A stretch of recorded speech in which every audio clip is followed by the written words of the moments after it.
Magresta might be the realest shit you've ever said. So much amazing music has come out of the United Kingdom. Imagine my surprise when I'm there and people are just talking about Coldplay, man. I thought it was like, I thought that maybe like the Coldplay thing was like they exported it to the United States and America picked up the mantle, but no, they're seriously like all ages are like, did you get like they were making conversation? Did you get your Coldplay tickets? Like it's a rite of passage in the country to see Coldplay live at the O2 Arena or something like that. That's crazy, man. I had no idea. I thought it was like a psyop, man. I thought they'd all be listening to like Art Brut or the Stone Roses or something like that, man.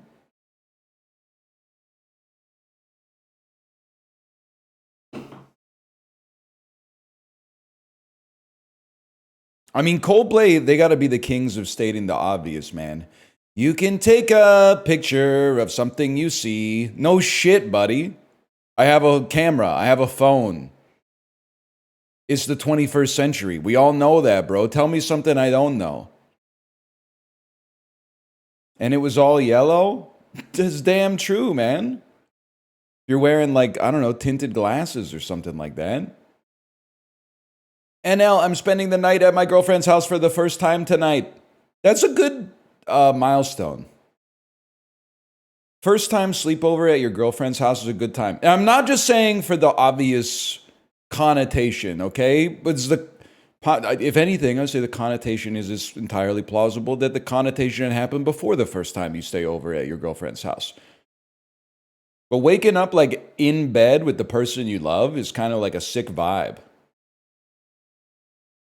You get used to it after a while. You gotta start to take it for granted, I guess. But like the first time it happens, you're like, damn, this is crazy, man.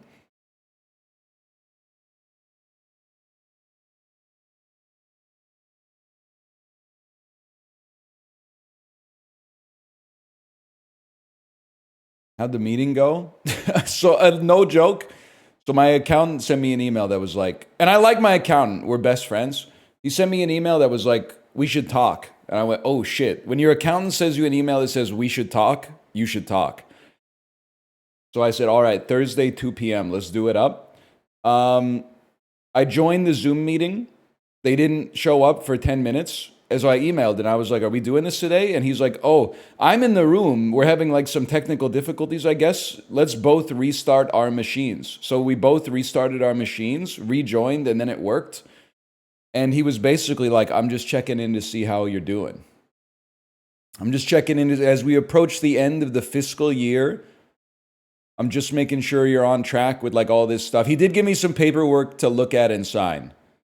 But honestly, you might say like I would be like disappointed. I was so thrilled. That's like the dream accountant meeting, man. Is that he had a meeting that was just like everything's good.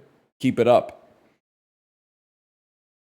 Because most of the time your accountant wants to talk is between like January and June, and he's going, "Why the fuck did you spend this much money on this shit, man? What the fuck are you doing, you idiot?" Most of the meetings are a little bit like that. And I'm like, damn, dude, it was on sale on Steam, man. That was in the Steam Summer Next Fest Games Done Quick sale, bro. Chill, chill. Could you ever do a 9 to 5 office job? Could I ever do it? Yeah, man. Because, like, I don't know, 200 million people in the United States of America do it every day. I think I could queue Wood League. No would I be stoked? I'd probably be less stoked than I am right now, but I think we'd fucking clock in, clock out, get the shit done.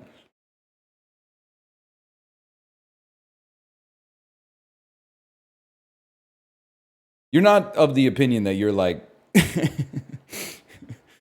that you're like this. There's a quiet desperation that comes from it because I've done it for a time. Not as long as most people, but I've done it for a time. But there's dudes out there like fighting fires and stuff like that. You're not out there like the real heroes are rocking the 9 to 5.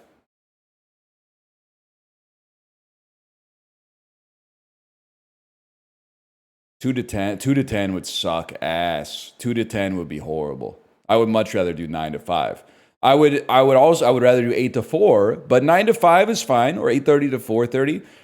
2 to 10, I would be pissed off. Those are my hours when I was teaching in South Korea, and you don't have a life. 7 to 3? I mean, if they would let me get away with it, I would consider like a 7 to 3, maybe. 8 p.m. to 10 a.m. Damn. I would not like that. That's pretty much like, that's my sleeping time. I'll read Discord for a free laugh. I love free laughter. Oh, no.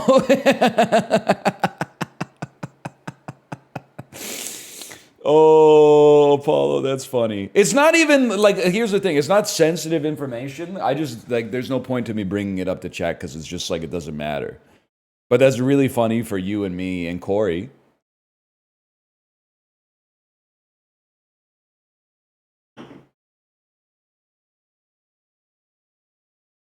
I'm gonna say that's so funny. I'm gonna be the first one in on the reaction to what you just said, so that other people are incentivized. By the way, I'm beefing with Chibli. Can I tell you why I'm beefing with Chibli? Yesterday, Chibli was streaming and he said, "Did you guys know my dad got married in China when I was a kid? I can't show you," he's talking to chat, "I can't show chat the pictures, but I should show Ryan." Okay, so literally I'm watching the stream. What did I say? I went at Chibli. Okay, I went at Chibli. That's all I said. Then we were trying to figure out if we could get a Mario Party game going, and everybody had something going on today, okay? That's necessary information. So I added Chibli, and then a Mario Party lobby fell apart. Here's what Chibli said. "Hi, you really invited 20 friends to Mario Party and 0 showed up." Joy emoji, like cry laughing emoji. There's no need for that level of rudeness. So I replied to him right away. And I said, "I added you because I wanted a pic of your dad's Chinese wedding. It ain't that serious. You literally said I should show Ryan. And then after I added you, you replied, 'You have no friends.'" And then he went, "Lamau, okay, 1 second." And then he posted the picture. And the picture is really good. The picture it was worth it, man. The picture is really good.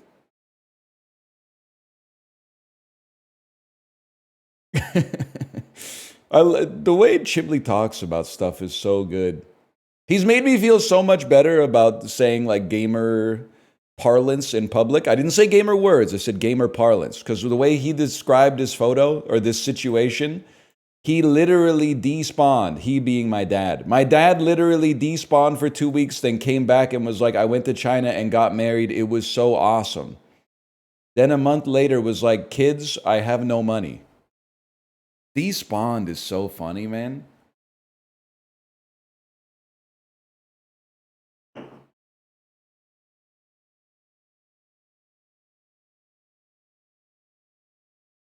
It's also crazy how much this picture, I can't show it to you, is obviously. It's crazy how much this picture of Chibli's dad looks like the baby photos of Chibli that he's had emotes of or shown on stream. Like it's like 1-to-1, man. If I may say so, his dad also looks a little bit like like Justin. But I don't know if you're gonna. And I'm not even messing with. It's not as much as Marcel Dion looks like Justin, but it looks a little bit like Justin.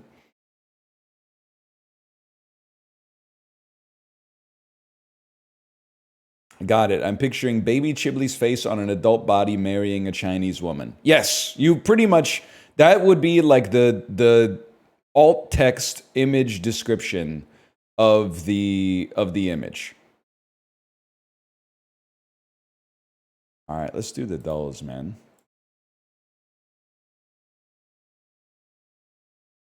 Yeah, I was thinking about playing NHL 26, but then I was like, wait a minute. Is this that one time every 5 years where I go, this would be good, and then I buy it, and it's for some reason it's 110 Canadian dollars, and then it takes 3 hours to download, and then I go, finally, time to play. And when I boot it up, it's like, you can play exhibition while we download the rest in the background. And I go, what the fuck? And it takes like another hour and a half to download the rest in the background. And then every time you go to a menu, it has to ping a server to like update the endless scroll at the bottom of the screen. So it takes like 8 seconds every time you switch between menu to menu, and you're switching between menus constantly. And also, nobody in chat cares. But I thought it would make a good title. Is this just rematch with pucks? I thought that would be a pretty good title, but...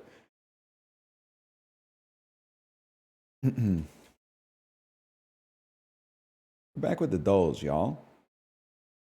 Back with the dolls. I have not set up a screen region or anything like that. I don't even know what screen region I click on here to get this show on the road. That's the other reason it sucks to play NHL 26 or any NHL game online, is because everybody has like the most horrific creative player models that I've ever seen in my entire life. But anyway, this looks like a Richard Linklater. This looks like a Richard Linklater. This looks like a Boyhood or a mid-90s or something like that. Is it Boyhood? Who are you, man? You're like fake Kevin Costner? Are you like, is this like Beethoven? That's not Beethoven, but maybe there's like, where there's one dog, there's probably more? Is that Breathless? Okay. This has a certain student film quality to it. This is reeking of like the late 2000s, though. Could this be Full Frontal? The Steven Soderbergh movie that he shot on a Nikon Coolpix? I guess not. This is a really hard one, man. This is a really hard one. I know you. Anne Hathaway. It's not young Anne. I don't know when this would be. It's not Havoc, let's put it that way. I don't know what this is. I should have known. I should have at least guessed Rachel getting married, but I don't know much about Rachel getting married. How do I know this person, man? How do I know this person? What is she in? Susan Sarandon? You're the kind of people telling me that Marcel Dion doesn't look like Justin. This is Susan Sarandon? Everything about her is different than Susan Sarandon. Like, what are you talking about? That's Rosemary DeWitt. What's she in? Duplass movies! It makes perfect sense. Those kind of look like, I could see fake Michael Keaton. Like if Michael Keaton was playing Colin Mockery in a movie and Kevin Costner was watching. I could totally see that.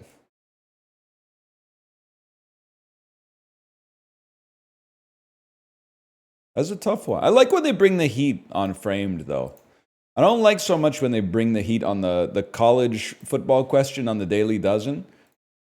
Anquan Bolden played a lot with the Cardinals, and then he played for this NFC North team only 8 years ago? 9 years ago? That's crazy. Who's in the NFC North, man? That's the Lions, the Packers, and 2 other teams. Maybe the Vikings? Maybe the Vikings are in there? Bolden. Where would Bolden go after the Cardinals? For prestige. Or maybe it was trophy hunting. Maybe it was trophy hunting with the Aaron Rodgers Packers in the mid-2010s. Wrong. This European forward averaged over 18 points per game for the Pacers, Jazz, and Pistons.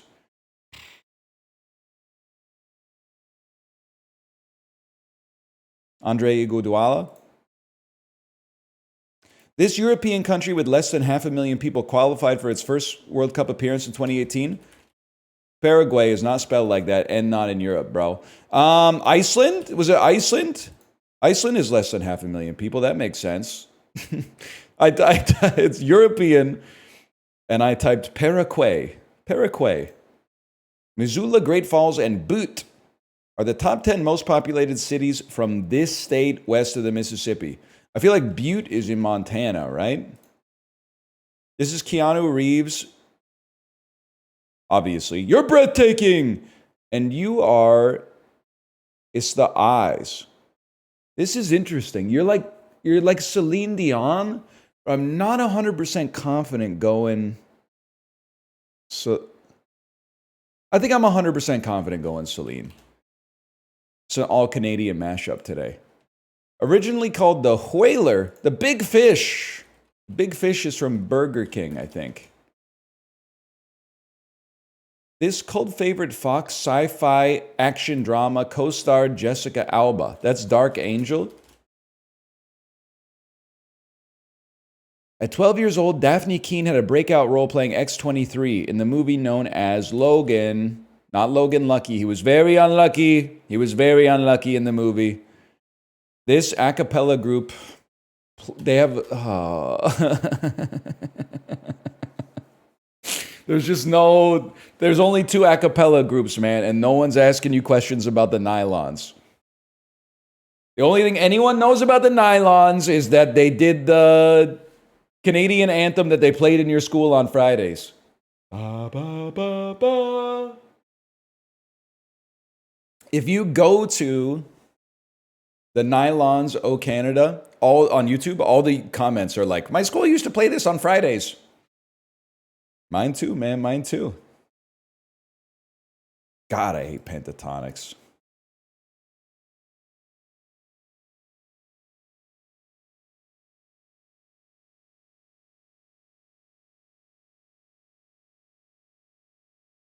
There's one of the members of Pentatonics that really pisses me off. I can't remember enough about him to describe him. But he really pisses me off. And I know nothing about him as a human being. It could be a really good guy. It's the blonde. You're absolutely right. It's the blonde guy. The dude with the blonde hair. He's just doing too much, I feel. It's the blonde guy or the guy with the high voice 100%. Yep, it's the blonde guy.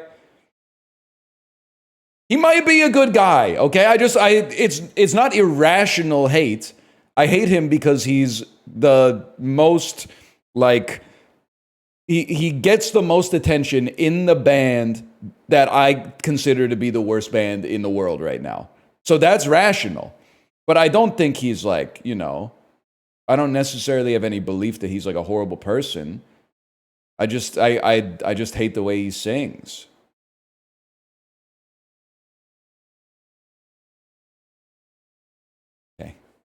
These are types of lenses, bro.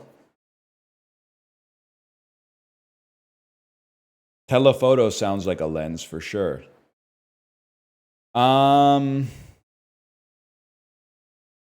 Interesting. Driver? An appeal. Appeal, petition, a call, and a driver. What is an impetus to raise awareness? A bid, a request, an entreaty. Oh, man. I mean, address, email, name, number, contact info. Driver flake, Finlit, eBay. They inlet, bay, lake, river. It's bodies of water with a letter in front of them. Yeah. That's a good one today. That's a good one. I'm not just saying it's good because I got it. That's a good one.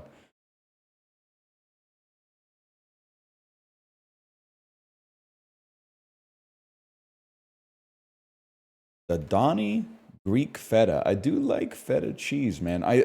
That being said, I have no idea how much feta cheese costs because I never buy it.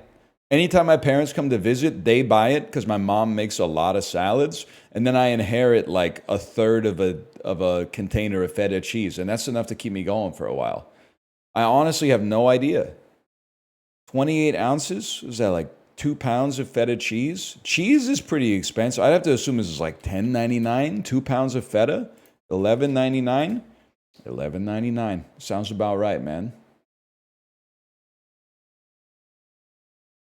That is expensive. Cheese, man. Cheese is expensive.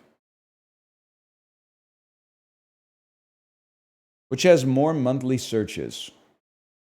Charizard or The Office? The Office. I don't buy this number. I don't buy this number. That it should be 10 times bigger than that. Searches is always hard to tell, man.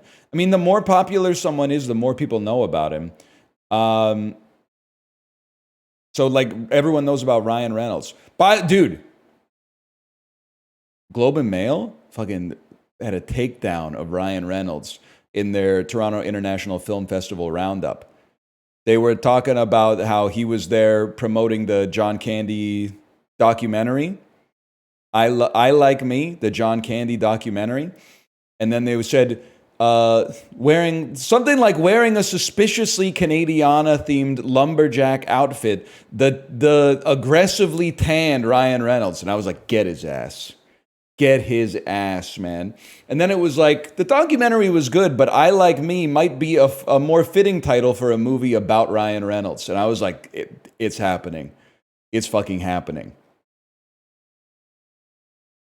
The shines off the rose. And I have no sympathy. The reason I have no sympathy is because you did one too many fucking commercials, man. You did one too many commercials. And actually, you probably did like 12 too many commercials, but you definitely did too many commercials. You should have known. It's not because he's overexposed. Pedro Pascal is in a lot of movies. He's in a lot of TV shows, but at least he's making like art, man. I mean, he's in some stuff that's not that artful. But that being said, at least he's in his vocation, right?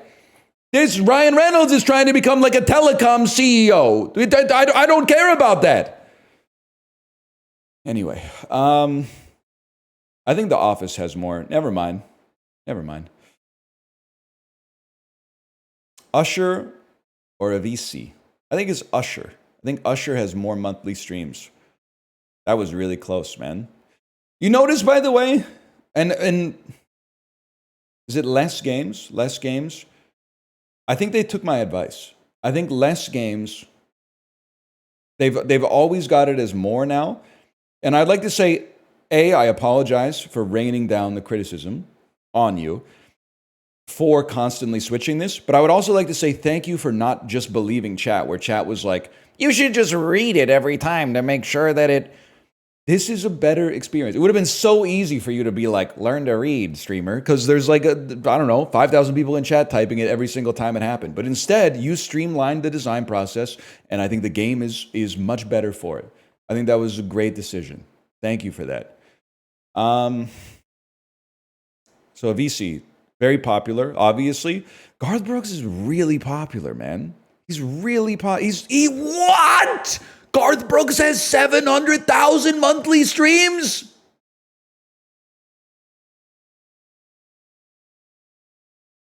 It's like only 3x PewDiePie, bro. Who the fuck is Garth Brooks? Well, I got friends in low places. This doesn't seem right, man. He's not on streaming. He's not on Spotify. It's crazy that Garth Brooks is based, man. Or is he? I don't know. I gotta buy some Garth Brooks records and some Tetsuro Yamashita records, man.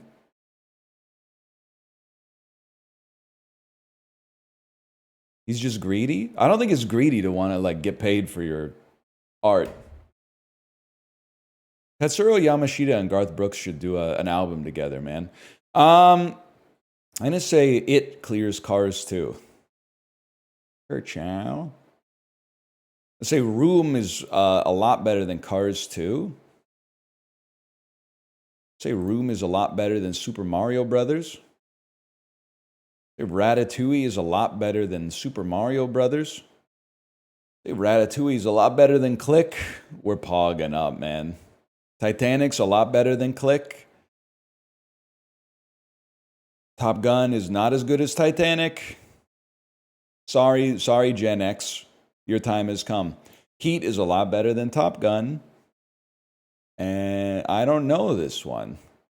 Shania Twain and Gary Sinise? Yeah, I don't think that's going to clear Heat. Now that I thought about it for 3 seconds, I don't think that's going to clear Heat. I'm gonna say American History X, probably a higher rating than I Still Believe. Okay, that one's automatic for a guy like me. That one's automatic.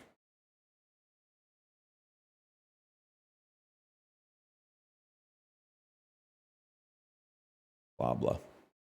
Blah blah. Just wanted it off the screen. This is a bad time to say I think we should bring goatees back. I'm thinking because I like to shave. I got a whole. There's a methodology to this, okay?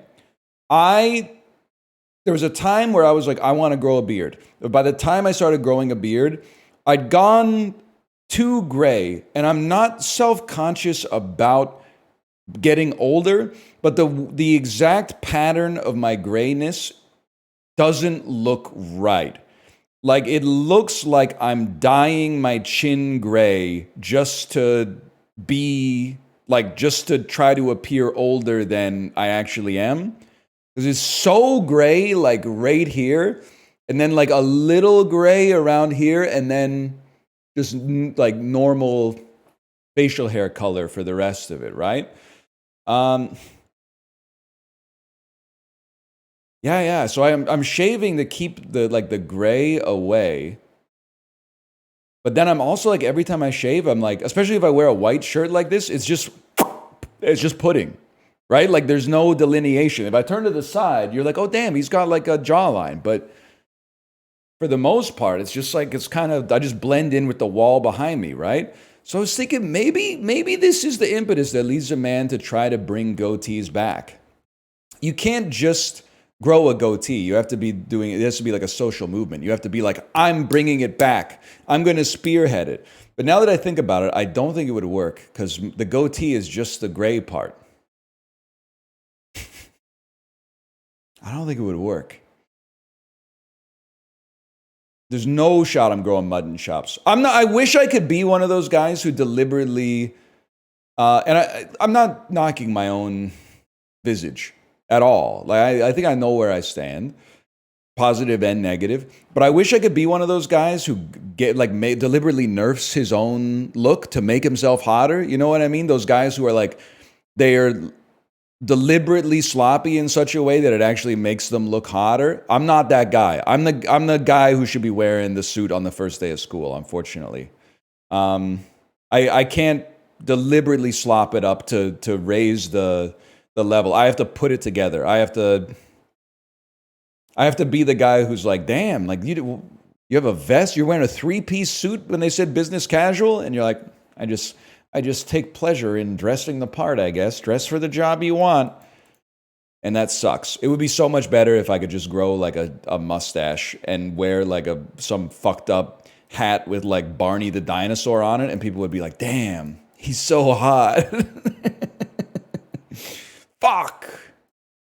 Maybe next life. I feel like it could maybe like North Macedonia today. 7,000 kilometers, maybe Angola? 7,000 kilometers, maybe Kyrgyzstan. The USS Enterprise? Maybe Pakistan? Maybe Sri Lanka? Maybe Myanmar? We're not getting any closer. Now we're much closer. Maybe Thailand? China? Am I stupid? Laos? Laos is the answer. Okay. They got me in the damn golden triangle, bro. You didn't see any. Can I say one thing? I didn't turn my screen region on for this. Well, if I've ever had the opportunity to beat the glancing allegations, can we at least acknowledge that?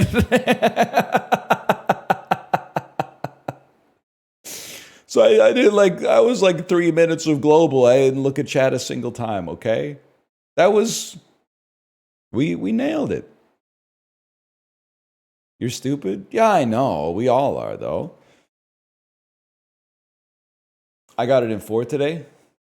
Pixar, it didn't happen. Remember when people used to say that?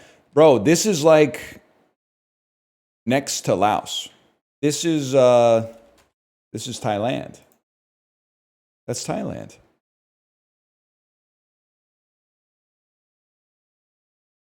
Nailed it. How'd you do in Gemini Cup? I don't think anybody really cares, but I'll tell you, it's actually a funny story if you play Uma. In a rush, I registered for the Gemini Cup in a rush, and I accidentally registered for the wrong one, apparently. Let's not say accidentally, because that implies like there's a little bit of it not being my fault. It was, I mistakenly registered for the wrong one. Because I thought open was any horse, and graded was horses under B plus, B or lower.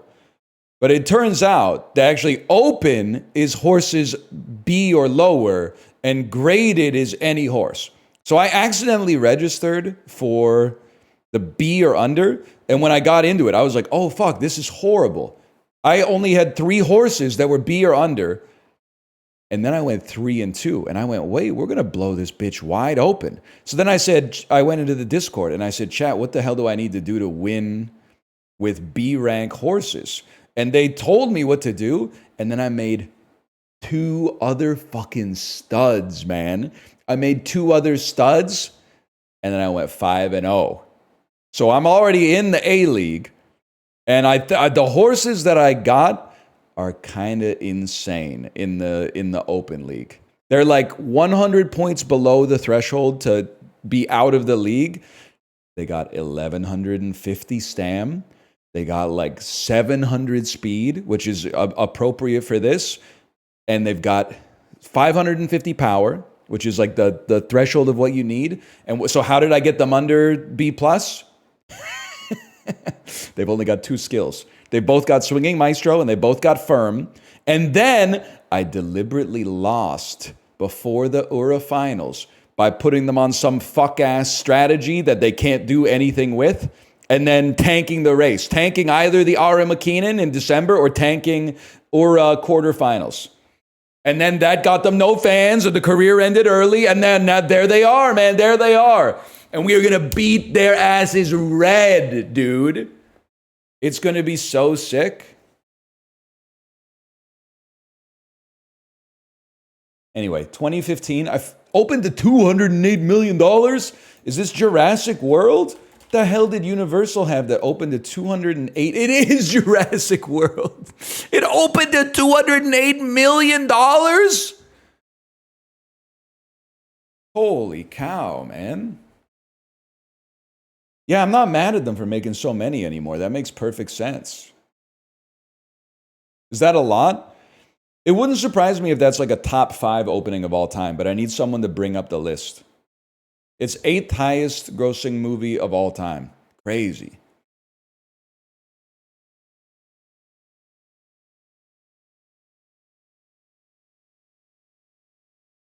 $1.6 billion worldwide. Wasn't even that good. I'll do you one better. It's not even good at all, in my opinion. I've told this before. I was watching it on a layover. We were flying to Kingston, Ontario from Vancouver, had a connection in Toronto, had like a 2-hour connection. I was like, I'm going to watch Jurassic World. Got halfway through the movie and said, why the fuck am I watching this? And just turned it off and kind of like looked at people in the airport. Like, what are we doing here? They don't do Vancouver to Kingston flights. Very funny, VIP Daniel. Very funny. They don't do fucking flights to Kingston at all anymore. It's one of those cities now that has an airport but no flights.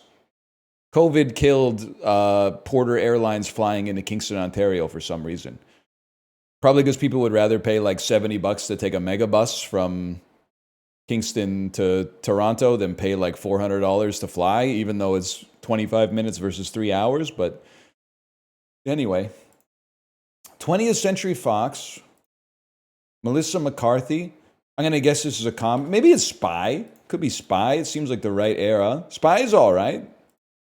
I'm like, feel like I'm of the opinion that I like Melissa McCarthy more than the average person, and I still don't like her. Spy is terrible. It's literally her second best. It's her third best movie. Her best movie, I really like Bridesmaids. Bridesmaids is really good. Her second best movie is the one I forget the name of every single time that has Richard E. Grant in it. Do You Hate Me or something like that? Or is that just what I type? How can you ever forgive me? That's it. Will you ever forgive me? Can you ever forgive me? See, it's hard to remember the name, man. And then number three, I think is Spy. Warner Brothers, Dwayne Johnson, 2015. He was doing San Andreas and Rampage that year. I'm kind of on a fucking tear. Focus features, big fall off week 2. Maybe it's Garden State 2. Stephanie Scott, This Is How You Die. Could it be Happy Death Day? That seems more like a Blumhouse joint, but Stephanie Scott, I'm going to need some help on this one. A twisted new tale of terror begins for a teenage girl and her family, revealing more mysteries of the further. It's Insidious Chapter 3. I don't know shit about Insidious, and I don't know shit about The Conjuring. I don't know shit about The Nun and Annabelle. I don't know anything about any of these movies.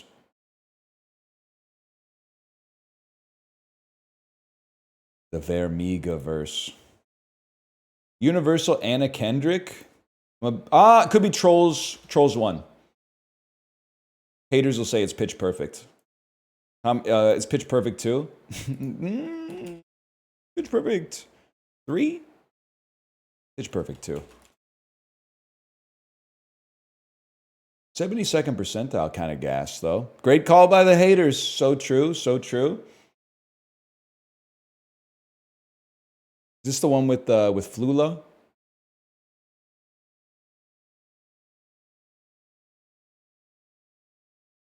It's the movie that beat out Fury Road week 1. Crazy, man. I know it must have been a fucking party in the theater, opening night of Pitch Perfect 2. Wonder what they sing. Did they sing Hold On by Wilson Phillips in any of the Pitch Perfect movies? This strikes me as a serious Pitch Perfect type song. Well, say you're gonna give it to you. Hold on for one more day. Pitch Perfect. Let me find a list. Songs in Pitch Perfect. Don't Stop the Music, Cups, Right Round, Since You've Been Gone, Party in the USA. How about songs in Pitch Perfect 2? Same shit? Same shit? Oh, this sounds good. Riff Off. Thong Song, Shake Your Booty, Low, Bootylicious, Baby Got Back, Live Like You Were Dying, Before He Cheats, 1,000 Miles, We Are Never Ever Getting Back Together, What's Love Got to Do With It, This Is How We Do It, Doo-Wop That Thing, Poison, Scenario? Here we go, yo. They were doing a posse cut in Pitch Perfect 2, A Tribe Called Quest, Busta Rhymes, Charlie Brown posse cut? Are you serious? Maybe I gotta see this, man. What verse did they do?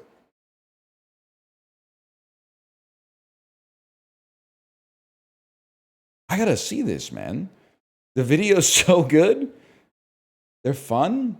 Maybe I've been hating for no reason. Anna Kendrick is Busta Rhymes. Doesn't Busta Rhymes say some shit like he pisses on your face or something in that? Have you smelling ripe like some old stale urine? He does say, have you smelling ripe like some old stale urine? Chickadee Choco, the chocolate chicken. Yeah, he definitely says that, man.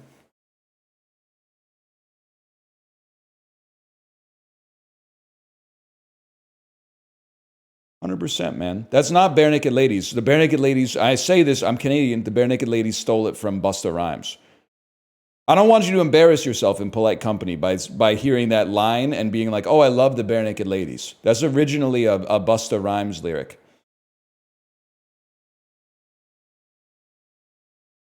Also, great. I love that music video that looks like it's on the Sega CD, like make your video game. Anyway. It's a sample, OMG, don't piss me off. That's what I'm saying, man. That's what I'm saying. Yeah. He also says rar rar like a dungeon dragon. I hope he didn't think that Nikki invented that one. She was referencing the goat. She might be the goat, but she was referencing the goat, man. Can we get some modern references in this stream, not ones from 40 years ago? Sorry, bro. That's when the monoculture existed. What do you want me to reference now? Some shit 2% of the population is aware of that came out yesterday? We're fragmented as fuck in this bitch. The only thing worth referencing is something from back when everybody watched the same shit, man. Downton Abbey, a new era. This is a sponsored post. Sponsored post. It's not enough I have to hear about this shit every night when I'm watching Jeopardy. Just because Sony Pictures also owns Jeopardy and Downton Abbey. All right, where am I going with this shit? We got to get out of England. There's always Dominic West. You can get out. You can get to Chicago. They both reach for that gun. It's Dominic West. It's Chicago. It's John C. Reilly, Mr. Cellophane. It's Magnolia. Magnolia to Philip Seymour Hoffman, to Almost Famous, to Frances McDormand, to Fargo. No, to Nomadland. I got there way earlier than I expected. To Swanky, to David. Now, David, to Poor Things. We can get there. Mark Ruffalo. Mark Ruffalo has to be in a movie with one of you. Mark Ruffalo. Don't freak out. You should be able to get this. It's not just Mark Ruffalo. It's also Emma Stone. Emma Stone, Bradley Cooper. Bradley Cooper, Jesse Eisenberg, Richard Jenkins, Sally Hawkins, Poor Things. It's also Rami Youssef. It's also Willem Dafoe. Willem Dafoe!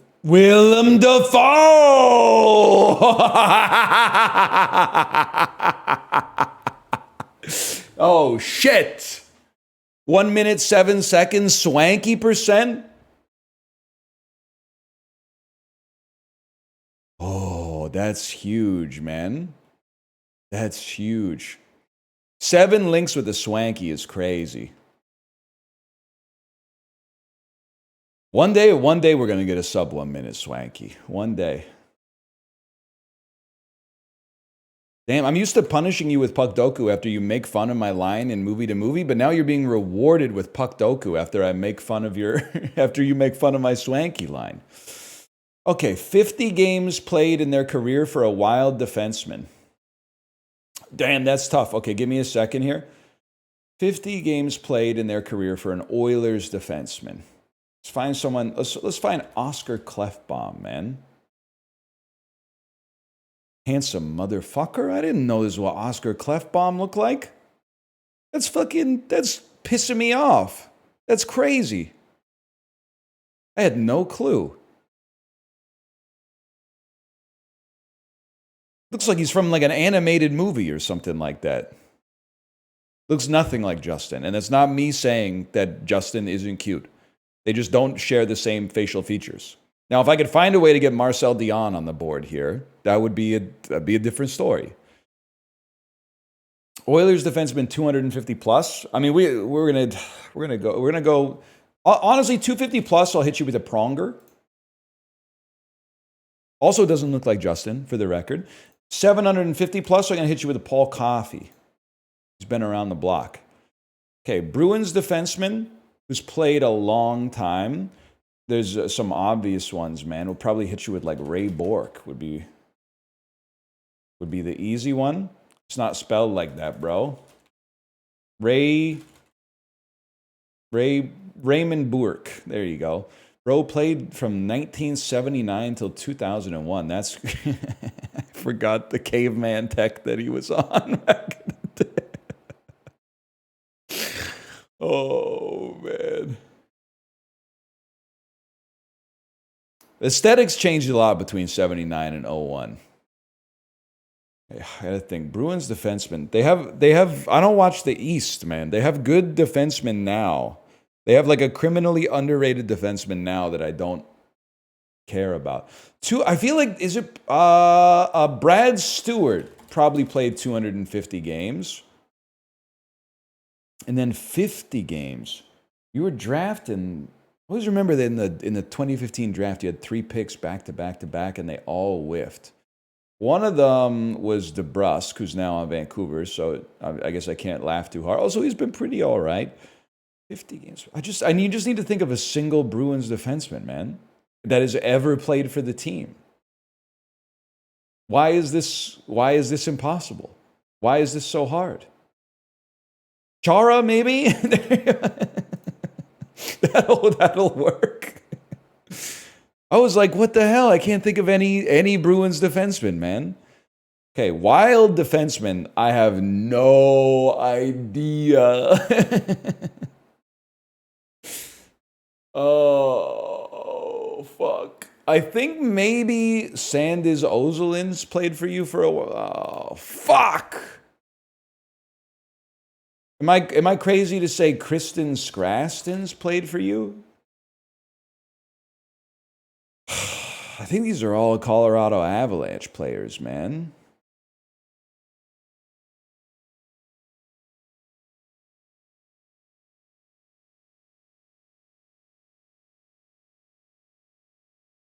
I can't do it. I can't fucking do it, man. Oh, Brent Burns! Suitor! Oh, no. Lubomir Visnovsky with a 0%. That's my goat, man. That stings.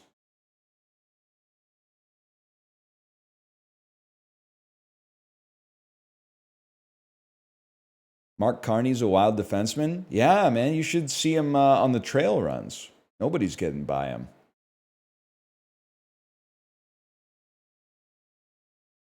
You couldn't get Brock Faber? Dead ass, I would rather sleep than watch Minnesota play my team. I'm probably like, we're going to lose 2-1. Only last time I watched Minnesota games was when we dummied your asses in the bubble playoffs. Felt damn good. Nice little warm up before we beat the defending Stanley Cup champions St. Louis Blues. And very, very, very, very nearly took out the Vegas Golden Knights as well. But how about after that? Okay, what the fuck have you done since then? They literally offered to pay your best player more money than anyone's ever been paid, and he said, nah, I'll pass. Also, fuck you, because your GM's a piece of trash. I have no problem with the people of Minnesota, including Bob Dylan. I have a problem with Bill Guerin. Bill Guerin, the president, phoned our team before the Four Nations finals, and that really got the boys riled up to lose in overtime because we didn't defend Connor McDavid. That Bill Guerin, that guy. Yeah, the boys were really excited to get a phone call before the president. They got so excited they forgot to defend the best player in the world in overtime. All right. I mean, me personally, that would be like, if I was a coach, that'd be one of the things I'd be harping on. I'd be like, let's go out there, boys, give it 110%. Don't forget to keep a guy on McDavid. Don't forget to keep at least one stick on McDavid when he's in the slot, please. He's really good. He's insanely good.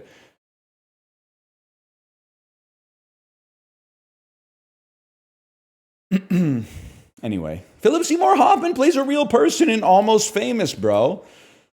You think Vancouver's winning the PWHL this year? Could be, man. Could be. Philip Seymour Hoffman starts with a Q to Z. Yeah? The Master? 3 or more word title. Along Came Polly. Next, Emily Blunt plays a real person. That's got to be Edge of Tomorrow. Emily Blunt plays a real person.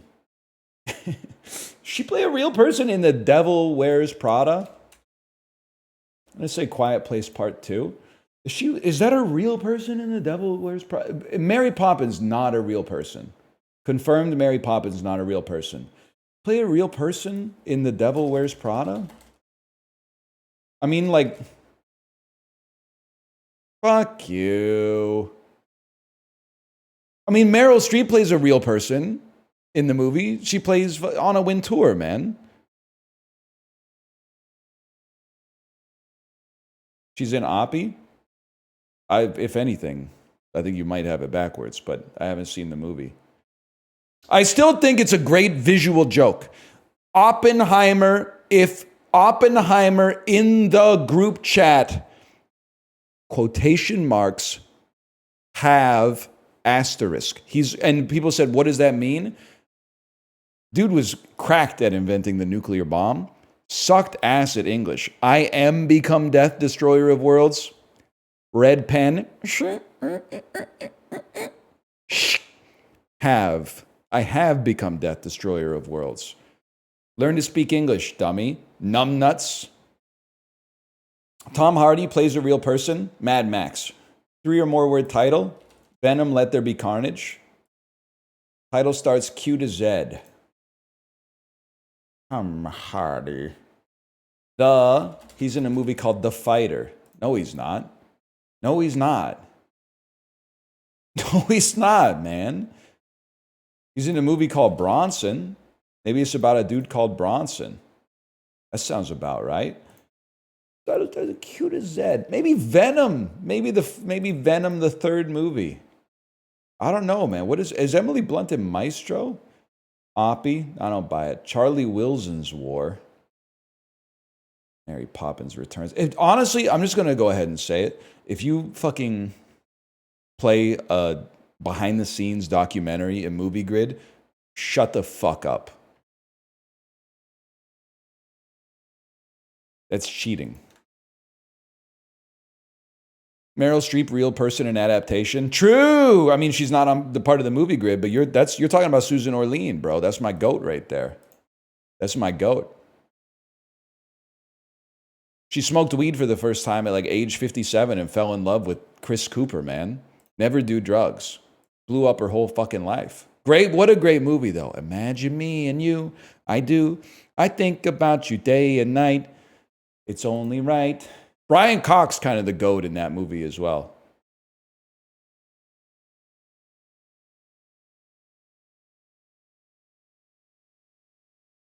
I'm verifying that I'm not a robot.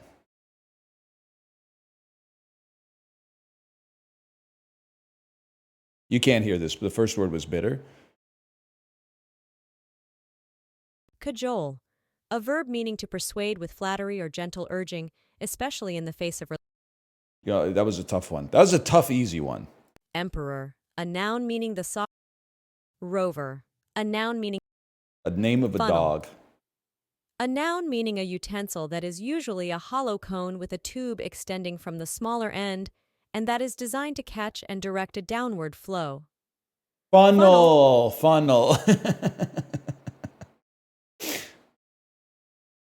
Armaments. A noun meaning a military or naval force. Hyrax. A noun meaning... We've had this before. Ah! Tepidity. A adjective meaning... Am I stupid? Emboldened. A adjective meaning made bold. Plush. A noun meaning... Best Stone Temple Pilots song, I have to say. Numenon. A noun meaning... Chicanery. A noun meaning... Conspiracy. A noun meaning the... Strife. A noun... Huguenot. A noun meaning a member of the... Damn, I suck ass, man. I suck complete ass. Huguenot. Tepidity, fair enough.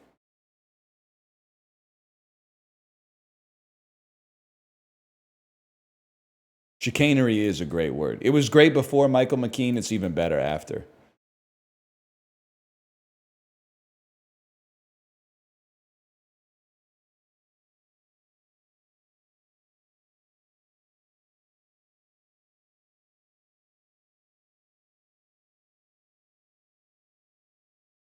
Saul Butte. Looks like a delicious taco. I'll take the delicious taco.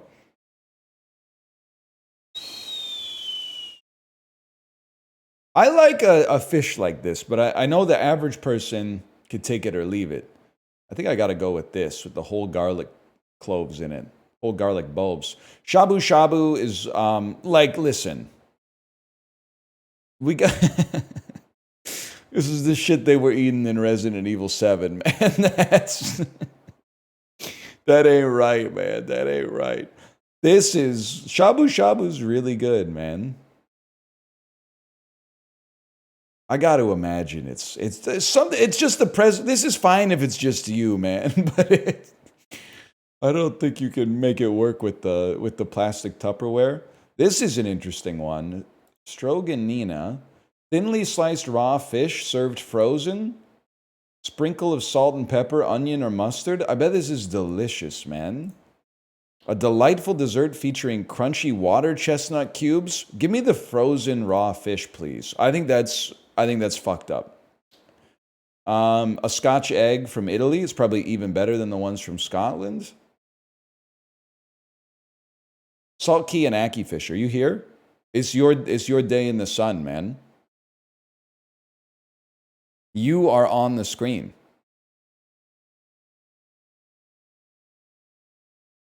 I don't hold a grudge, okay? You did not give me the pass to say Bombaclad, and I respect you not giving me the pass, even though I pushed back on it, given the chance. Not here, not here. Okay, not here, but here. The food you have referenced in your name is on the screen. I still think a brownie clears. A brownie is like insanely good taste. 93% seems very honest for that. This is tough, man, because this looks good as fuck. I don't know what that is, but it looks good as hell. Meringue and sponge cake, rich, creamy buttercream, flavored with coffee or vanilla. This looks good as fuck, man. But dumplings of any sort are very, very well liked. I think that's fair. This looks pretty good. Rice cakes and vegetables like bean sprouts. Prepare a sauce with peanuts, garlic, chilies, tamarind, and lime juice. I tried to replicate it, but we just don't have the spices. Let me go with it. I mean, that looks good too. It looks like the Papa John's pizza cookie, but Huevos Rancheros is one of the all-time great breakfast foods, for sure. Damn, I got bodied by the average on this one. Stings. Head cheese. This is head cheese. I don't know where it's from. Maybe the United Kingdom. We get a lot of our foods from there. Maybe Germany. Blood tongue. It's a blood sausage, pork snouts, tongues, and other cuts. I'll be the guy that says, nah, I ain't eating that. I'll pass on that one. No disrespect to you. Beef. This is some shit they'd be giving them in like the Civil War to carry around in a pouch. This is beef jerky, man. Where is this beef jerky from? There's a beef jerky place like in, I don't know, I guess it's like Mount Pleasant or maybe it's East Van. And it's like I think it's a Vietnamese beef jerky place. But I don't know if beef jerky is originally from Vietnam. I feel like I associated the most with the United States, even though it has umami in the description, as ice cold. All right, well, let's go Vietnam then. Okay, biltong is from Malaysia. Does that make sense given the directions? No, man. No, it doesn't make sense. It would not be ice cold. Is it possible this is from like South Africa? It's from South Africa. Okay. Holy cow. For some reason, until today, I thought biltong was from the Philippines. This is where I'd look and see if the Philippines is in here. Of course I would eat it, man. Cookie. Brioche-like bread enjoyed during festive times. Yeah, that's bread. Cutting into my bread to make sure it's bread. Let's say like Austria. Looks like it could be from Austria. Looks like it could be from France. Moana. Southwest of France. Southeast of France, southwest of Austria. That's like Like Libya? It's Tunisia. Oh, fuck. It's Algeria? Oh. Oh. Of course I would eat it. It looks amazing, man. An honest 95. Please, I didn't get body by the average on this one, though. Thank God. It's not Al anymore. It's Dunk. That's right. Sorry. Dunkgeria.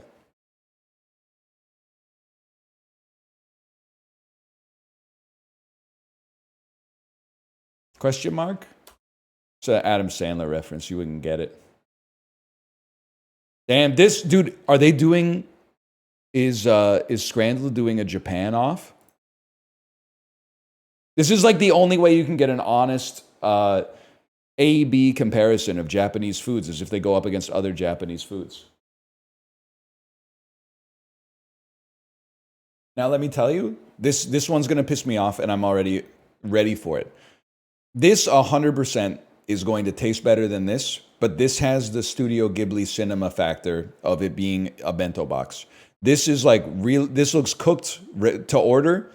It looks tasty. They've even garnished it a little bit. This is going to be cold. The rice is all going to stick together, but the box is going to win. Wait, maybe they got shooters. Maybe they know, man. Burger Japan or Pizza Korea? This one's tough, if I may be so bold. There's one problem with the pizza, which is that it just doesn't look quite right. But they nailed it on the pepperoni for sure. But there's something about it looks a little soupy maybe. So I'm going to go burger. Damn, I guess I don't know what the hell I'm talking about. Again, to me, the karage looks fried yesterday, reheated. I'm going beef bowl.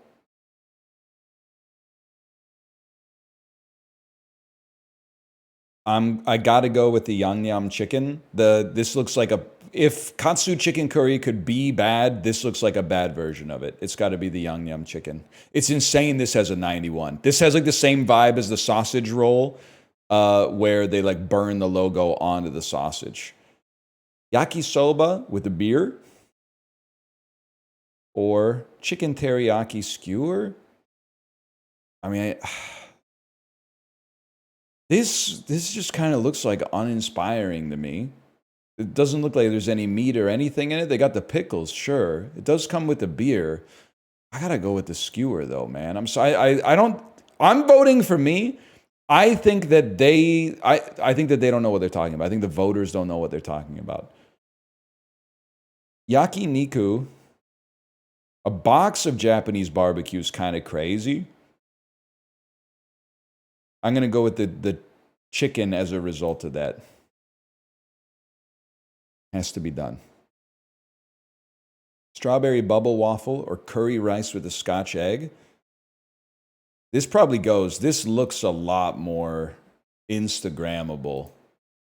Fair enough. I would probably rather eat that, to be fair.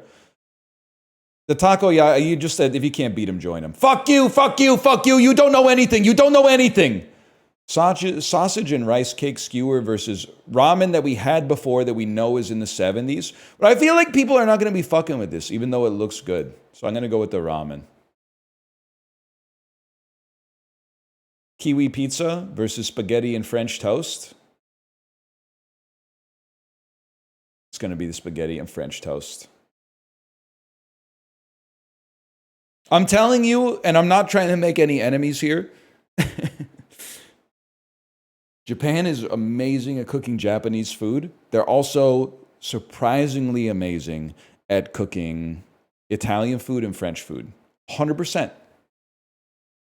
Word to God. You gotta be a little careful when they start cooking the American foods. You gotta exercise judgment. I'm sure there's amazing American food in Japan, but you can't just be like, I bet this American restaurant's gonna be good. You have to take a look. You have to see a picture and be like, what's going on with this? You think you got Italians and French dudes in kitchens making your food? No, but I'm a different kind of beast. I don't really care who made the banh mi as long as it tastes good. I'm like apparently I'm the only person who's in that camp though. Everybody else is like, you should go there. There's a real American dude making the hamburger. I don't care, man. Just put the $5.99 banh mi in the bag. I don't mind a hamburger steak, to be honest.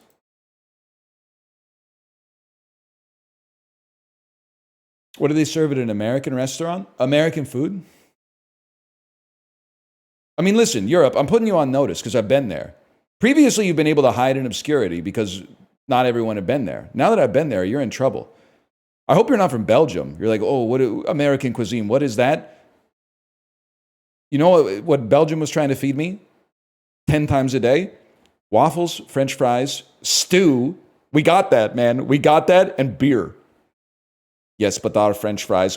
No. Listen, the fries were good, okay? The fries were good. I'm sure if we had a fry off, you'd be in the mix, but you're not clearing them wholesale, okay? You're not clearing American fries wholesale, I'll tell you that much. You tried the waffle? I did, and the waffle was good, but it was like, I feel like I might have gotten it from like an Instagram-style pop-up, because I didn't know. I've never been to Bruges before, man.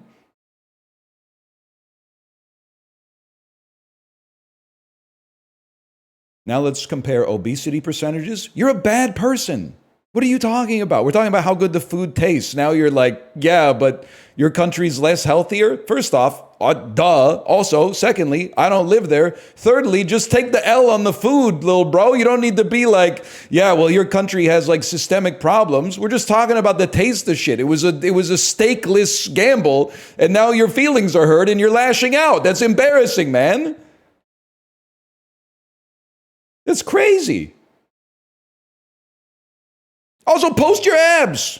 You don't get to talk like that. You don't get to be like, our country is fitter than your country, because you're not a country, you're a dude. So, you know the deal. Mile time, watts per kilogram, abs, or blood work.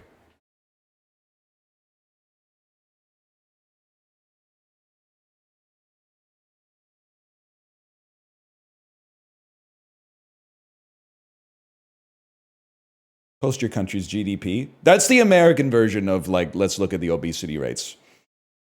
There's always one dude where whenever I make a joke to make people laugh, but the butt of the joke is something American, they're like, well, our GDP is, and I'm like, that's not you, bro. That's like 10 dudes. That's like, you're not them, man. They don't know who you are. You and me, we're just people. You're literally talking about like Larry Ellis and Mark Zuckerberg and Elon Musk, bro. They would spit on you if they saw you on the street.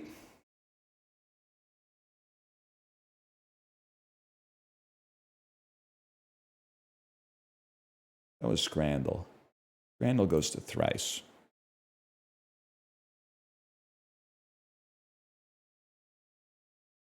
Around 650, the Indian Ka went from being a placeholder to what fully fledged number? 0. 0 is the only number that matters. If they ever ask you a trivia question about what a number is, it's always going to be 0. I guess you're right. It could be pi. It could be pi. Freon inventor DuPont merged with what rival company that created napalm? 3M. You have beef with Edward Jones. You can call America's most famous stock market index by what surname of his business partner? Dow Jones? Dow? The Dow? Dow Chemicals? Excuse me. I have an issue, and this is just because I'm a bitch. Thrice? The Dow Jones is not America's most famous stock market index. It might have been in 1980. In 2025, it is not the most famous stock market index. The most famous is the S&P 500. The NASDAQ is probably pretty close. It is? It's not. The S&P laps it 50 times. Dow still clears if you're 472 years old, maybe. And Polymarket, that's true. Don't forget about Polymarket. And don't forget about the Hang Seng and the DAX. Go poll 1,000 Americans. I'm not going to poll 1,000 Americans. They might not know shit about the stock market, bro. And also, what do you mean by there's a most okay famous? Like, what does famous mean, man? More people have heard of it. I don't know. I feel like more people have heard of the S&P 500, man.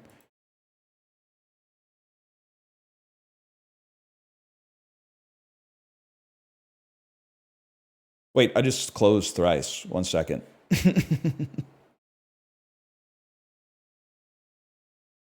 The Northwest German Radio Orchestra of Hamburg was the OG alter ego of the easy listening hitmakers called 101.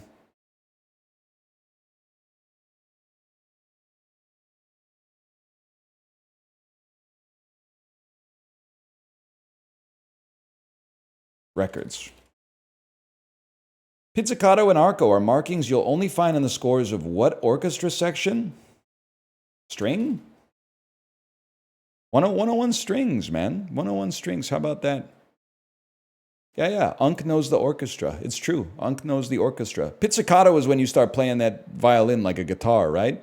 When you go Joanna Newsom mode.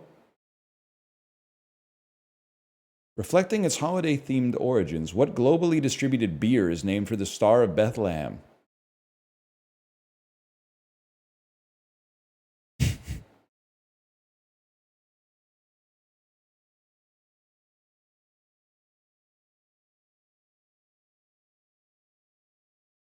I'm thinking of beers that have a star on the front of them. One of them is Newcastle Brown Ale, which is not likely to be the Star of Bethlehem. The other one I'm thinking of is Sapporo, which doesn't seem to make sense. Could it be Heineken? Heineken has a star on the front of it. It could be Heineken. I don't know what the fuck Heineken means. Is it Budweiser? When I see Pilsner, it might be Budweiser. The surname joined up in 1708, and the star didn't come. What still reps the year 1366 on its label? Budweiser? What Belgian beer? Fuck. Belgian beers. Duvel, Chimay. I don't think it's Delirium Tremens with its Amstel, Stella Artois. Okay. Forgot, it's Belgium. The Belgian beer drank exclusively in the UK. Beyonce was dripping swagoo in what 2011 song? Love on Top? In an early single, Pink was making my connection at what thing that was just getting started? The party. The answer is party. She was dripping swagoo. That's a tough thrice today. Only 10 points.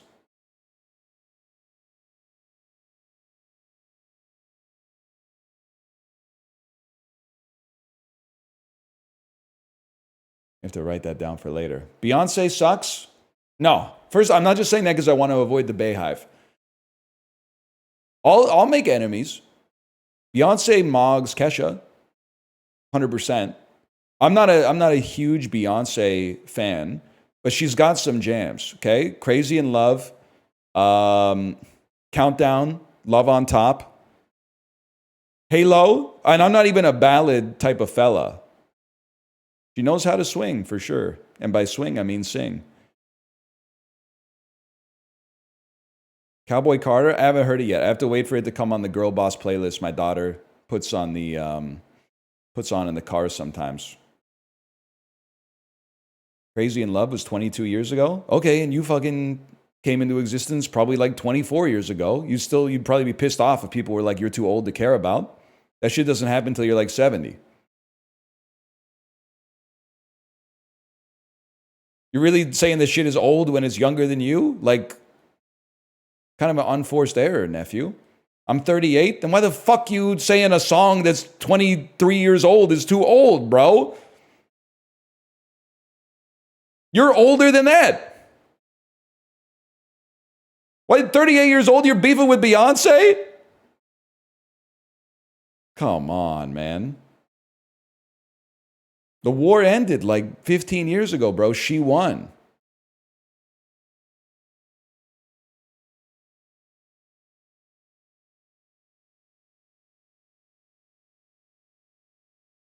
Shouldn't you be in a meeting? Get him. Get him. 36-year-olds would never, man. 36-year-olds, we respect Beyonce. 38-year-olds, they're always out there. They're probably still making memes about the Jonas Brothers or something like that. Why do all the pretty girls like the Jonas Brothers?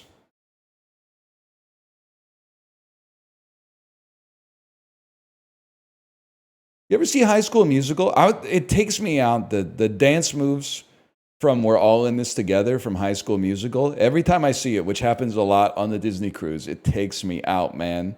The exaggerated front hand claps, and then when they they do the hands on the knees and go like, and then turn to the middle, like with military precision. It's so good. We're all in this together. It's so good, man. And also, I haven't brought this up to him yet, but I have a friend. We're parental friends. I think I'm going to see him this weekend. He looks so much like Ryan from High School Musical. He looks so much like Ryan from High School Musical that I did actually look it up. At first I was like, the odds are it's probably not him, but it was so close to, like, I de-aged him like 15 years in my head, and I was like, it could have been him. So I had to check. Who's Ryan? Sharpay's minion.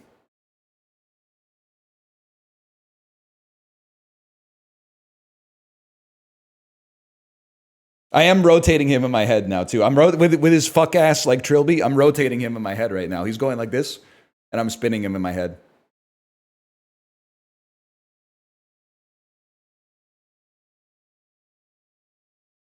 I'm giving him a clown nose. Yeah.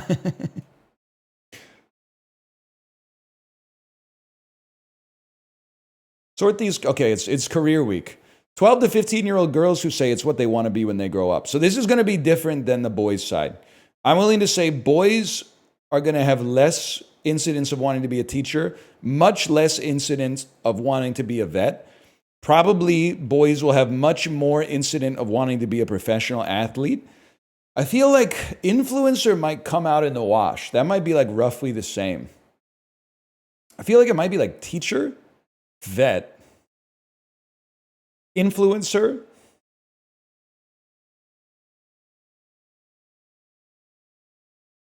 athlete on the bottom. Hard swap these two and we're in. Scientist at the top, man. That's crazy. Good for them.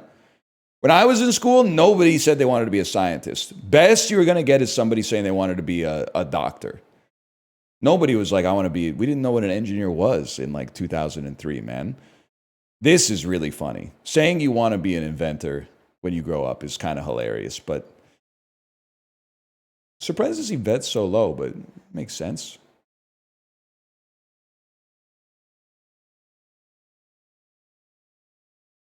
Geppetto ass. Is Geppetto an inventor? Puppeteer slash inventor, maybe? I could see it. Yeah, there's nothing left to invent, little bro. We got all the sandwiches. We found out yesterday we got all the sandwiches. Unless you're really going to go all in on the sloppy mouth. Indiana versus North Carolina. We go North Carolina.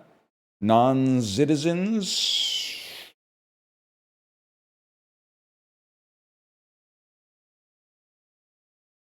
Gilbertown, Arizona. I have no idea. More smokers? I gotta assume it's Ohio. Higher percentage of workers employed in the educational services industry. Let's go Denver. Oh, Lubbock's where the university. Fuck, I don't know that shit. I don't know where Texas A&M is, bro. High school diploma. More in Nebraska or more in Oklahoma? More in Oklahoma. Fuck you, man. Fuck you. Texas Tech is in Lubbock. Whatever. Literally, Patrick Mahomes is the only thing I know about your university. So act like you've been there. Or better yet, act like I haven't and never will.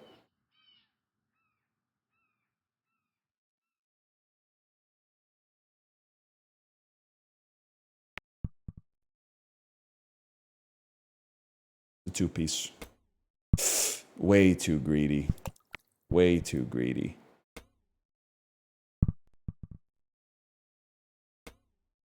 Oh, what a beautiful shot, though.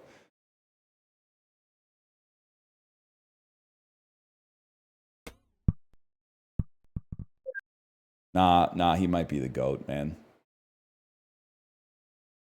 Honestly, let me get a checkpoint and move me back, because I think there's a line here.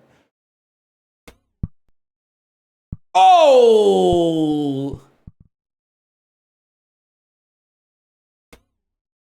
That was beautiful, man. That was beautiful.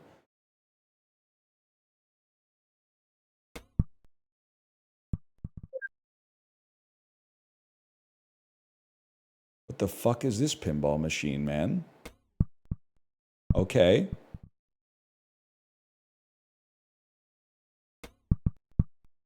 Okay, that is the best performance. It's the top 2%. It's the best performance of my life. It's the best performance of my life in this game. I got what the hell is minus 11 in golf? That was an insane performance.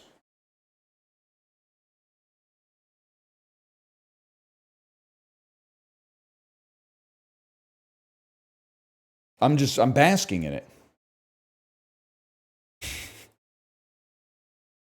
They should one golf tournament, and it doesn't have to be, one of the majors.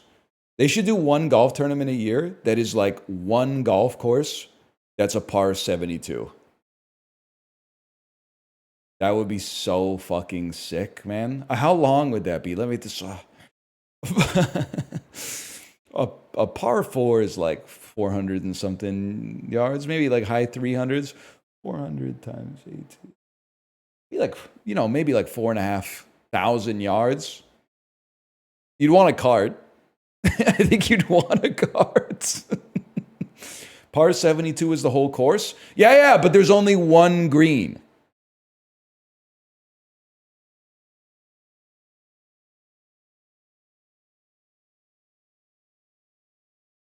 That would be sick, man.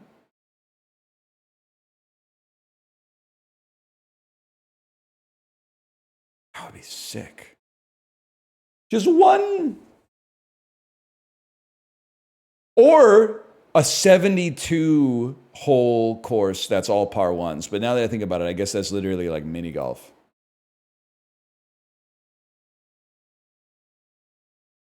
But imagine like putting and being like, oh shit, that dude just got a negative 17 on that hole or something like that. You're like, holy fuck. That's the greatest hole in golf history.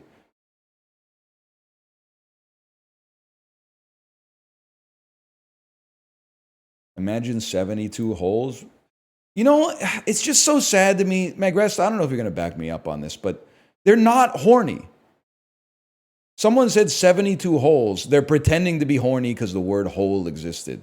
They're signaling horniness with no actual impetus behind it. It's so sad. It's a jerker, for sure. I got nothing against the jerker, but like, stop pretending to be a fucker. If you're gonna horny post, it's actually like less annoying to be horny in horny posts than it is to be pretending to be horny.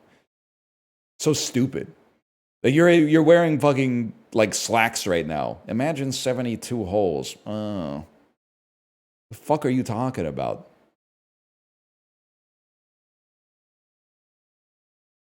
Doesn't make any damn sense. So disingenuous. It's disingenuous horniness.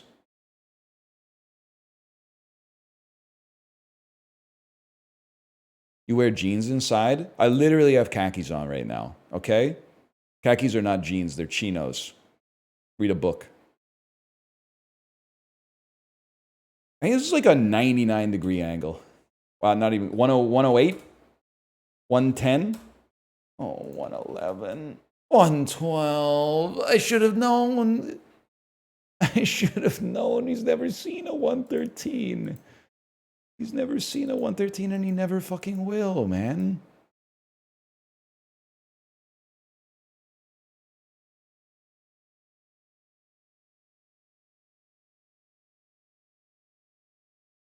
Stupid. Short Stories About Robots by Harlan Ellison. I have no mouth. And I must scream. I have mouth and ice cream. Classic image macro, man. Not all social media was bad, okay? On aggregate it was bad, but every once in a while the cream rose to the top. I have mouth and ice cream. Smiling face is a good one. 20th century philosophers and scientists that were murdered in 1989. COINTELPRO targets left-wing populism in the United States. Is this Fred Hampton? Is Huey Newton? Pictures that go hard as fuck, bro. Holy cow. Pictures that go insanely hard. 1891 plays. The unbearable lightness of being. I don't think that's a French language play based on the New Testament, man. I didn't know that, though. That's like some hereditary shit in there. I just don't know that one. 1755 American folk songs. This Yankee Doodle Dandy. Can I, if you'll excuse me, I'm taking the point for that one. This thing's called Yankee Doodle Dandy as far as I'm concerned. Australian male characters in soap operas from Neighbours. Quick, just come up with the most Australian name you could think of. I haven't seen Neighbours. I know that Kylie Minogue was on it. That's Hugh Jesserman. August observances. Marian dogma, entering heaven alive. Eastern Orthodox liturgical days. Catholic Mariology. Oh, wahoo! I have no idea, man. I can't even come up with a guess. The Assumption of Mary. Okay. I have no idea what this is. I just have no clue. Applications of cryptography. Internet services shut down by a legal challenge? It's WikiLeaks. My dumbass is about to type the Wayback Machine for a minute. What's the Assumption of Mary? Mary found an insane skip strat. She went to heaven while she was still alive?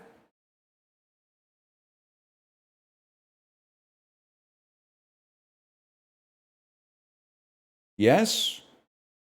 Jesus' mom went to heaven without dying first? That's fucking crazy, man. I am picturing her BLJing up like the steps to heaven. Which I have to imagine, because they did a lot of paintings of her. She's like one of the most revered figures in the lore. So that's not going to make a lot of people happy that I'm rotating her in my head right now. But all I can say is I like the paintings too. She's always holding the dude who's going like this, which I think is Jesus. It's always like a baby with a receding hairline. It's going like this. I love those paintings, man. Set my watch to those paintings. How did she go to heaven without dying?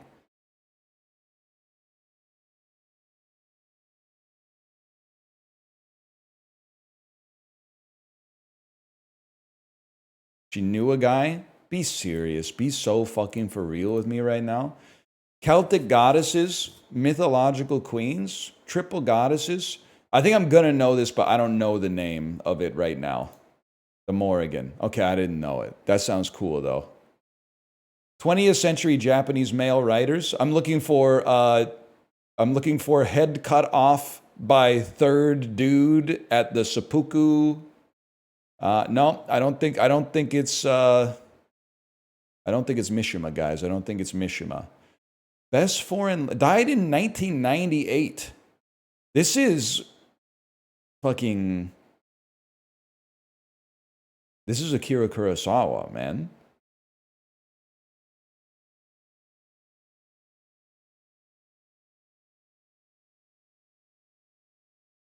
This is Kurosawa.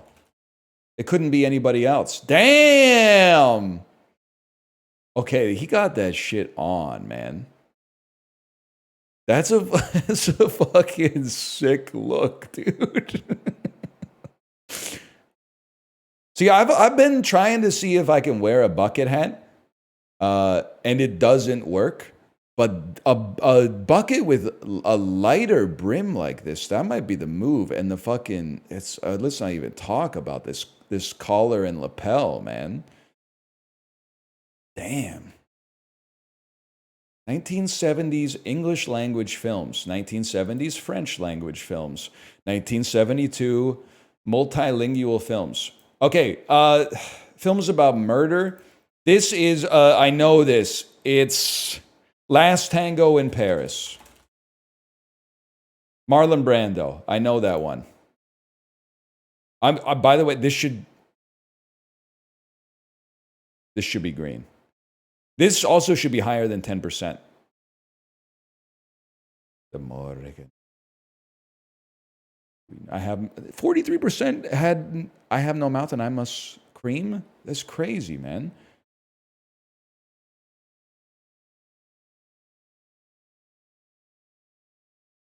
Not everyone's 45. Yeah. What's your point? Is that your defense for being stupid? Because, like, listen, I've been there. The problem is your whole life you get trained on this idea that, like, of course people older than me are better than me. They've had more time to practice. But eventually you hit a point, I don't know when, it's maybe around when you're like in your early 20s and you start seeing news stories of people younger than you doing stuff that you haven't done. Or like somebody like Timothy Chalamet wins an Oscar and then you look up his birth year and it's like 2 years after yours and you're like, oh, fuck. Problem is, in order for you to maintain that ethos your whole life, you have to start doing some stuff. Because if you just don't do stuff and then you are like, yeah, of course they're doing stuff, they're older than me, you're going to be older than people that are doing stuff. So you got to do stuff. Otherwise, you're going to be stuck in that mode. You're really going to be like 61 and be like, well, of course they did that. They're 73. No, man. Because the thing is, I think there's one more switch too. And I'm not quite at that switch yet, but I think somewhere, maybe like 60, you hit the switch where you're like, well, of course they did that. They're younger than me. So you gotta make hay while the sun's up, and the sun is in the middle of the sky right now. If you're 36 years old, like a fellow like me, okay? Because pretty soon it's gonna be golden hour, and the day's always brightest right before the night, man. It doesn't really make sense, but you get the idea. It's high noon.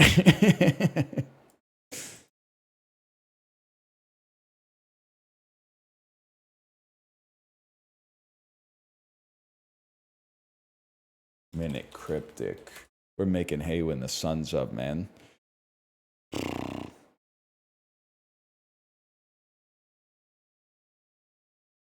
You think waiting till 32 is the right choice for you to have a kid? My wife and I are waiting till 30. You know what? I think that's personal. You know, JJ McCarthy just had his first kid. Bro, you graduated college like 16 months ago. Live a little, bro. I know it's like he's like going 1950s mode, man. He signed his first contract out of college and he's like, time to have like 9 kids or something like that. What the hell, dude? Relax, man. Just relax a little bit. He's going leave it to beaver mode, man. Blackbeard rumored to have submerged body part in canal? Submerged seems like a direction. I think you want a synonym for a body part. Blackbeard is a pirate. Submerged body part. Submerged is like half of you take the letters from the back half of the word. Let me see what, this seems crazy. Our fodder is Blackbeard rumored. We'll use these letters as directed by the indicators. The indicator, to have submerged. The answer is covered or obscured by neighboring letters. What is a body part in a canal? Like it's going to be wordplay. It's always wordplay. Submerged. Do we have to rearrange it? Let me give me a second here. The answer is covered over or obscured by neighboring letters. Ear. Drum. Oh, it's a body part in canal. Eardrum. What a delightful bone mow, Mr. Knight, Mr. Stephen Knight. What a delightful bone mow. I don't get how it's in canal. It's in your ear canal, man. It's in your ear canal. Your eardrum's in your ear canal.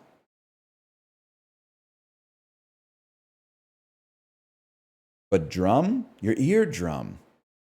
Your eardrum. So what was the Blackbeard part for? Sometimes you got to make a little stretch to make the clue work, okay? It's just a little puzzle.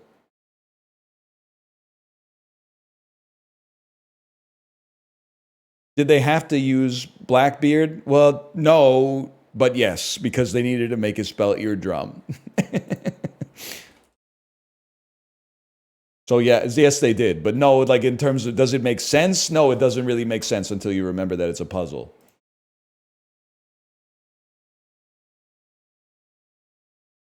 Released in 2000, 177 milli views. We got a chance at this one.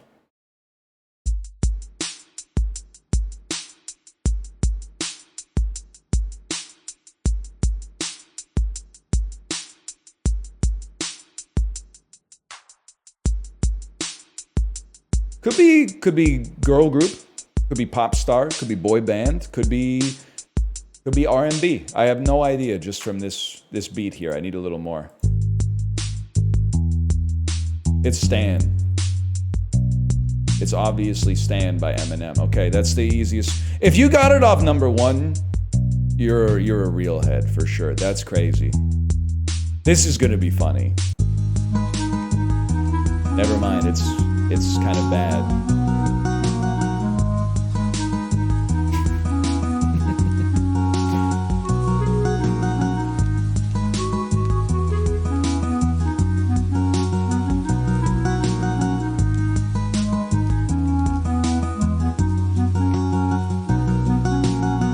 It's fucking like a reed pipe or something. I was waiting for like I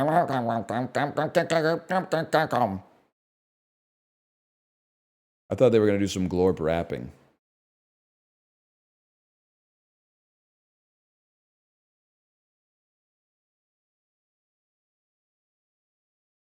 Mad when people say Abandon's easy. No, it's not, bitch. I don't remember the damn song.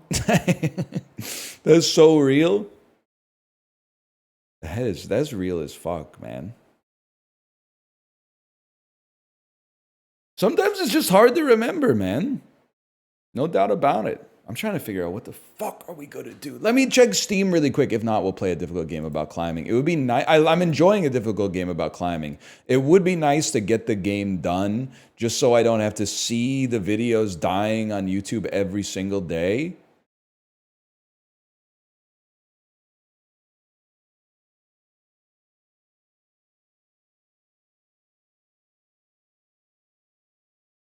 I did Chibley playing Keep Digging. It looked like an interesting game, man. Also, I'm looking at the screenshots of Keep Digging, and I'm like, it's like the first two screenshots look like the game I saw Chibley play, where he's just a dude digging a big hole. And then the last two screenshots look like they're from like Dark and Darker. Like you break into the underground catacombs or something like that. Like what's going on with that?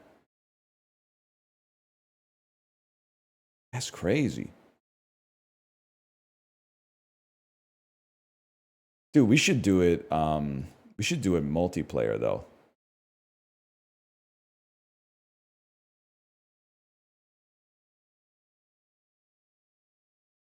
I should not do that single player. I should do that multiplayer.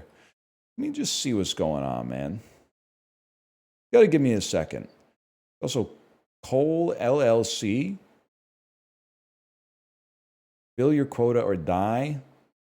Nah, I don't. That doesn't look like it's for me, to be honest. Not OKG. Borderlands 4. Sorry, Mr. Pitchford, your money is no good here.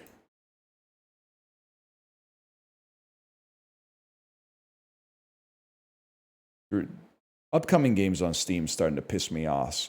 Starting to piss me off. Lost in the World of Succubi, a Metroidvania with nudity. Okay, just what everyone's been asking for.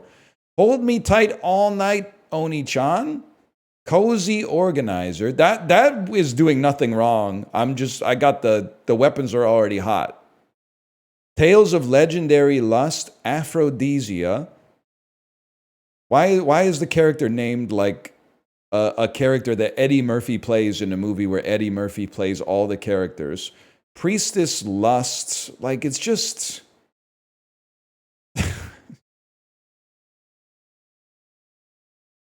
I made that one. You made Tales of Legendary Lust, Aphrodisia? Zoratsu, is that true? Let me check the store page real quick.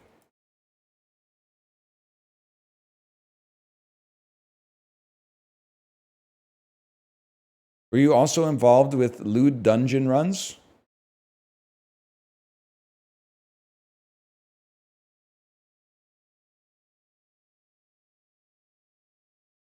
I'm not talking about the what's number one in the upcoming games list.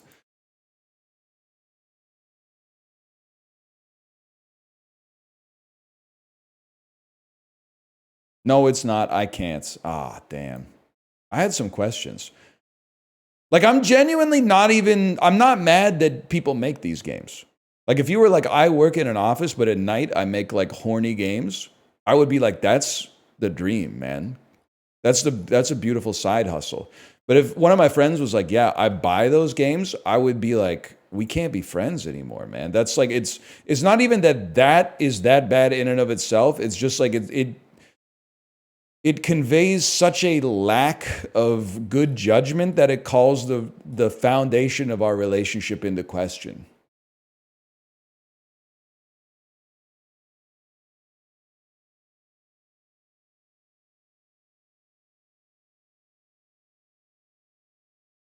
We're climbing, y'all.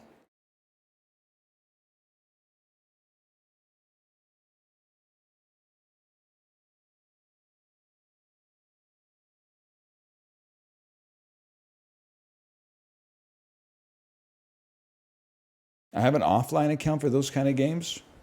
Don't you just like, I don't know, man. Maybe I don't get it. Does it feel better to jerk off with the games than it does to just jerk off?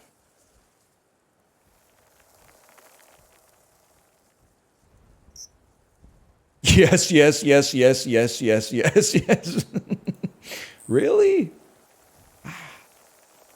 Find it hard to believe.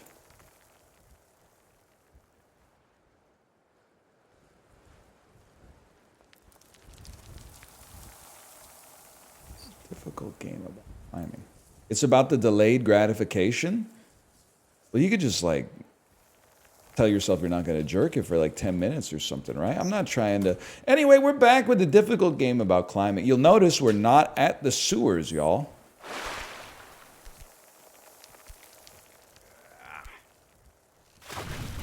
We're in the new sewers, the freshwater.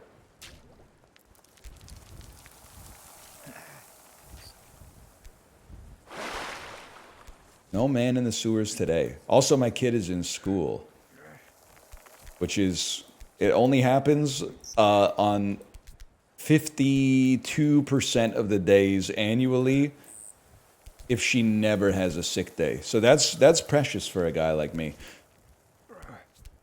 My wife has a Pilates reformer, which is like it's the table that you use to do Pilates. I've never done Pilates, by the way. But yesterday I was like, hey, can you bust out the Pilates reformer? I think I'm going to do some Pilates tomorrow afternoon. And then she started to laugh, and I didn't even ask like why. I was like, I know I'm kind of living like that Real Housewives of Beverly Hills lifestyle right now. But like what's happening? And I'm not complaining. I'm not complaining. But by the end of the summer, Kate and I were very, very burned out on parenting specifically. Now, it's been about a week of her being in school. The thing with burnout is it takes a little longer to get rid of than just like when the stress is released, you burn off a little bit of the burnout every single day until you get back to baseline. So we're just burning off the burnout right now. So I think I'm gonna do some Pilates this afternoon, man. After this brain rot. Hold.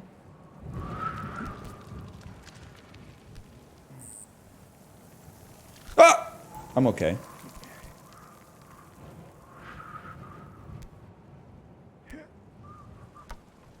Having the same experience, but I'm a single mom and my kid only goes to school 2 days a week.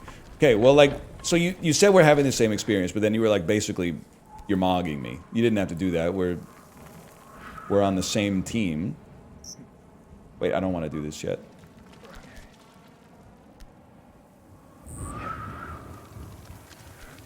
Hold. Hold.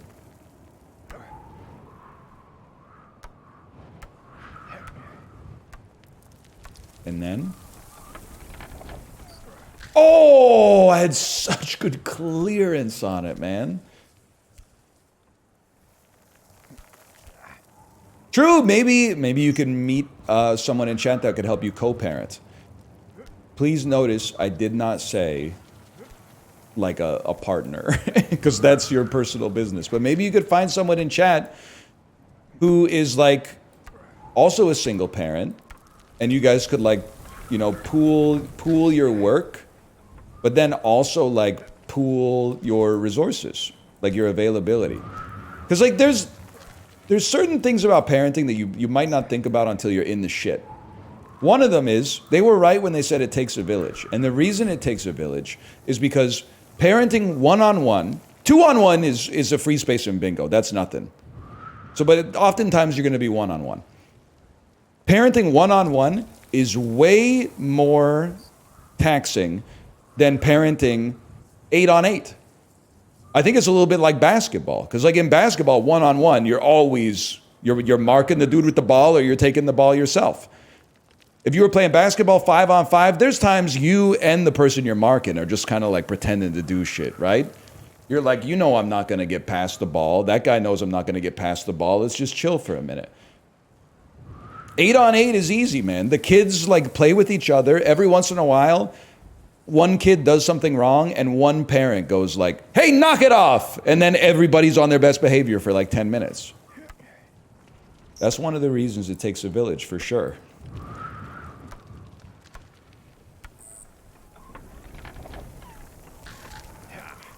I don't know what the other stuff that I was thinking of was, but... I'm not saying the dogs take care of each other. I know it's this website, we need to, and then this is not anti-slime. It's not anti-slime. I was watching him play League of Legends yesterday. That's my dude right there. Even if he is playing League of Legends. But the kids are not taking care of themselves. It's just like when you're in a group setting with many parents who have kids, one parent, just by using their dad or mom voice, can apply an AoE debuff on at least 6 kids. Whereas, if you use your dad voice on your kid one-on-one, I mean, that's a targeted spell. You're wasting the radius of the AoE, you know what I mean? So it's less energy efficient, let's put it that way.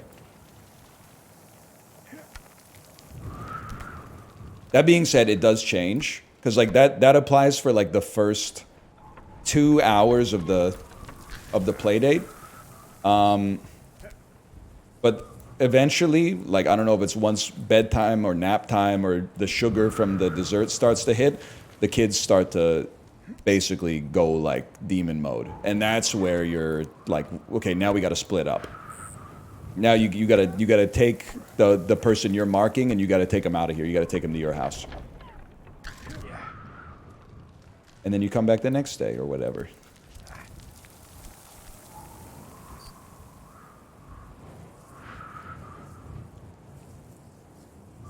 That's where you take team fights.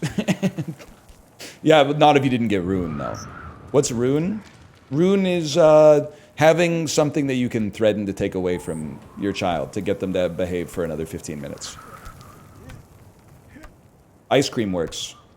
Well, I guess somebody doesn't want ice cream tonight. Okay, hold.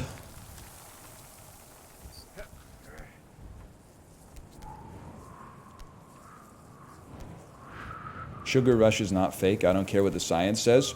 That article pissed me off, too. When it said that the sugar rush is not real. First, it pissed me off for two reasons. One is, it is real. I've seen it. Dry land is not a myth. I've seen it.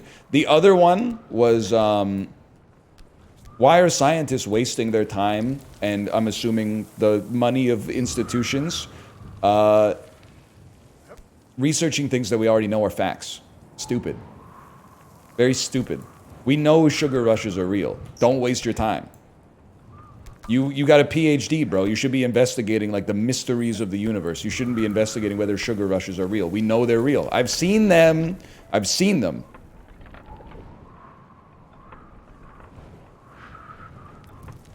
You washed out of science? Shut up. I didn't wash out of science. I actually teched out of being mired in academia. And the only loss for me on that one, well, respectability.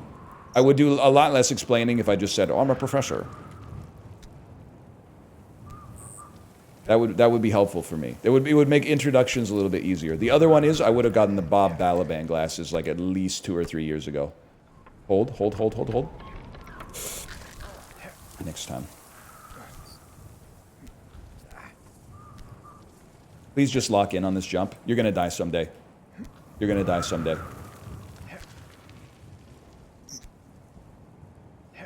Life is funny in that it takes longer than anything you'll ever do. And yet still, it's like, you know what it's like? It's like your scholastic career. When you're a student, you're like, damn, this shit's taken forever. Once you've been out of it for a couple of years, you're like, that was just a blink of a fucking eye. It was gone in the blink of an eye and it's gone forever. That's what it means to be a human being on this earth. You're like, damn, this bitch takes forever to get going. But once it's over forever. And you're like, I barely even remember what it was like to be doing it, man. So be careful what you write in chat. It's going on your permanent record. Okay, hold. Bro, chill. Well, stop telling me to lock in, bro. I'm locking in on living my best life right now. I'm not locking in on making a jump between fucking one rigid body with a collider attached to it to another rigid body with a collider, bro. That being said, I wouldn't turn it down, but...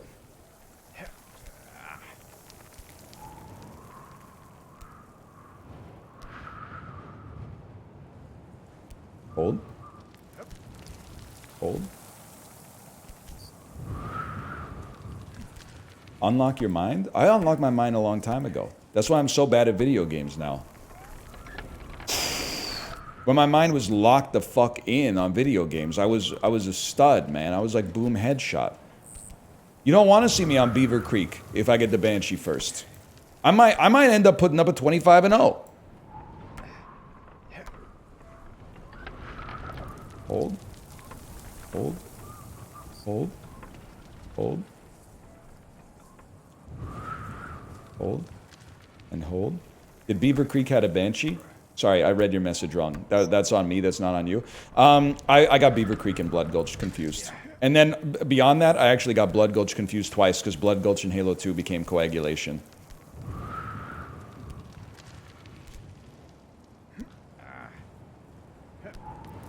You weren't playing too much Blood Gulch unless you were on like GameSpy, Xbox Connect or something like that. Ooh!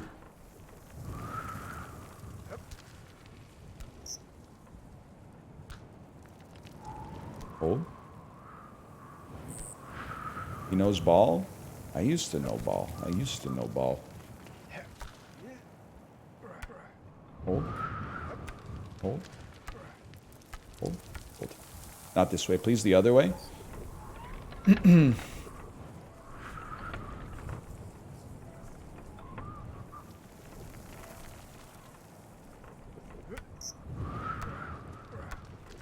This one. Oh, it's such good horizontality, too. Alright, just hold. British teppanyaki where they mush the peas in front of you. Is this anything? I think it could be something. British teppanyaki where they mush the peas in front of you. I think that's pretty good. Where they jelly the eels right at your table. Imagine. Imagine, man.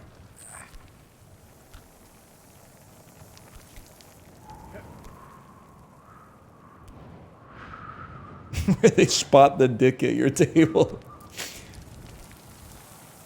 Ooh. That is pretty good.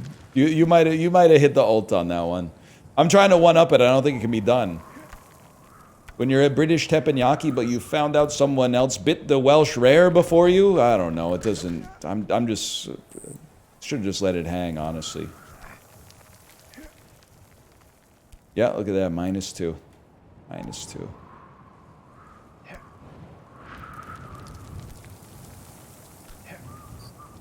You killed it? Good. I was mad that we were all talking about someone who was funnier than I am. This is the part of the comedy special where shit gets real serious. And I and I make up a story. That people are like waiting for the punchline, but then the punchline is actually like either sad or poignant. And that shit did not happen. It didn't happen. That wasn't even close.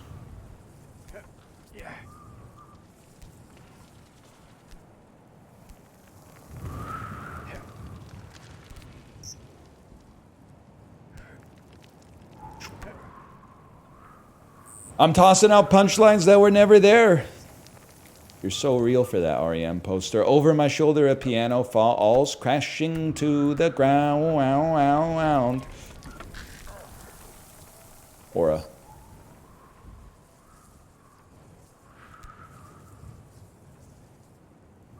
Isn't there a quote about insanity and doing the same thing over and over? Yeah, so why the fuck do you keep typing into my chat expecting me to change?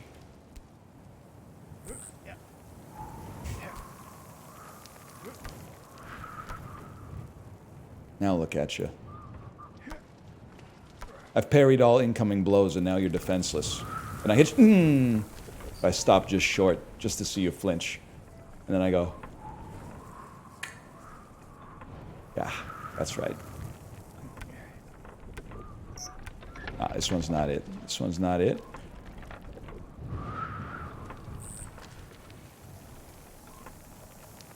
Wait for it, wait for it.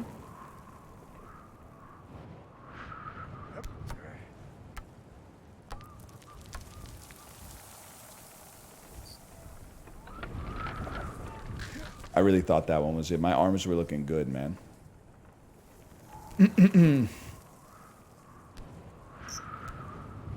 By the way, I do want to say, you should be, you should feel respected if I respond to your comment with a barb, okay?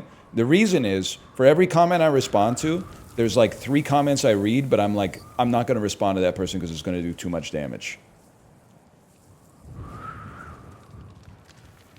If I'm responding to you, it's because I think you've hit me with you've entered into the ring with sparring equipment on. But sometimes people will type something and it'll be like a shot at you, and then you look at their username and you're like, nah, man, nah, you're named after Sonic the Hedgehog. I can't be like, it would be irresponsible for me to reply to that. You're either like 14 years old, or you're older than 14 and your online persona is based on Sonic the Hedgehog. We can't be getting in the ring. We're gonna have different, there's different divisions, different weight classes and stuff like that. It's like, it's irresponsible for you to be here. It's like me being on like a double black diamond ski hill or something like that. Like they gotta send the snowmobile up after me. I'm more of a blue circle sort of guy. Hold.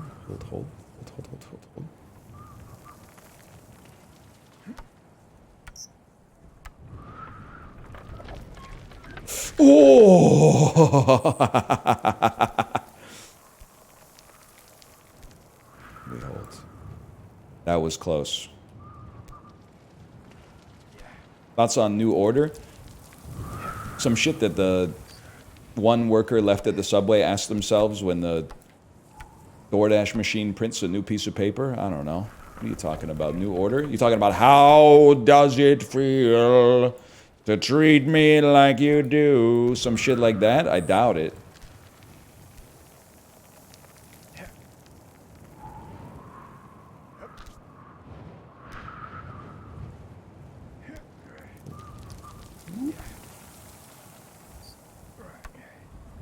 That is what I was talking about. I like a lot of the goth music from the 80s, to be honest. Even if I don't embody like the goth vibes. They had an aesthetic and they hit it, man. I'm neither Susie nor the Banshees, but I respect their right to do it. There's some Cure on the Peloton playlist, but I don't know, a lot of the Cure stuff that I'm into is not the goth stuff. It's not a knock on it. I'm more of like a power pop sort of Cure girly. You know, I'm more of like a Just Like Heaven, Boys Don't Cry. I don't know, I'm trying to... Man, I don't know, Friday I'm in Love kind of pisses me off. I don't like any song that is just listed in the days of the week. Lazy. Little lazy. Pictures of You is okay.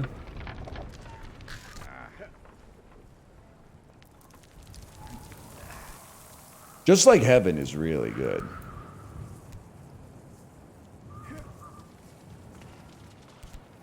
In Between Days that's another classic. You're not wrong.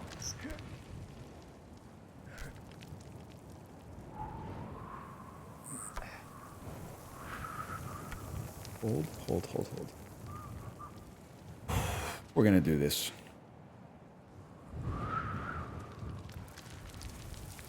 Please don't talk to me about fantasy football. I had Zach Ertz on my bench because they projected that the old motherfucker was going to get 6 points. He caught 6 out of 8 receptions for 64 yards and a touchdown. What the fuck, man? Only consolation is that I tried to get Austin Eckler on the waiver wire 2 weeks ago. That wasn't even close. And somebody swiped him before I could get him. And then he tore his Achilles. So honestly, that was like the only good piece of news. Not good for Austin Eckler, but it was like it was bullish for me on fantasy that I didn't waste my waiver priority picking him up. And the person who did, serves you right. Serves you right.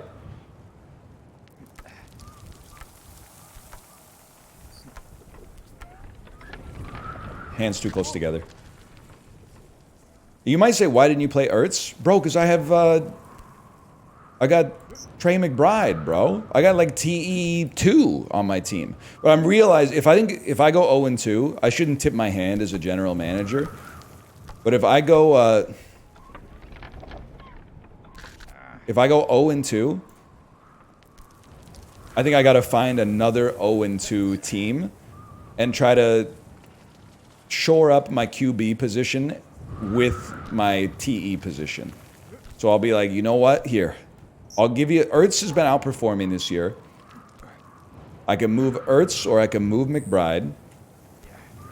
But it's gonna have to be a package deal if anybody from the fantasy league is watching, because I've got a positional need at QB. Okay, so if you want to offer me, I don't think I'm getting Hurts. I don't think I'm getting Lamar. I'm not getting Josh Allen.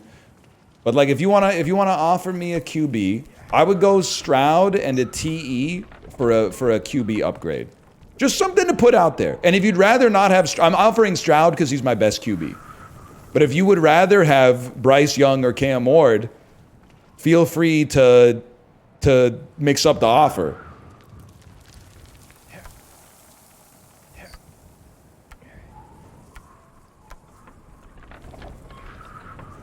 So close. So close.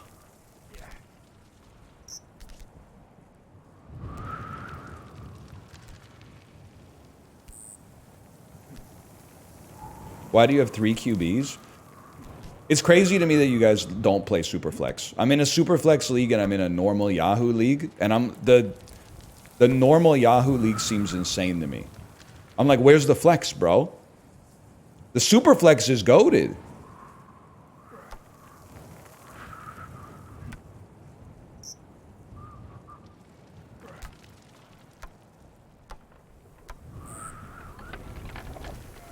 Come on.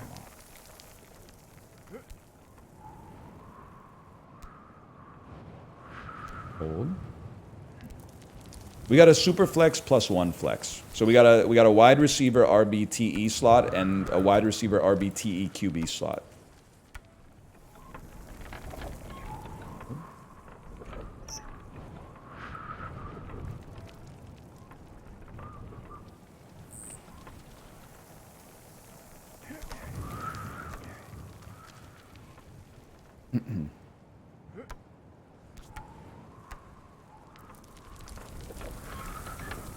Oh.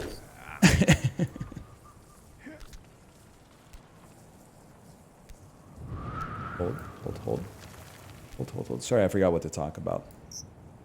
I have Mahomes and Jackson in my Superflex league. Well, listen, it's not my fault you're drafting against, like, plumbers and accountants, bro. I was drafting against people who are always online. So, like, literally, I'm in, like, Diamond League. It's my first year playing fantasy since the mid-2000s. Like, I'm in a league with people who know what they're doing.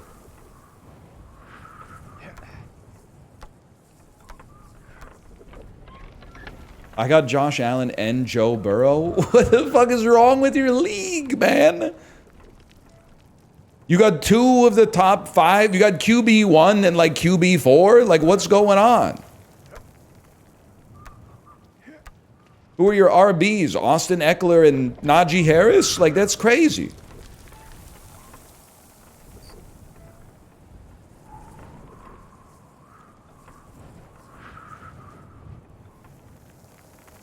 Hold.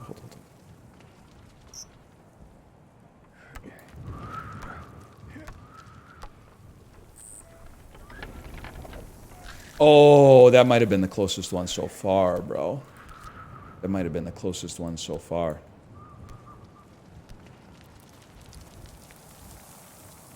Jonathan Taylor and Breece Hall. Okay, you're literally like a week 1 paper tiger. If you're starting to brag about having the Colts starting running back and the Jets starting running back, talk to me in a few weeks, okay? Maybe you'll still be there. Maybe you'll still be really high on your team. But, like, that's 1 week, okay? And the Colts played the Dolphins, who might, like, half the roster might be legally dead. Breece looks good. Yeah, he fucking looked good in, like, 2023, too. And then he looked like fucking dog shit in 2024. So who knows, man? Like, there's a lot of variance in this shit.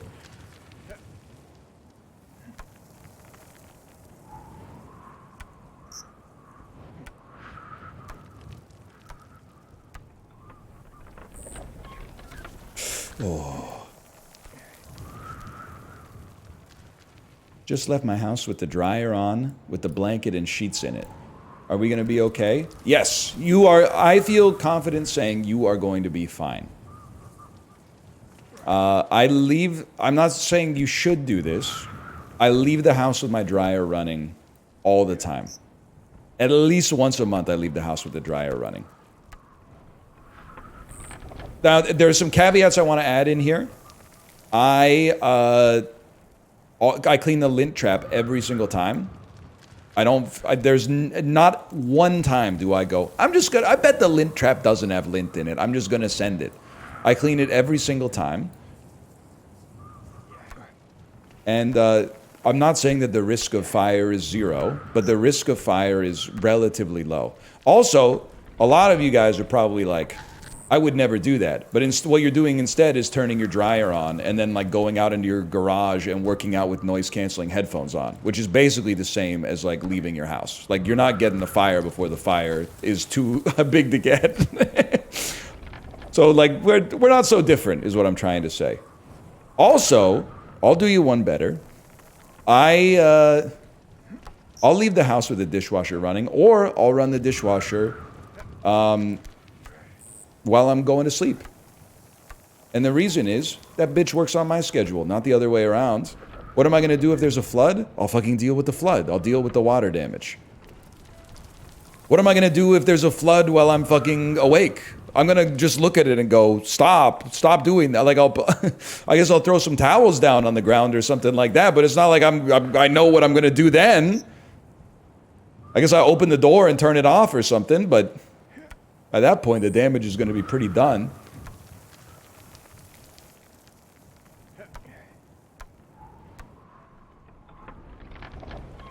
People in the USA have issues with dryer fires. Well, I think it's more that, like, nobody wants their house to burn down. Which I can relate to, for sure. But, like, I do think that you can... It's to your own level of comfort, but I do think that there's people who take it further than I would take it. Like, the people who, like, when they're not using something, they, like, flip the breakers off. I would... And this may come back to haunt me. I would rather deal with one house fire in my life than for my whole life flip off the breakers of the rooms that I'm not in. Now I'm sure I'm playing the odds that I won't have to deal with that, even though I said I would. But I'm not gonna be the guy who's like lights out, boom, ka-choo.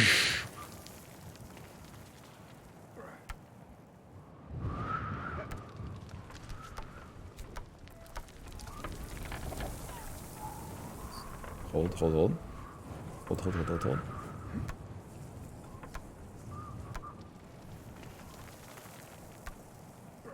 It's okay, you'll just win the lottery. Dude, I'm starting to think my odds are pretty good. I'll tell you why. It's because I haven't won it. There's a 1 in 6.6 chance of winning a free ticket in the lottery. And I've won one free ticket on like 12 tickets. So they're just fucking gearing up for me winning the jackpot, man. Now I won a free ticket on the last draw, so I might not win the jackpot tonight, but like sometime in the next month, like we're all in, man. Whoa!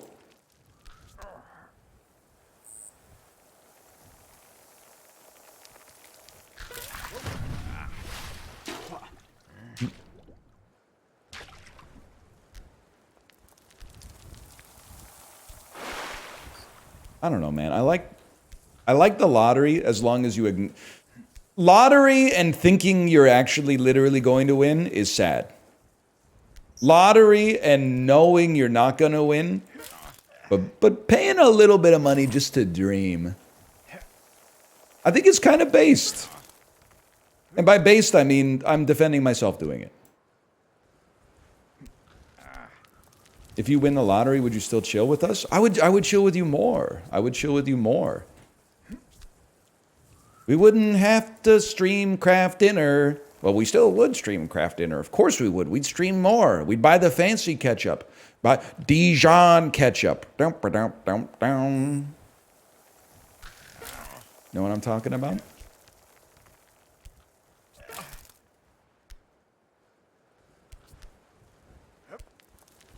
No? It's Bare Naked Ladies. Also known as Busta Rhyme. Yeah, I don't think it's... Well, I guess... Okay, here's the thing. Is it any stupider than r/make someone a millionaire? Where 1 million people pay $1 and then they do a draw where one person gets the money?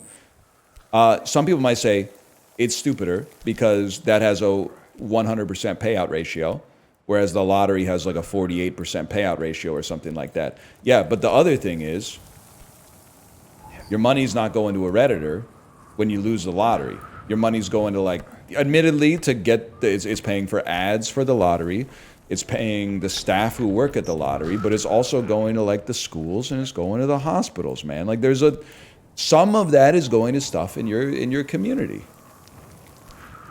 At least here. I'm sure there's some corruption involved, don't get me wrong, but also, the jackpot's not like $1 million. The jackpot's like $14 million.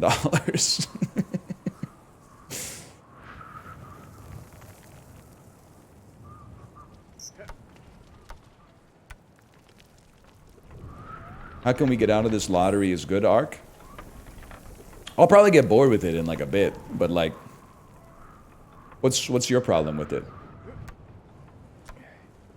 You think it's bad when more people play the lottery? I think it's good because the jackpot goes up, man. I should not acknowledge, the second you buy the ticket, you've lost half the money that you spent on the ticket. And I should also acknowledge that, and you're going to see this as a negative, but I actually see this as a positive, it's boring as fuck. Which is why I think it's actually the best form of gambling. Because, like, I think it makes sense when people get addicted to sports gambling. There's sports on every night, and that seems fun as fuck to be like, let's put $15 on the Commanders. Fuck! Jaden Daniels is fucking washed! The lottery is, like, boring as hell. It's like spending $5 and then waiting 3 days to find out that you're not getting any of the money back.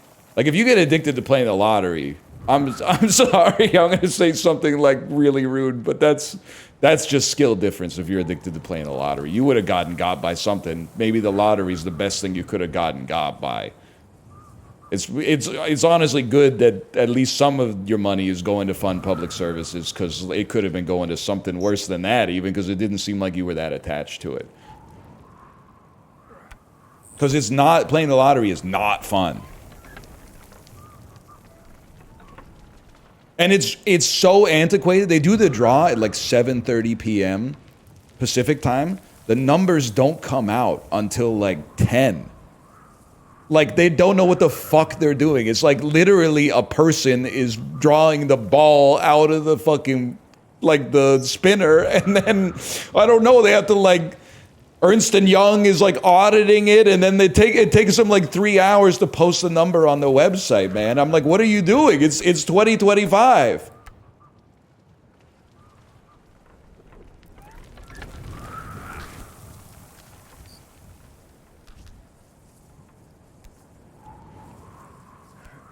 They do the Powerball on live TV. We don't have Powerball here, do we? We got Lotto Max.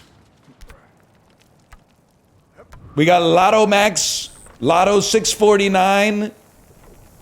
Hold.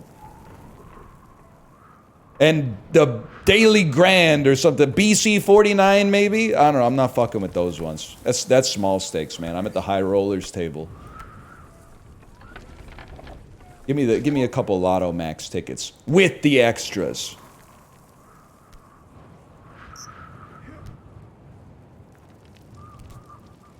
Hold. We hold and we climb and we mine and we craft and we make the one day we're gonna make the jump.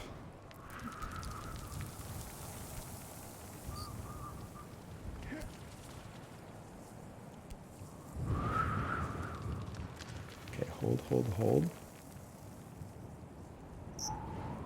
You do 50-50s at the Canucks game? I did for a while. I would buy, like, I don't know, 5 tickets, 10 tickets for the 50-50. But you know what? 2 things soured me on it. One, no longer going to the Canucks games because, like, the EV was just bad. Not the EV on the 50-50, but the EV on, like, spending a bunch of money on the tickets, the food, getting to the venue, having a couple of beers, and then the team loses, like, 4-1, and then I gotta go home after that, and I'm, like, pissed off. Like, just watching a live sport is kind of like sports gambling, because you want your team to win, and then if you root for the teams that I do, they often don't. So you're like, I paid, like, $250 for, like, a shitty sandwich and to watch my team get dummied at home? Like, what was the point, man? You watch the first period on TV, and then if they're getting bodied, you go, okay, I'm just gonna, like, do something else. That's the play. But then the other thing is, I understand why they did it. Maybe like 5 or 6 years ago, they started selling the 50-50 tickets online, and that took a lot of the thrill out of it for me. Because part of the thrill of the 50-50 is, like, when they draw the ticket, you start to look around and go, whoa, somebody in the room is gonna, it's a big ass room, don't get me wrong, but somebody in the room is gonna win this, like, 250 grand. and you're looking around, like if it's not me, you're like the next best thing would be like somebody close to me is gonna go, oh my God. Usually it's somebody like way on like the other side of the arena, but regardless, once they started selling them online, I was like, I'm not buying that shit, man. Like, some dude at his computer in Surrey just won 250 grand. He's not even in the fucking building, man. What do I care? It's good because it goes to the charity, the Canucks for Kids Fund, but I'm like, now I'm competing against the D-gens online, man.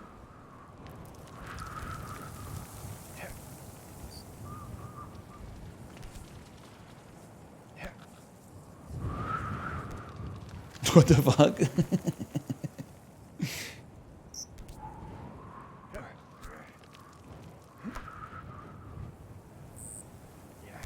Can we switch up the strat? This is where I'm doing like target acquisition. Your name is Falcor. It's a reference to the Never-Ending Story. The movie came out in the 80s. Is it like your dad's favorite movie and he showed it to you, and if I insult your name, it's gonna like just debase who you are as a human being? It's gonna tear you right down to the quick? Or is this gonna be the sort of thing where you're like, I just thought it sounded nice, in which case, like, put the gloves on? I don't know. What do we... One thing's for sure, is the comment reeks of Gen X. Nah, you can make fun of me? That's alright, man. It's alright. That's my brother. I'm not out here making any enemies, okay? I just like the movie. The kids' movie? The Never-Ending Story?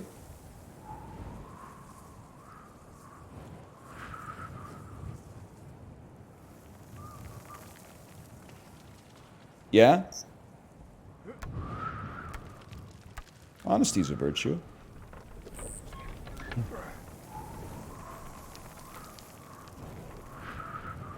Still in shock at Garth Brooks versus Avicii? Okay, listen. I didn't know Garth Brooks wasn't on streaming. I think Garth Brooks is still really popular, to be honest. But do I have a false memory of Garth Brooks kind of getting, like the Morgan Wallen crowd doesn't fuck with Garth Brooks?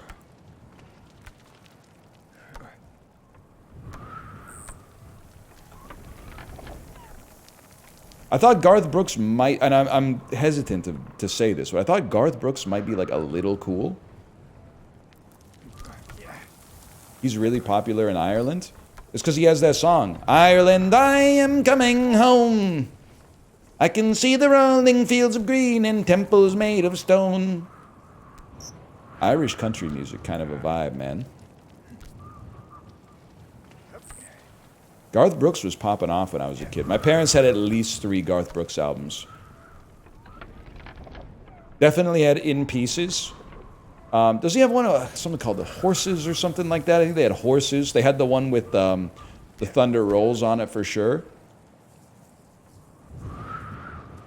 I got nothing against Garth Brooks, really. That's Patti Smith. That is true. I'd love to hear Garth Brooks, people. I'd love to hear Garth Brooks sing Gloria. Sick Transit Gloria. Glory Fades. Hi, Max Fisher. Rope in the wind. That's it right there. Rope in the wind. Can you explain the Bare Naked Ladies line, but not a real green dress? That's cruel. You're not going to like this one, nephew. It's a reference to earlier in the song where they said, if I had $1 million, I'd buy you a fur coat, but not a real fur coat. That's cruel. They do a callback where they say, but not a real green dress. That's cool.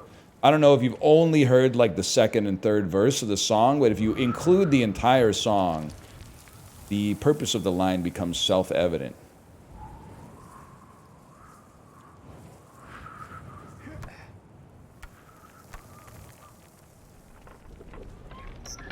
That was so good!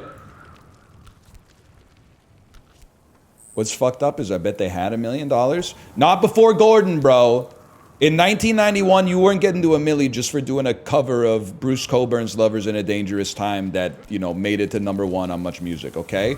After Gordon, no doubt they were... But then you got to split it 5 ways, man. You got to split it 5 ways.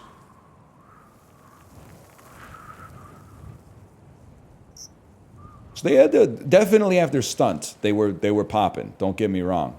Probably, I think they did pretty well on Gordon, too. I mean, Gordon's the best. Just don't pay the drummer. There you go.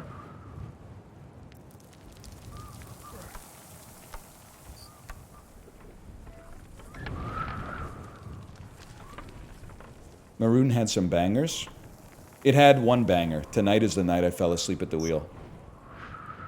Unless you're gonna start talking to me about the humor of the situation or some droll shit like that. Alcohol, a party time necessity. Man, shut up. Shut up. Okay, pass me the aux cord. Okay, but you better not play Pinch Me by the Bare Naked Ladies. We could hide out under there. And just made you say underwear. Fuck off, man. Nah, it's pretty good, though. I like the Bare Naked Ladies. At least when Stephen Page was still in the band.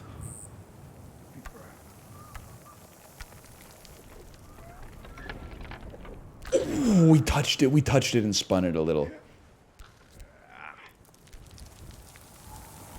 The fuck was he talking about? Is that song about Uncle Fester? When he said, we could put a spare bulb in our hands and light up our yard? Is that song about Uncle Fester?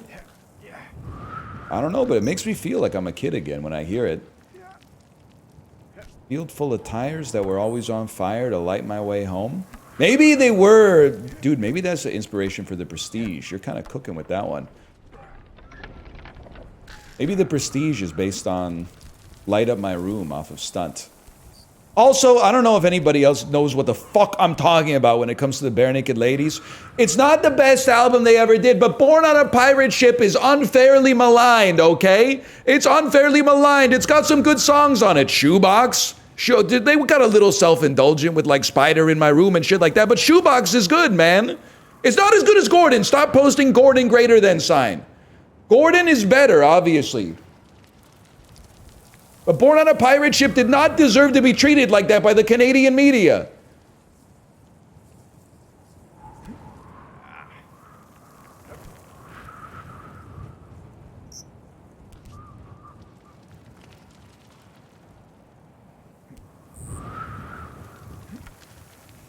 What happened to Shoebox, man? Thoughts on Snack Time? I gotta be honest, I was listening to real music by the time Snackbox came out. I wasn't fucking with the new Bare Naked Ladies stuff. No disrespect to Stephen Page and the rest of them.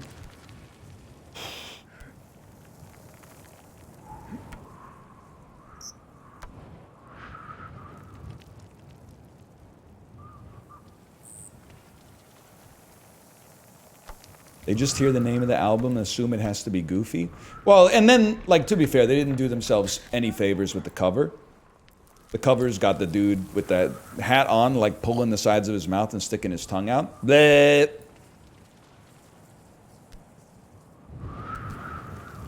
Freaky ass stand-up bass player. They really should have been on the Shrek 1 soundtrack. You're 100% correct. You're 100% real for that one, man. Bare Naked Ladies would have gone crazy on the Shrek 1 soundtrack. It fits right in with the Smash Mouth.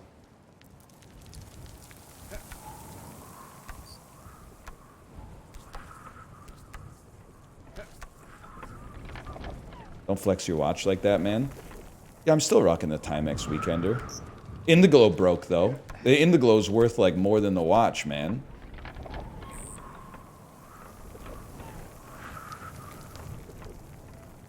The Indiglo's like 150% of the reason you buy the watch.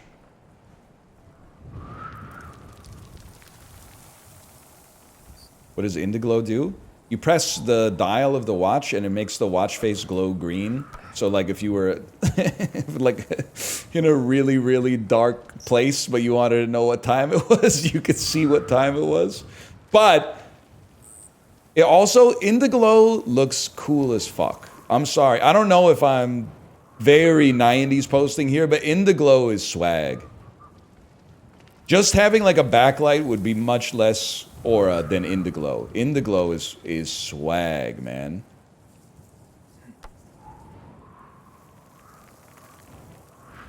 Even the name? Yeah, dude, I'm so meta, even the fucking acronym. That's not gonna do it. What if we one hand swung with our left and we let our right dangle?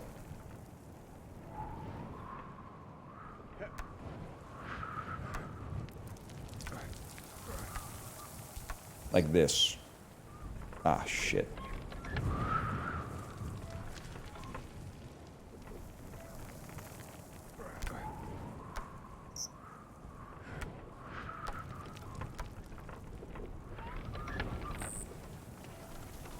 Try again. Try again.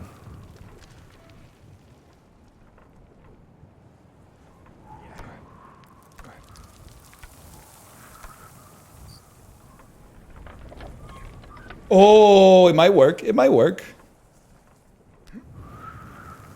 I can't believe he's trying something different. Postman Pat 854. I can't believe there's another motherfucker named after a children's property that's talking shit. It's just, they're making it too easy. You might have been under the impression that this is someone who works for maybe like the US Postal Service. I, as someone who grew up in Canada when it was still British before it became American, know that that's a fuck-ass British show from like 1978 or something like that. Postman Pat, Postman Pat, Postman Pat, and his black and white cat. Why are you all named after children's shows, man? That goes for all of you named after anime as well. It's just, regardless of the anime, I don't care if it is Trigun.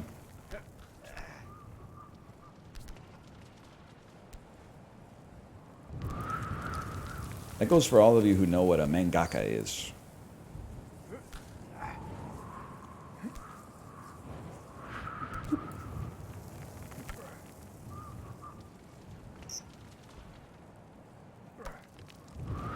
What is that? I think it's a person who makes manga. Might be some shit from Mahjong, though. Oh! You guys think Dan Mangan is like insanely good at Riichi Mahjong?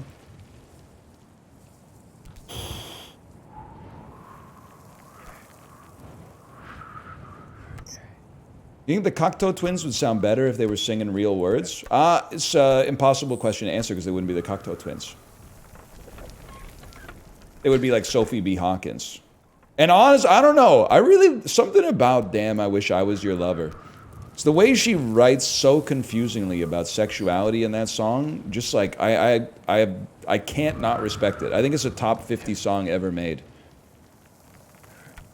I must be the only motherfucker talking about Damn, I Wish I Was Your Lover. And I've been talking about it for like 10 years now. I can't believe this song is not... Maybe, dude, maybe they'll play it on Stranger Things this year. Maybe there'll be like a kiss and they'll play Damn, I Wish I Was Your Lover and it'll go to #1. And then all the fucking like Gen Zs and Gen Alphas in my Twitch chat will be like, you don't know shit about Sophie B. Hawkins. And I'll be like, I've been trying to tell you this for 10 years. Give you something sweet each time you come inside my Jungle Book. Or was it just too good? Don't say you'll stay, cause then you'll go away. Damn! And it's got the fucking... I say the same thing every time. But it's got the fucking... That sound that I don't even know what it is at the start. That old dog has chained you up, alright. It's a fucking vibe, man. The world is ready for Sophie B. Hawkins. Damn, I Wish I Was Your Lover to be back in the zeitgeist.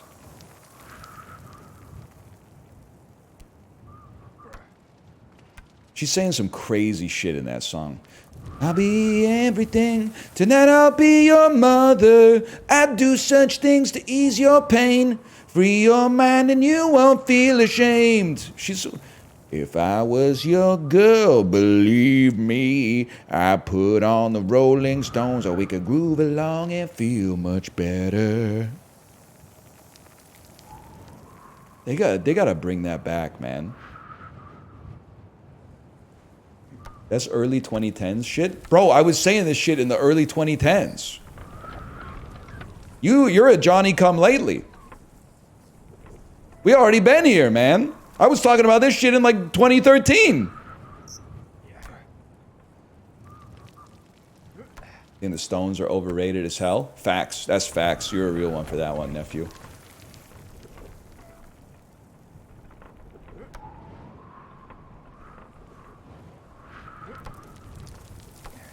Hold. I'm a dad with 2 kids. Mental health day from work today. All I did was nap and fish. Am I cooked? No, that's the play. The play is, damn, I need some time to myself. And then you get like a couple hours to yourself, and then you're like, well, what do I do now? And then you like, tell your wife you'll be back at like 4, and then wander back in the house. Tell me my ass ain't back in the house at like 1:45. And she's like, oh, you're back early. And I'm like, yeah. Figured I might as well come back and help out. What else to do, man? What's this nephew kick? I'm embracing the unk image that the internet has foisted upon me.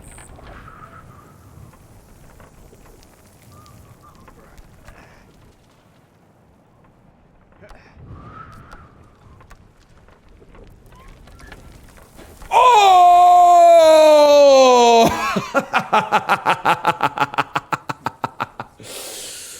Oh. That one's for Sophie B. Hawkins! That one's for Sophie B. Hawkins.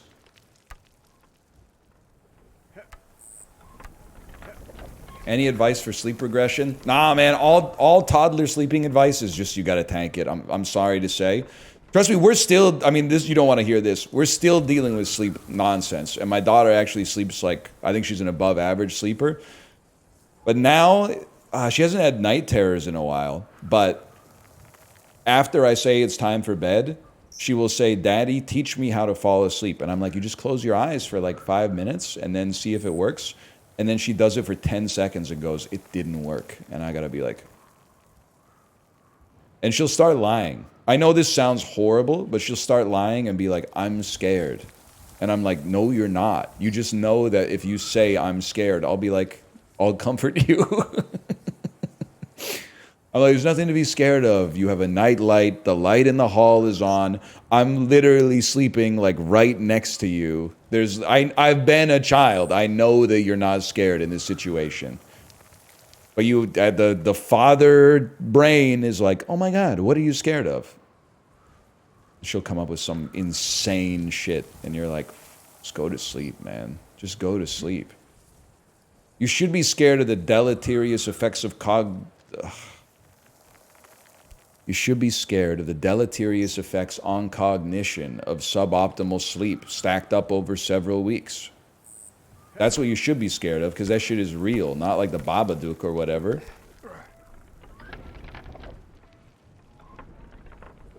I didn't stutter, I said a word wrong. Okay? Let's call it what it is. Was not a stutter. I put the word in the wrong order. Fuck you.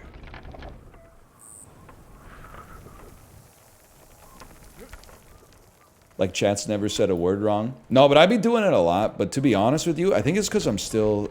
it's so annoying to say. I think I gotta eat an even bigger breakfast. I think I need more fuel for the brain to talk as fast as I talk about the shit that I talk about. Like every stream for me, every bit is like in a rhythm game when you pick a song and it's like, are you sure you want to play on extreme difficulty? And I'm like, yeah. And then I'm like, you know? I think I need like double the granola in the yogurt or something, man. Yeah, that was Megalovania farting. That was Fartalovania. You got it, you got it.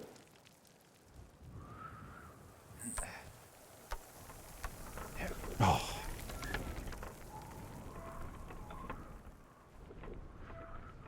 Most annoying motherfucker always say some shit like, take the first option when your horse wants to eat in Yuma. Yuma? In Uma? See, I told you I had to eat more. But you're 100% right, yeah. Yeah, I'm talking about Arizona. Unk's talking about Arizona out here. Almost called it Arizona. Maybe, oh, it's Friday. It's okay. Okay, hold. Hold. What percentage of words spoken are you in? It's got to be 99%. To be honest with you, there's no merit in speaking a lot, so don't see this as a flex. Well, I gotta be like 1 in 10,000. I gotta be in like the 0.01% for words spoken, right? Like people, there's jobs where people talk a lot. Like teachers talk a decent amount for sure. But I think I talk more than a teacher. Work less, but talk more for sure. And then people always say some shit like radio DJs. Bro, they talk like a sentence an hour. The rest of the time, we let the Little River Band do the talking. Cashiers? I think in a 5-hour stream, I talk twice as much to 4 times as much as a cashier does in an 8-hour stream. Any cashier that talked as much as I talked would be fired. Call center workers, they talk a lot, for sure. But most of what they're saying is, just give me a second.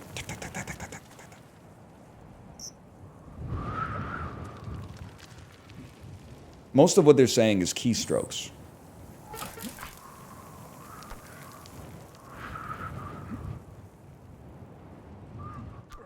I didn't say I'm in the most persecuted profession. I just said I think I'm top 1 in 10,000, top 0.01% in terms of words spoken at my age. And it took me a while to get there. I'm baking in the fact that I was one of those kids where like at a family function, they would be like, hey, you feeling okay? You haven't said much. That's just because they're talking about some shit I didn't really know about. They're talking about the Dow Jones Industrial Average, bro. I didn't know shit about that in like 98. But I've made up for lost time. Let's put it that way. Teachers do talk a lot, though.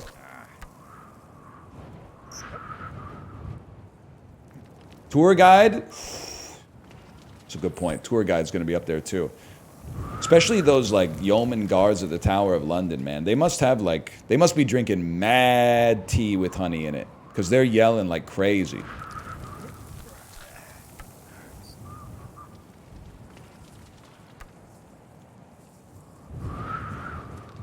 Oh.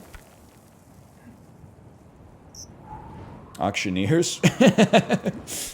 Yeah, there's not that many auctions, though.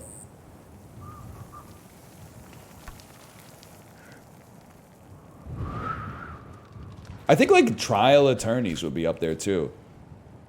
Like if it's your day, don't you just talk all day? I get that the trial is like just the tip of the iceberg and like 98% of the work is pre-trial, but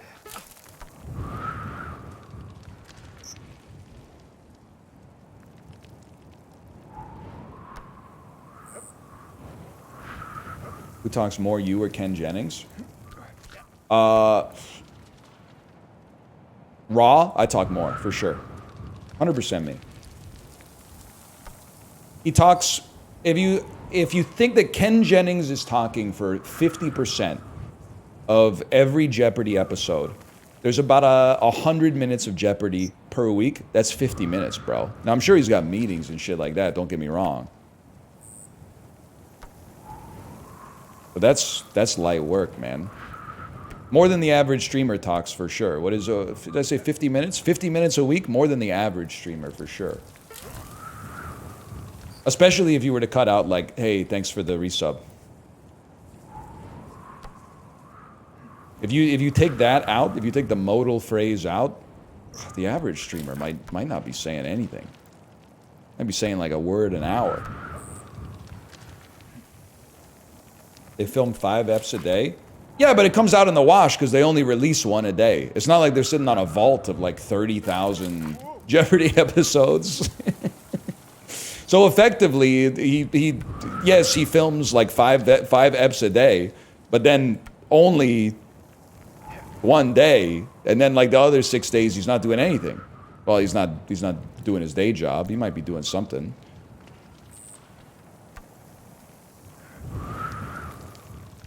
That's true. Streamers do also be saying he's one-tapped.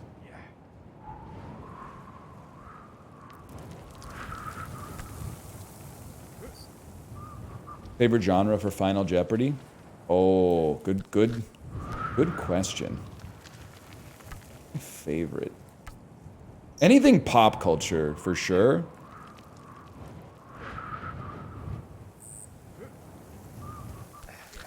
Come on, man. I do know someone... Oh, I'm not reading that. I thought you were talking about your friend who was, like, in the hospital. I was going to ask if they got better. I know what you're talking about. I thought your friend got really sick, and I was going to say, did he get better? Sorry, my bad. Someone had, after a few days, someone had to get me. Done a good job of reading between the lines on a lot of these bait messages. Someone it's been a broken watch is right twice a day. I'm not gonna feel bad about that one. I'm not gonna make you the bad guy.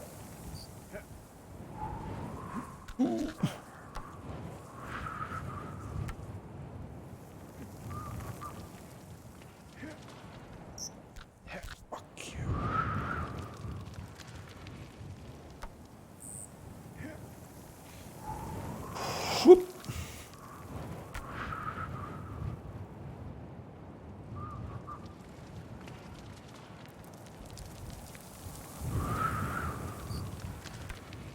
Why am I so ass at this game today? I used to do these jumps like immediately every single time before. Today? Well, like I'm assier than usual.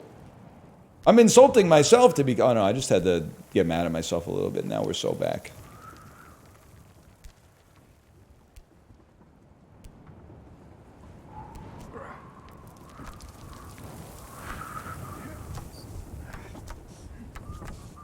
Because you're beefing with Silksong? I am obviously Silksong's #1 hater. It's just crazy to me that there's people who are like, I would love to watch you play Silksong. You don't know the... You haven't figured this website out yet, huh? Let me spell it out for you.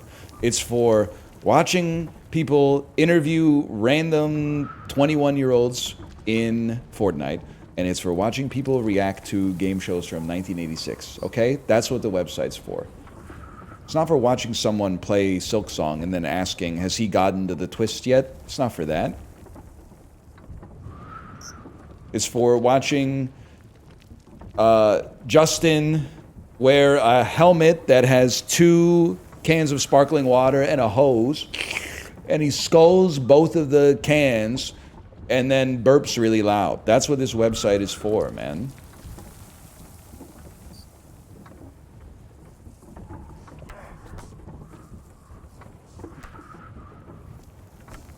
Thoughts on Ask for Luigi? Are you talking about the guy or the other guy? Are you talking about the restaurant? The guy from the Vancouver restaurant, or are you talking about the other guy? Because I'm worried I'm being baited again. Because I'm gonna say they got really good pasta, and you're gonna say some shit about United Health, okay? So I'm on edge right now. I'm on edge. Because the restaurants, if you're actually asking about the restaurant's really good. If you like Italian food, I would recommend giving it a shot. I'm asking about the restaurant. Mods, set up the polygraph. I don't think it's that good. It's pretty good. Ask for Luigi. What it tell? Listen, you glib so and so. Who we talking to? You're pissing me off. I don't think it's that good. Sama JG. Savio Volpe is better. Okay, but that's literally like the best Italian restaurant in the city, probably. I don't know. I've never been to Cioppino's. I heard Cioppino's is also really good. What's better? What's better? Let me see what you got here. Wait. They just typed wait. That's like, wait! I'm just asking you an honest question. You ever been to the Olive Garden? Yeah, and it's not even that bad. Olive Garden is pretty good, man. Like, it's not as good as going to a good restaurant, but for like a shitty restaurant, it hits the spot.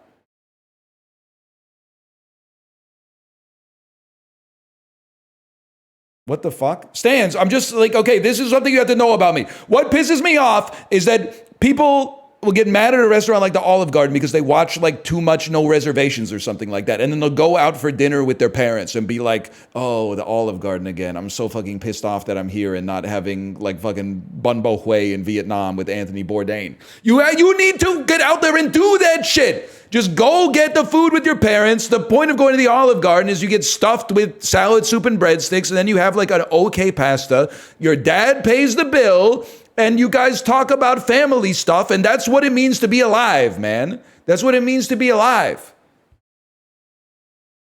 They changed in 2010. I will be honest, I've only eaten at Olive Garden once, and it was like, I think it was 2022. So I don't know if I'm in the post it being good or the post it being bad. I don't know if it got worse or it got better.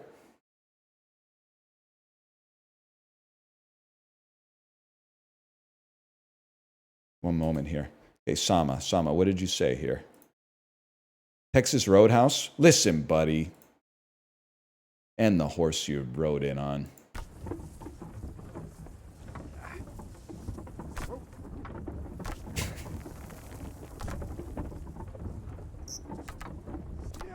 Eastside Mario's, though? Eastside Mario's goes crazy when you're, like, in the 10th grade and you want to go out for a nice dinner with your friends.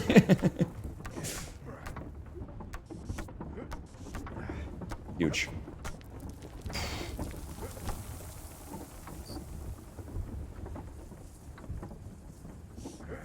Help. Hey, bada bing, bada boom. What a great restaurant. Mod Pizza fell the fuck off. Here's what I'm gonna say. I'm trying to limit my time in the United States to begin with. If I was spending time there, Washington would be one of the places I would want to spend time there. No disrespect. The other 49 he is. But the one thing I'll say about Mod Pizza, the pizza is like a 7 out of 10. I don't eat here for what I'm about to say, but it's just a nice bonus. The people working at the Mod Pizza they always seem to be in a good mood. And I don't think it's one of those things where it's like the boss is telling you have to be in a good mood. Because it's the culture of the restaurant somehow is like, I don't know if it's because they have space to like move around and they're like, they always seem, I'm not saying they never have bad days. I'm saying they're always like, it doesn't feel like they're putting on airs. It feels like they only hire like chill people. I worked at one for a couple months and it's kind of chill. You know it's chill when a beast like me comes in and I say, hey, can I get a Mad Dog on the regular crust? And no substitutions. It's fine. You can just put it in as is. Just as it is on the menu is fine. When a beast like me comes in with the Apple Pay preloaded by the time that you spin the point of sale around, you know, man. No substitutions is a hero move. I trust the people who made the menu, man. I bet they went through a lot of like focus groups to figure out what the ideal toppings were. So I trust the focus group, man. There's wisdom of crowds.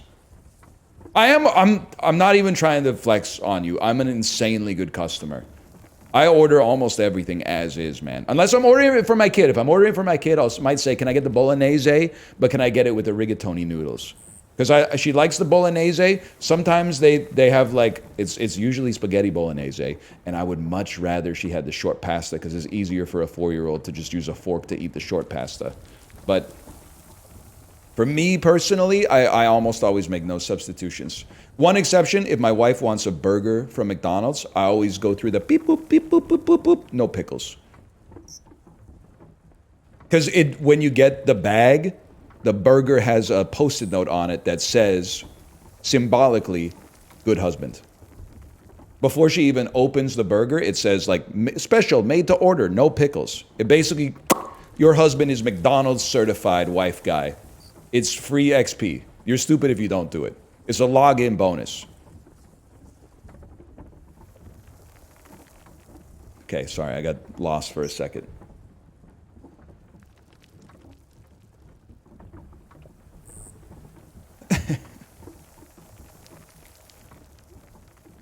You clean up the table a little after a meal? I clean it all up, man. I clean it all up. I don't get out a wet wipe and wipe it down, but yeah, I put everything on the tray and then I put the tray in the garbage, of course, no matter where I am.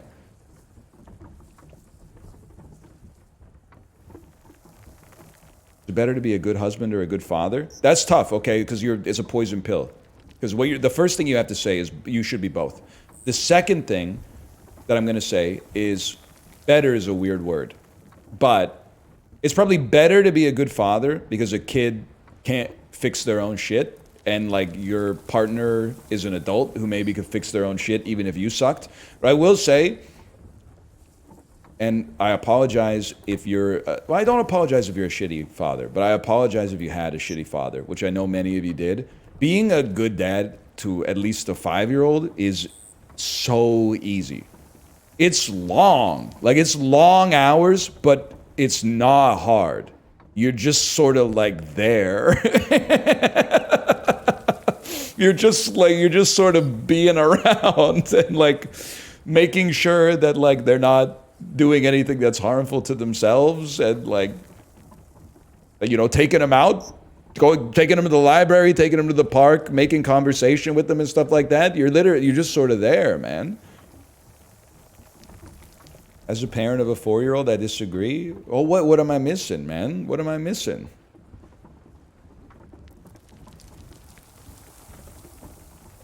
Hang on. First, before you answer that, I got to get to this other bush.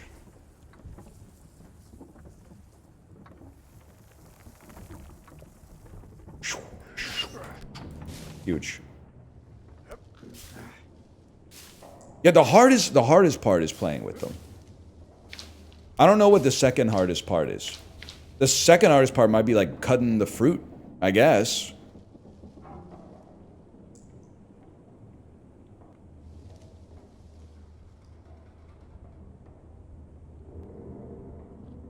Hold. Cutting fruit is hard? No, that's what I'm saying, man. Yeah, you're right. Cleaning up after them is annoying.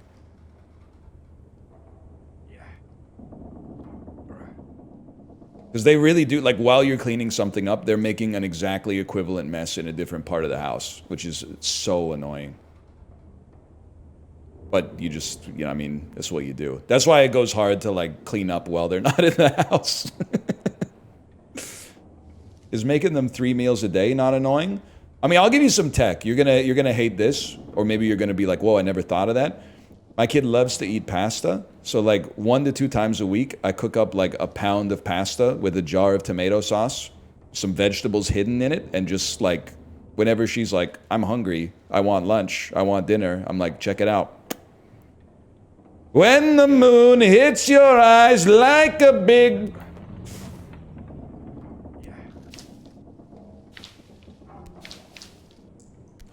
Hold.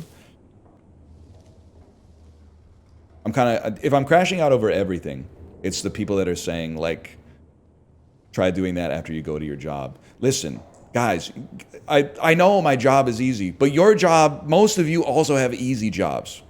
Most of you you're not firefighters. You're not getting like a hit in the tummy with cannons. You're not painting a bullseye on your tummy and then tanking like a cannonball. Like you're in the office, man.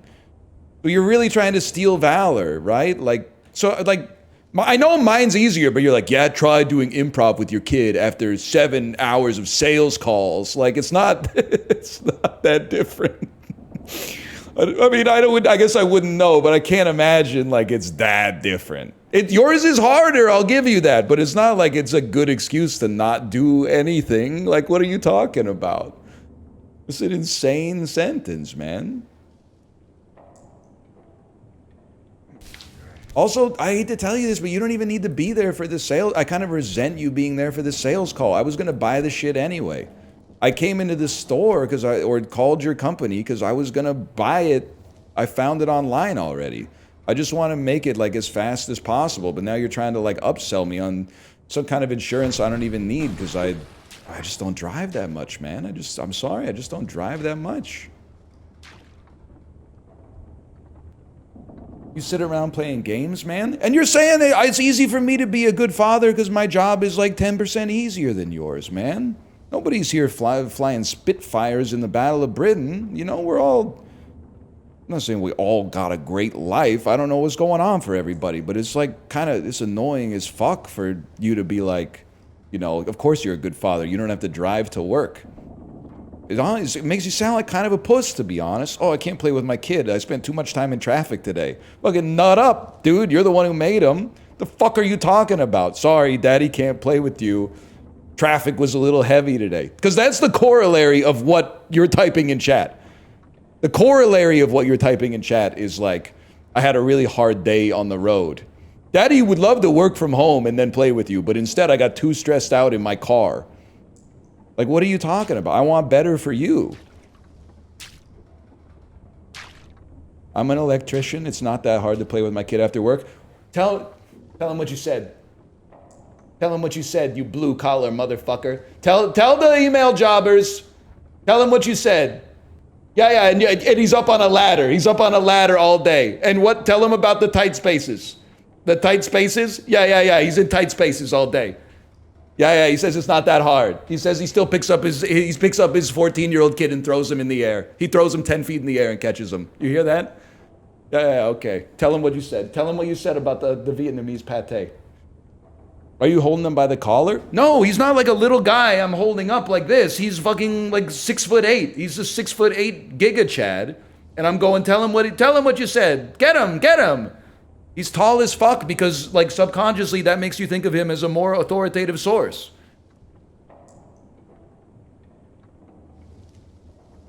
I would be like, now listen, this if I was holding up a tiny guy, I'd be holding him up like this and I'd be going, now listen to what he's saying. Listen to what this guy's saying. I'd be holding him like that, okay?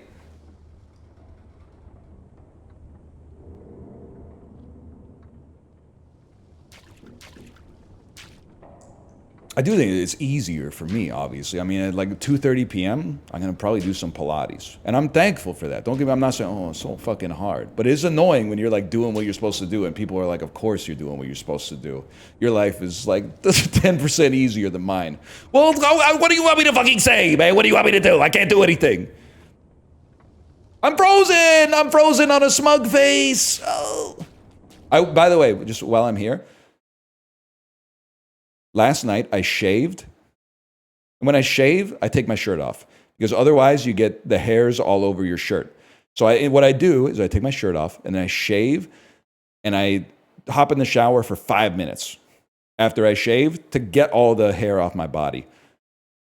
Before I put my shirt back on, I sat down in my computer chair. I took my computer out of sleep and my camera froze on what I can only describe as the most horrifying image anyone could see, which was just my incredibly hairy torso filling out the camera frame, like insanely too close to the camera. And I was like very, very foreboding image. And I was like, should I send this to the content creator Discord? Because it's actually like so horrible. But then I didn't because I was embarrassed. But I genuinely thought about it.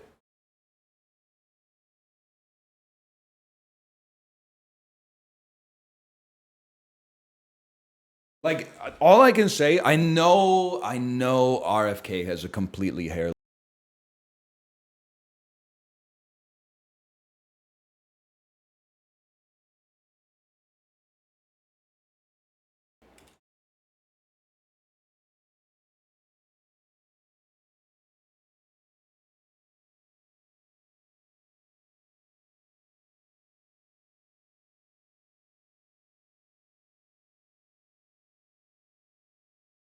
Hello, you can hear me.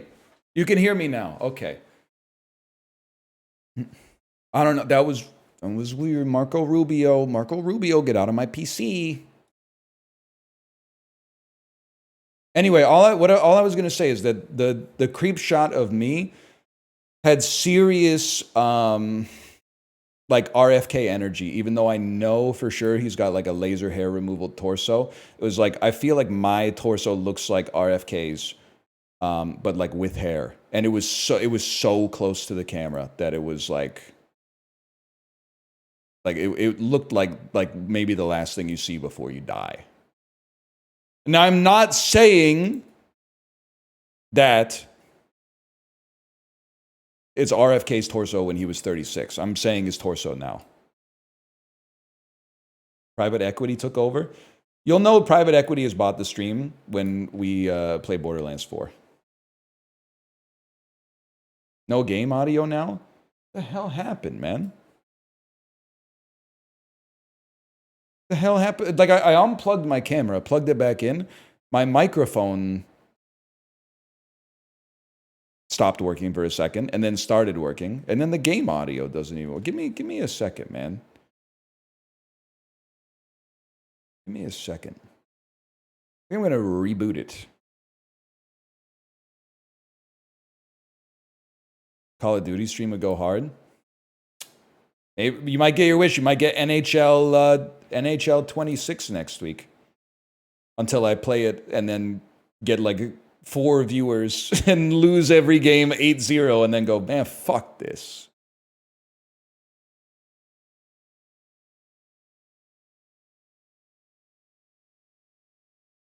No shot.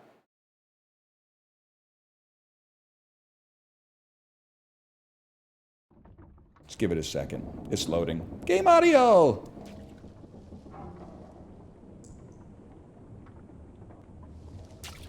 Sports games could be the play. What's crazy is that, like, I know the overall sentiment on sports games. And I have to acknowledge, they do suck. Like, NHL as a franchise changes like 5% annually, which is unacceptable. 5% might even be a stretch. Like the last one I played a lot of was like NHL 09. And then I played like 1 year at like NHL 18, and I was like, it's the same fucking game. You can't fool me. But I will say, they're so fun. They're such a fun, like, I just want to play sports kind of game. You used to work on NHL, it's because it's a skeleton crew. Yeah, I always got the vibe that, like, NHL makes not enough money to, like, justify the amount of resources to, like, try to keep up. But, like, what's the excuse with Madden? Because isn't, like, Madden used to be gas, and then they fell off, and I feel like they never got back to that, like, 85 Metacritic score, like, critical acceptability before. I guess they all, yeah, you're right. They all optimized around, like, Ultimate Team instead of actually making the games, like, good. That makes sense. They're already fun. Why make them good? Just make it gotcha instead. It makes sense.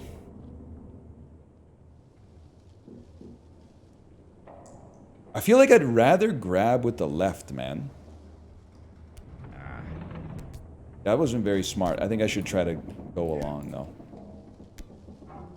Try to go along instead. Whoa, don't go there.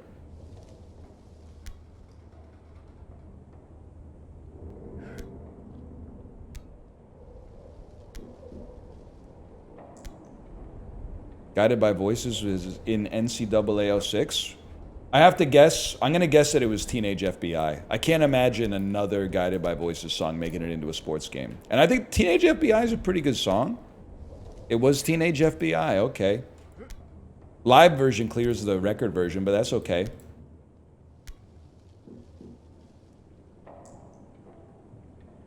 Go up and fast. Ooh, we were kind of cooking. We were kind of cooking there.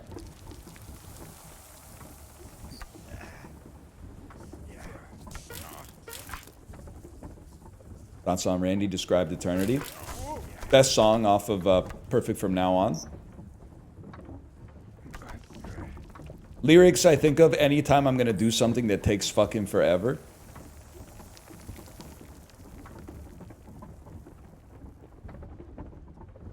How long do you think it would take to wear down a metal sphere 10 times the size of Jupiter if it only came around the Earth once every 1,000 years and you stood on your roof with a feather? I'm thinking it would be a while.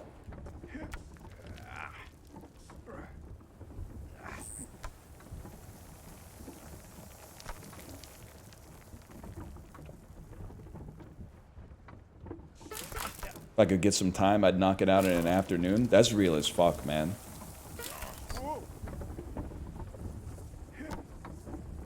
Best wishes.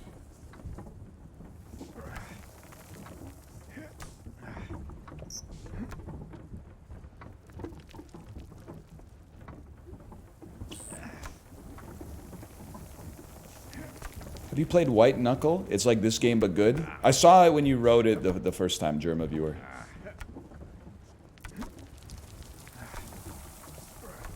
I see everything.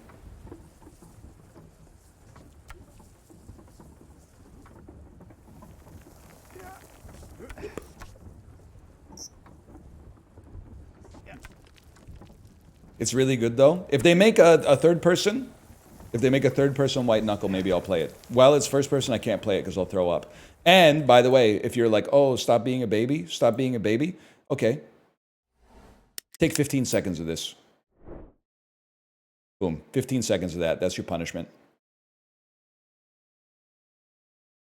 You are getting very nauseous. You're getting nauseous. You're getting a headache. Your internal temperature just rose 3/4 of 1 degree. There you go. Watch what you say, okay?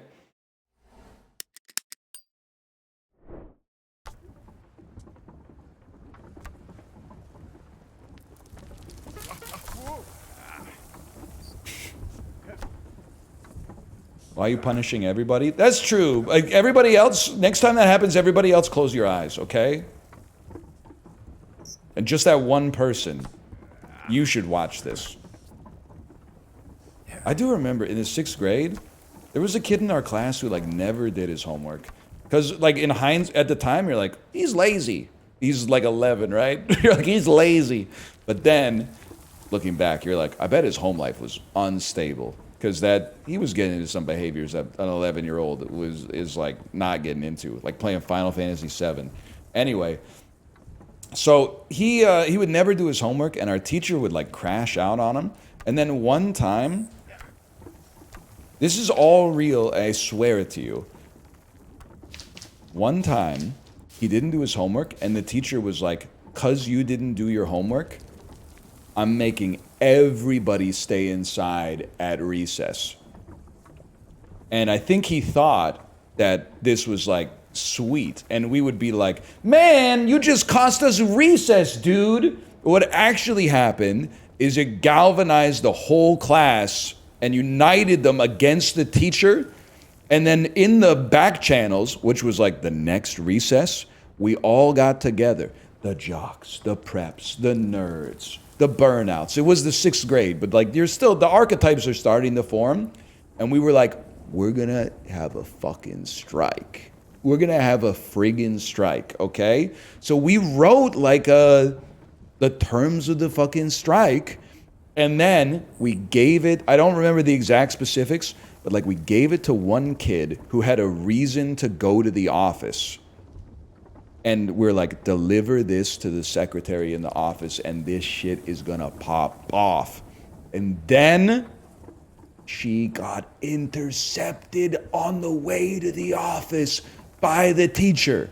And the teacher was like, "What are you doing?" And she was like, "Delivering our manifesto to the secretary." And he was like, "What?" So he got the manifesto and he came back and like, we came back to the bargaining table. Let's just put it that way. And we ironed something out. We ironed out an arrangement so we could all make it to the end of the school year without anything popping off. But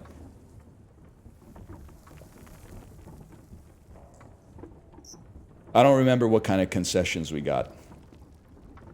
I got a lot of... That's the same teacher who I found out later he got fired because he was taking the profits from Pizza Day.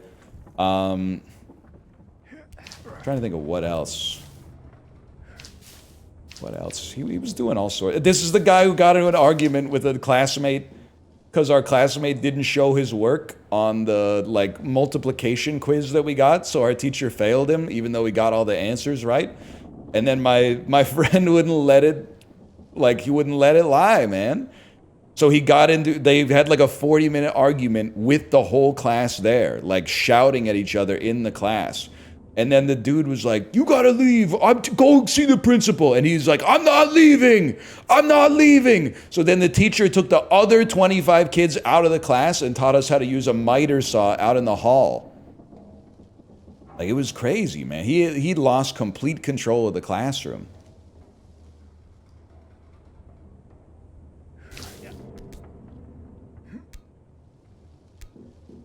Good life tip, though? Yeah, he was, the one good thing I will say about him, he was always trying to teach us how to use tools. He was always like, when you get older, you might want to know how to use, like, a drill press. So he had, like, a system where you could get, like, certified on the wood shop tools. And I was like, I'm not doing that shit. I made a birdhouse out of an old 2-liter pop bottle and then got my credit and got the fuck out. In hindsight, I really wish I paid more attention. Yeah, no, obviously I regret it now.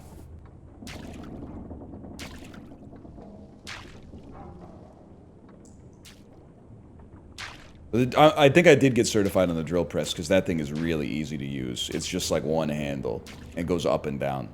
But anyway. The other shit, yeah, he got me on the other shit. I don't know what the fuck I'm doing with a miter saw.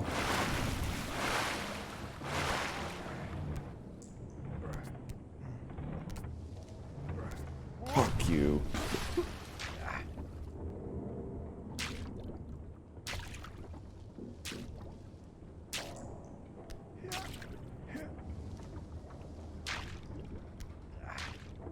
You're cooking though? Yeah. Hold on. No cap, I had a shop teacher named Mr. Wood who was missing an eye. That's so real. Why are so many teachers missing an eye? In 10th grade, in the province where I lived, you had to take 2 classes that obviously, like, are practical, but because school is sometimes bizarro world, the practical classes were the classes that were, like, jokes, and the shit like theoretical physics was the stuff that's hard. And the stuff that's applicable to almost everybody's life is like, yeah, you just sort of show up and get at least an A.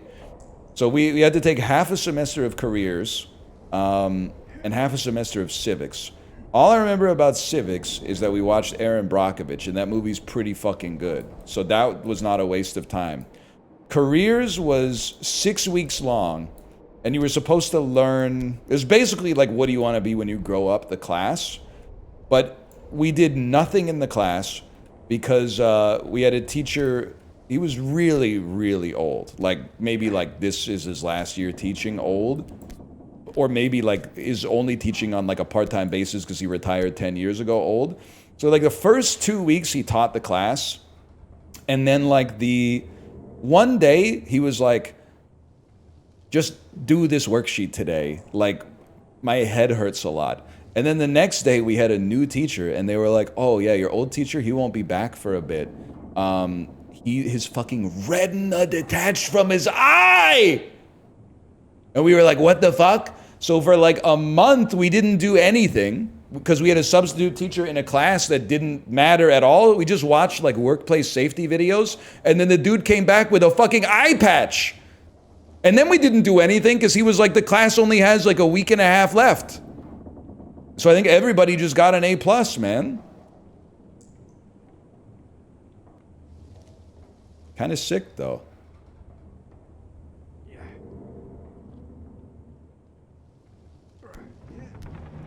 Careers was dumb. Tell me why my friend's got a trifold saying he's going to be an F1 driver.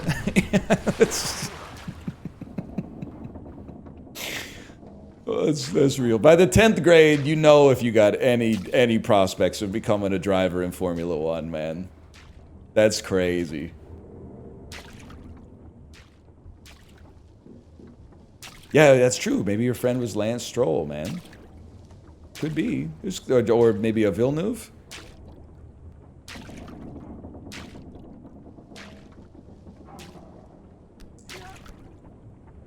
What was your high school GPA? A fucking 4, dude. It's public high school. It was a 4.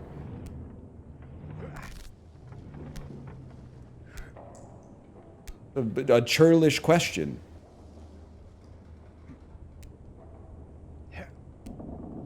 Hold.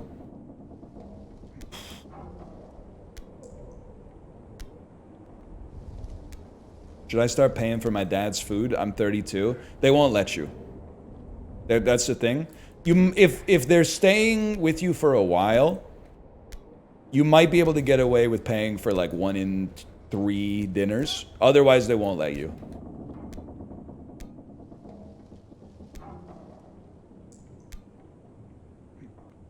You offer, and then they say no, and then you relent and let them pay. I think it's the way to do it. Fuck you.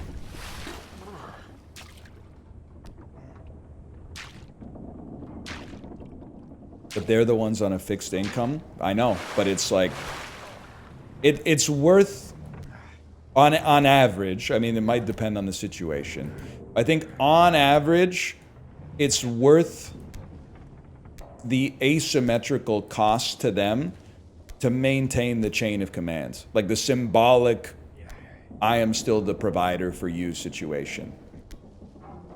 And it's worth me letting them pay for it so that they can maintain that as well.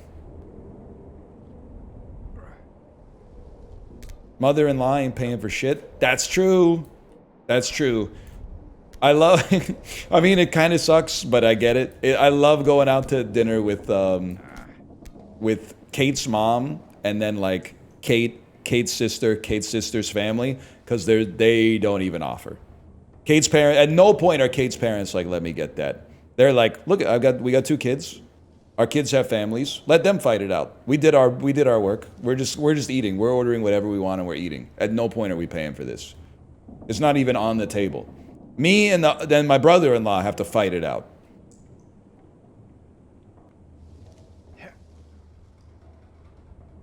I have the one time I did do that. I gotta go to the bathroom, and then I went to the till and said, I'd like to settle up for our table. And then you come back, and then like 5 minutes later you get to be like, shall we go? And then your opponent goes, don't we need to pay? And at that point it's dawning on them. It's dawning on them that they've already lost. And I go, oh, I just handled it. And it's taken care of. Ooh. Say, that is the Ozymandias. You really think I would have told you my plan if there was any chance you could have stopped me? I paid the bill 45 minutes ago.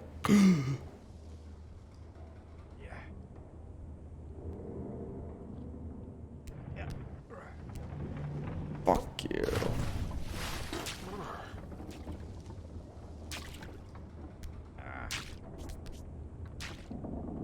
I bought the zoo 35 minutes ago. That's good, man. That's good. Dude, we should start this is a horrible idea, but it would be funny. We should start just mogging random people at restaurants. We should start being like, hey, I'll take our bill, and that table over there on the other side of the restaurant, fuck it, I'll take their bill too. And then waiting like an hour and a half for them to have 18 cups of coffee until they finally leave, and then they are like, what? Someone paid it? All right, let's get out of here, guys. And they don't even like look at you at all. They just walk out, and you're like, the fuck?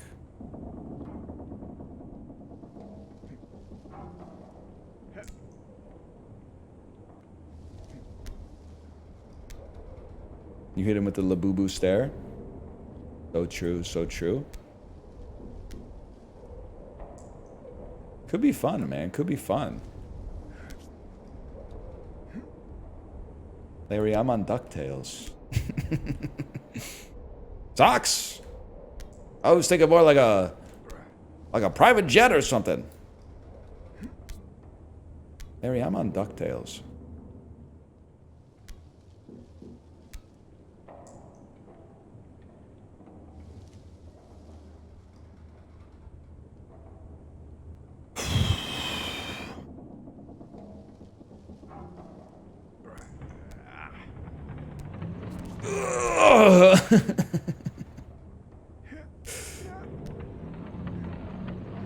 Whatever, this is easy.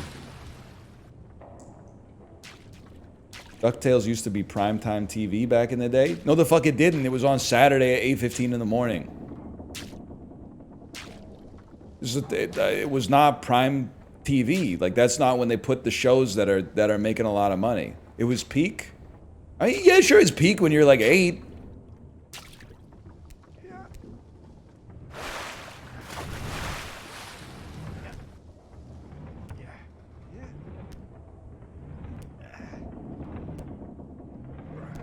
Nothing wrong with DuckTales, but like, why the fuck are we talking about DuckTales, man? It's 2025.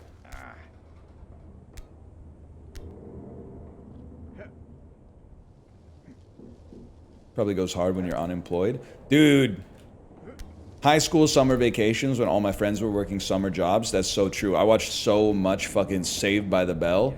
No reason for me to be watching Saved by the Bell at all. I was going to high school in the mid-2000s. This show is all about like what high school is like in 1992. But I was like, fuck, I gotta microwave my lunch really quick. Saved by the 2 episodes a day they play of Saved by the Bell are coming on. When you wake up in the morning with your alarm clock rolling and you're gonna make it on time. And just sit down and see the bus fly by. I remember that, man. I remember that.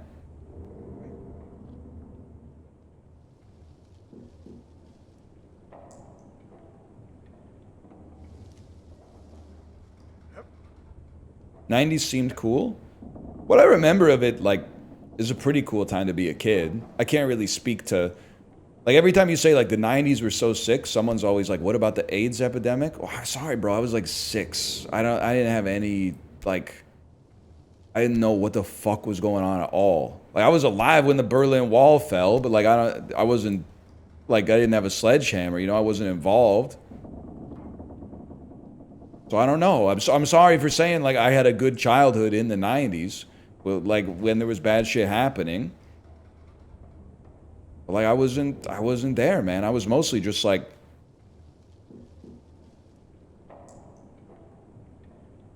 It's pretty much like almost my whole '90s experience. I was thinking, I don't want to get political. You ever think about how crazy it is? So I'm 36. Who were the presidents in my lifetime? 10 seconds of Ronald Reagan. 1 term, lame duck, George Bush Sr. Not gonna do it. Saxophone man, sex scandal himself, Bill Clinton. Chain that into 8 years of stolen George. Well, yeah, okay, the first 4 years were stolen. The second 4 years he won fair and square, unfortunately. 8 years of mission accomplished. Terrorists hate our freedom. Little detour into the Obama years. Trump, Biden, Trump. That's crazy. That's crazy. And I'm 36. If you're like 24, you're probably like, this is normal. It's not normal, man. It's not normal. You go back, take a look at like 50 years of presidencies from like the 1900s. You get a couple of weirdos in there, but most of them are just sort of like, I'm not saying they didn't do bad things, but I'm saying most of them were just sort of like, he was like a guy and we elected him. He was a politician, we elected him, he did some stuff. Maybe if there was like the 24-hour media circus, I don't know, maybe fucking Taft would have been wilding out or something like that, but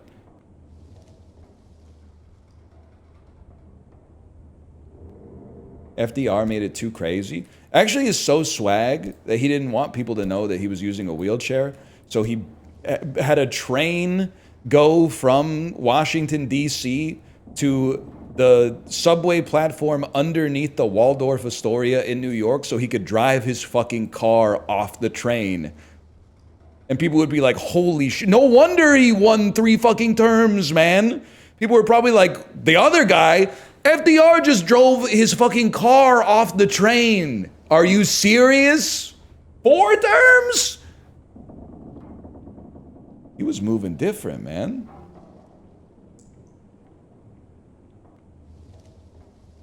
Holy. And the cigarette holder, he was going, I guess he wasn't looking like the Penguin. The Penguin's looking like him.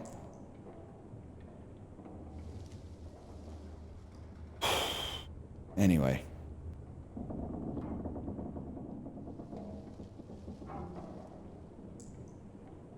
Za got him acting unwise.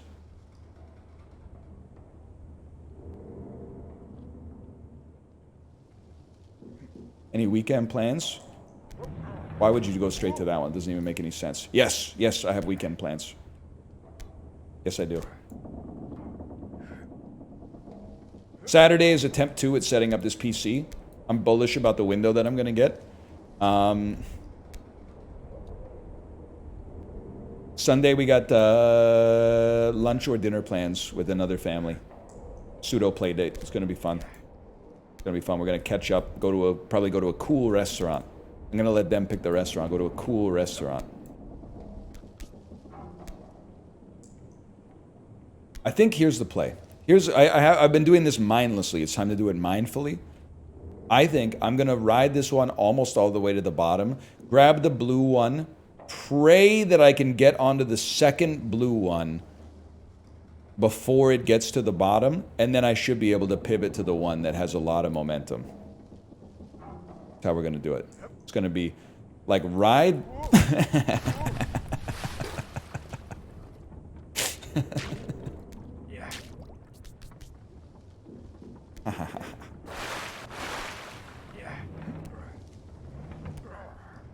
Oh, you're right. I could do the first two like I do this one.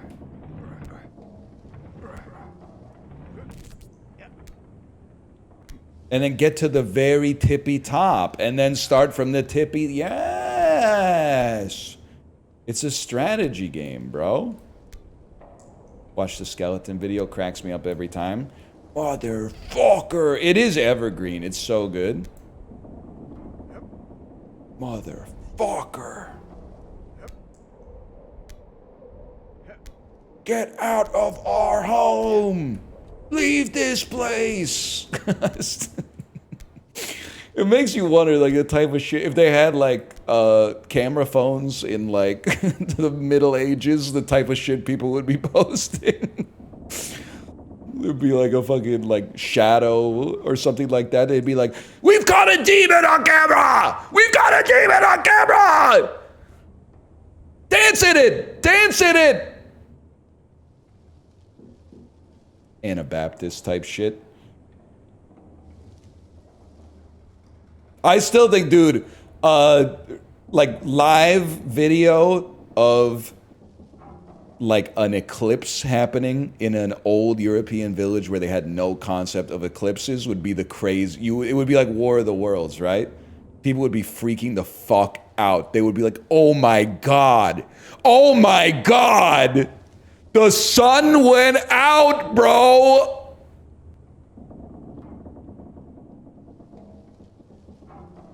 That would be so... They would be burning the fuck out of their eyes. Holy shit. And you know there was one dude in the town square who was like, I told you, but now you've missed your chance to repent. And now you're going to burn in hell forever. And me and my followers are going up. And then the fucking went, and the sun came back out and they went,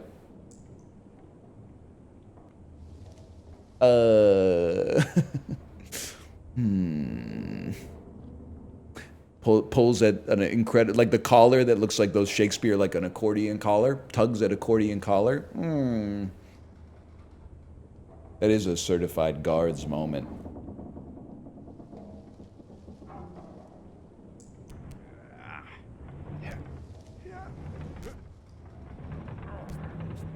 Better.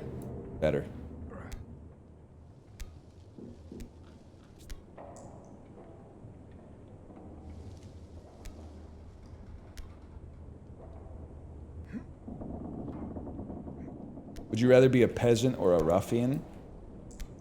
I don't think I would be a ruffian. Rapscallion at most. I don't think I would ever like rough it up. I think I might cause mischief at worst. Depending on the environment in which I was born in, I think possibly I could cause mischief, but I'm not gonna... Like, a ruffian is someone who might wait until, like, a merchant sells his wares, and then when he turns down an alley and he's clutching his coin purse, might, like, hit him with an object or something, and then the coins would go spilling and they would grab the coins. That's more like a ruffian. I don't see myself as being a ruffian. I see myself as being like a rapscallion. Just like tying someone's shoelaces together or something, and then they trip over and they like chase after you. That's more my speed.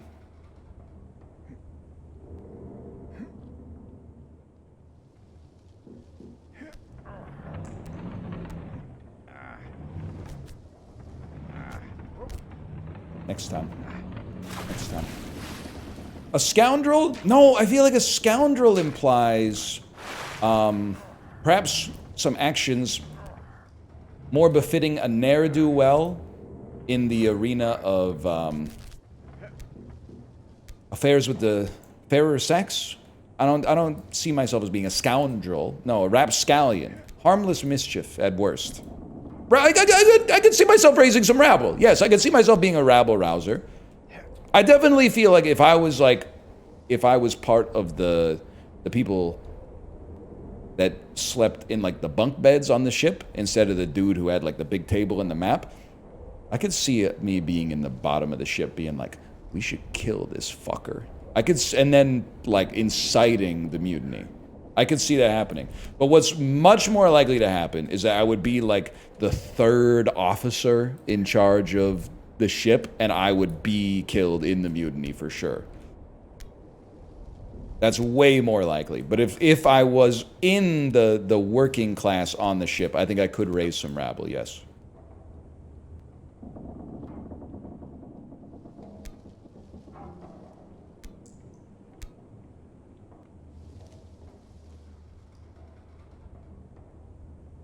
Yeah, I'd be like the Higgs boson or whatever.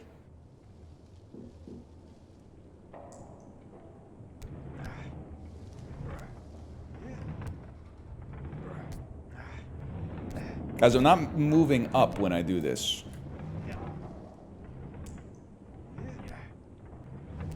Favorite Italian food?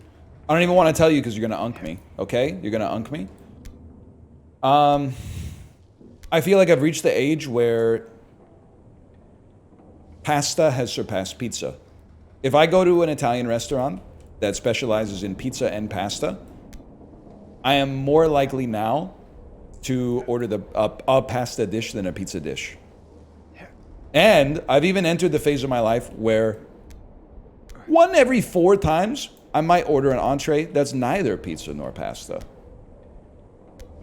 Maybe a cioppino, maybe a branzino, or other foods, some of which don't even end in O.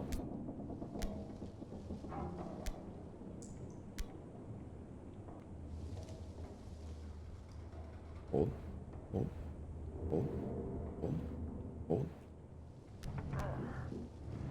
And not everybody is on the same journey. Because my dad's still a pizza guy. And I can't tell you the story yet because it requires too much brain power. Oh, we were almost there too. My daughter loves to eat Italian food. It's basically like Italian and then like some Korean and Japanese and then sandwiches is basically all she wants to eat. So when my parents are here one time, I took them out to an Italian restaurant on Saturday. She had some pasta. And then on Sunday, I was like, you guys want to come out for lunch with us?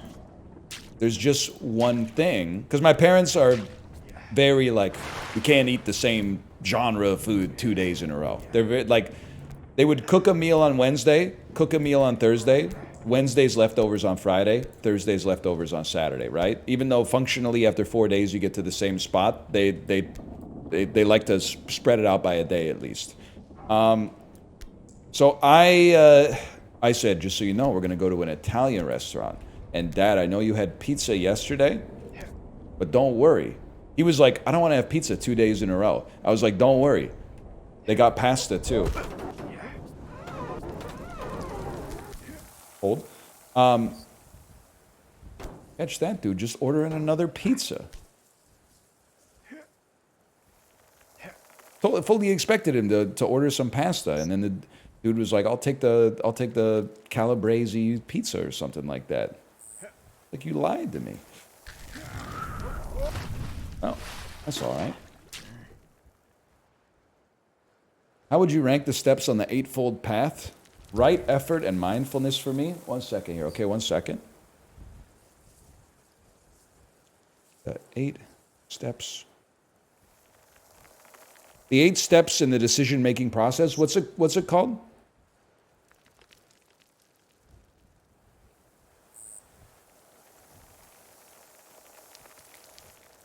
The eightfold path. The eightfold path. Let's see, man.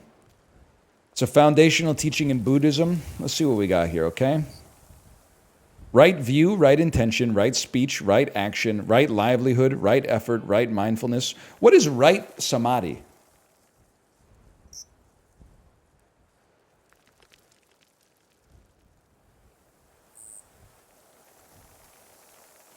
That is French for Sunday. You're not wrong. Right? You're not wrong also. Right action, I don't know. That's got to be kind of like one of the most important. Right action seems pretty... That's kind of goated.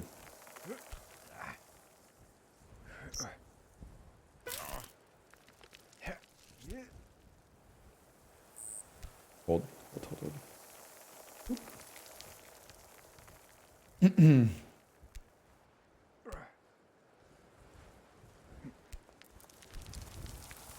Spiritual liberation. I don't think I'm cut out to be a Buddhist. I'm sorry, like I think it's very noble, but I don't think I'm the type of guy to eat every part of the buffalo.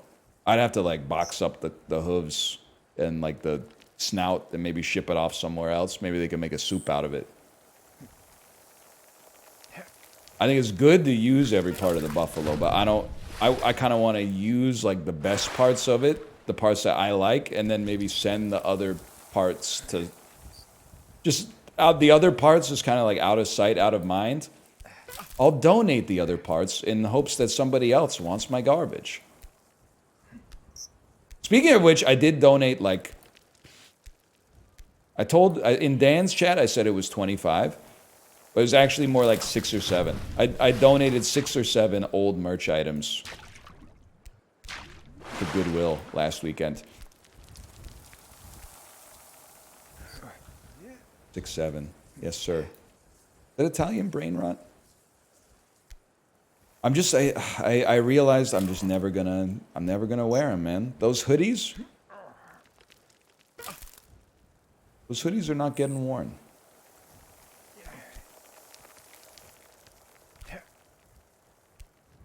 Nobody wants that bullshit. Well, but isn't that the lie we tell ourselves when we donate the stuff to the thrift store? Is like, I'm too good for this piece of clothing, but surely some poor son of a bitch out there is gonna love it.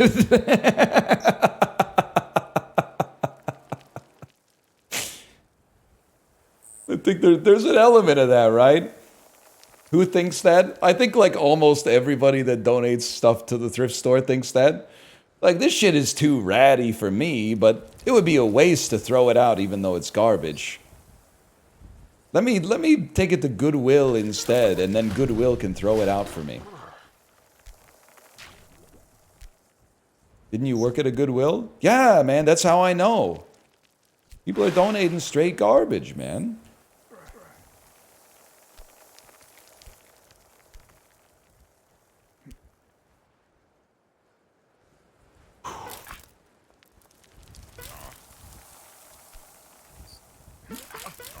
Hold.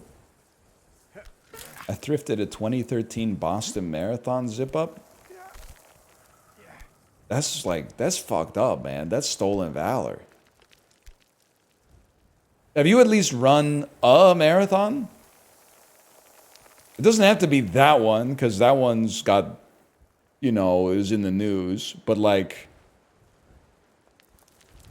I'm running one in 6 weeks. Don't wear it until you finish the marathon, okay? Don't wear it until you finish the marathon. I ran a 2:52 at Boston that year. I say you're good. You ran a 2:52? That's fucking... You're fast as fuck, man. That's quick. Holy shit. You can say whatever you want. If you have my permission to say, I don't eat that, that's unhealthy. You posted, that's not even your mile time, that's your marathon time. Holy cow, man. Yeah, you can virtue signal. You can do whatever you want. You paid the price.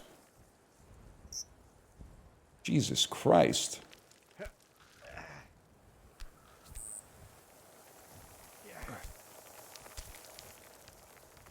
I'm going for a 255. As a marathon runner, are you pissed off that like marathons are hard? You have to train for like if you're training from 0 to a marathon, I don't know, 8 months, 12 months, year and a half to get there, something like that. As a marathon runner, are you pissed off that people are now running such fucked up Ironmans that nobody really gives you your kudos for running marathons anymore? Like people are like, oh, you ran a marathon? Sweet. Oh, my cousin's husband just ran like a fucking Iron Man in the Australian outback. Yeah. He was running for 72 days straight in the desert. They also had to like climb rocks. They also had to do some rock climbing. There was like 3 kilometers of elevation or something. That would piss me off for sure, man.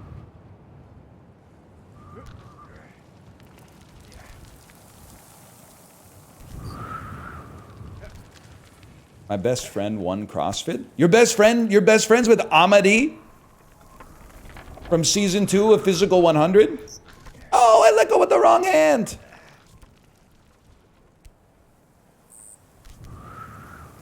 I am Superman. That's right. Dude, REM poster. I haven't heard that one in a long time. And I can do anything. I haven't heard that in forever, man. Season 1 winner was a CrossFitter too, wasn't he? No, he was a snowboarder, unfortunately. Huge loss for cyclists because it was snowboarder versus cyclist. And we were like, of course we're going to mog the snowboarder. Then the snowboarder won. And low key, I think that's why Corey, who is a cyclist, always brings up how the final was rigged.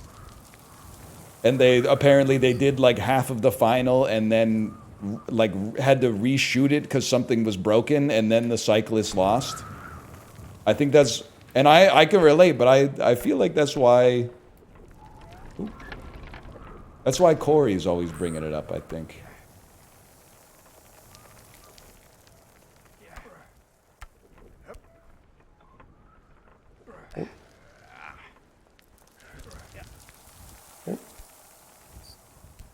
When I was doing research in Greenland this year, the only other foreigners in this little town was this Spanish influencer doing an Ironman on her own, just trying to convince Netflix to bankroll her doing it again. But in Antarctica, she's the weirdest person I ever met. Yeah, I mean, I don't know her personally, but that's just too much, man. That's just too much for a person like me. I think I could see myself at some point doing a marathon. I am going to become that guy that starts jogging on vacation. And I'm literally not doing it to make the people that are not jogging feel bad. I'm just doing it because I wake the fuck up so early, even on vacation, that like I might as well be jogging instead of just like, sitting like outside, like brainstorming shit to write in the notes app. And like trying to keep the Peloton going when you're on vacation, it sucks. Hotels, they either have a Peloton and you're like, okay, that's best case scenario. I got to bring the fuck ass shoes in my suitcase. Takes like a whole suitcase. Bring like 10 pairs of shorts and gym shirts and shit like that. Or even worse, they have the fuck ass Life Fitness bike with the LED screens. And for some reason, I don't know what happened, but the hotel gym purchasers did not get the memo. They have like 8 recumbent bikes and then like 2 sit-up bikes.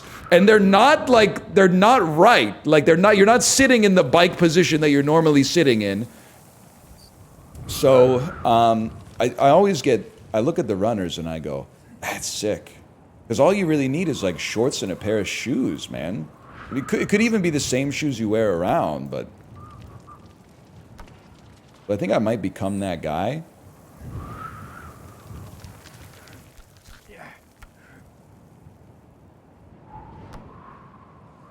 But there's no shot you're gonna see me. Weep. Huge. There's no shot you're ever gonna see me run an Iron Man. I could be annoying. I don't think I'm gonna be that annoying. I think I'm much more likely to be the kind of annoying like Eddie Izzard that's like, check it out, I ran 26.2 kilometers every day for a month. Like, that's pretty fucking annoying. I am sorry if you're an Iron Man runner, by the way, but you mog in fitness, so just take the L on this one. Running a month of marathon straight is not as annoying as running like one 150 kilometer race. That's just crazy. That's insane. Or like one of the, like I don't think I could ever see myself doing a race where you have to sleep on the race.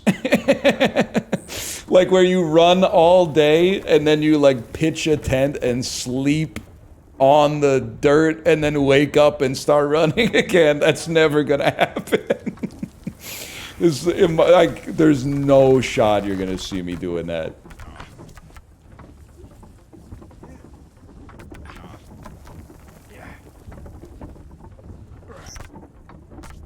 More power to you, though. You know what? You know what we should start doing?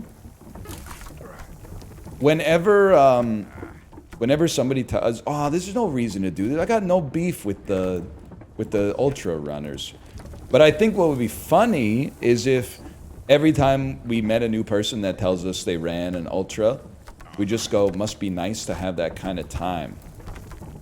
How do you think they'd respond to that? Because I'm sure like 90% of the time people are saying some shit like,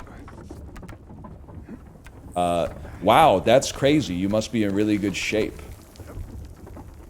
Feels like you could mix them up a little bit. You could really put them in their place by being like, must be nice to have that kind of time.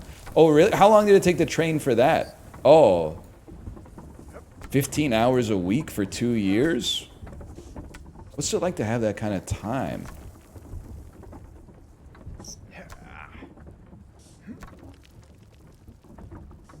Say, wow, yeah, damn, you deadass have like no life, huh?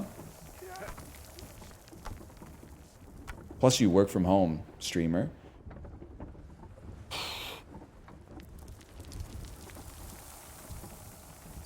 Now you're just being rude? Yeah, I don't care for them. Ah, they're really nice. It's a person I made up.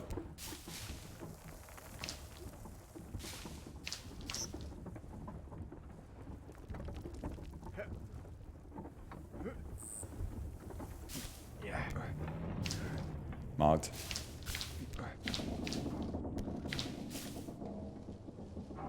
Are you not on the Peloton 15 hours a week? No shot, bro. Must be nice to have that kind of time. I'm a 10.5 hour Andy. 15 hours? Yeah, okay. Must be nice, man. Must be nice to have that kind of free time. Holy cow. I'm squeezing 10.5 in.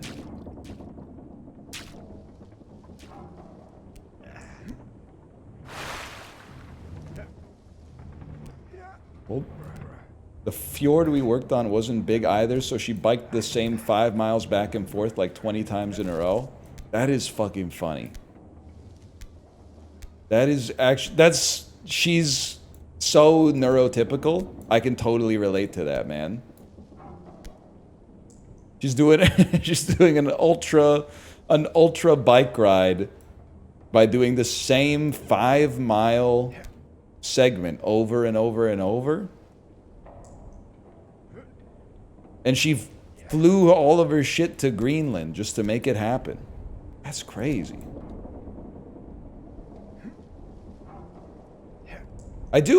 I'm not trying to be that guy who's like, you know, oh, I would love to do some shit that sucks.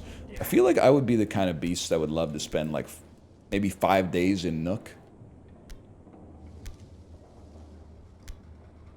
Because like, I'm sure there's like, I'm sure what people are going to say is that there's nothing to do. But like, there's shit to do in my city and I'm not doing it anyway. It might be nice to just get a change of scenery, man.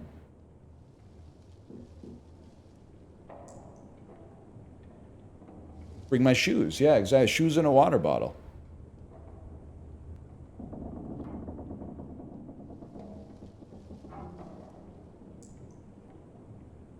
Be sick to just walk around it for a few days. Yeah, and say like, hey. Say hey to some people. Hey. Or also, I don't think they would know that I'm not from Greenland. If I put on one of those, like a beanie and a heavy jacket, I think they would be like, he's probably a fisherman or something. Hey. Hey.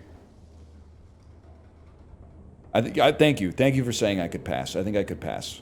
At least until I had to talk.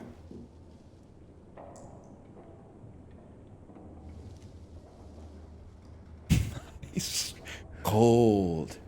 Fish. Tell him what you said. Ow! I hit my foot on my PS5. Yow! Oh! Tell him what you said. Tell him what you said about how I look like I'm Greenlandish. Oh! Oh, why did they make the console so sharp, man? It's got two blades coming out of it. They bladed the console. It hurts so bad. Why did they blade it? This shit's looking like a Gillette razor, man. Yow! Oh my god. Oh. Oh. I'm okay. It's gonna be bruised, man. It's gonna be bruised. Nah, I'm gonna be okay. It does hurt, though. It does hurt.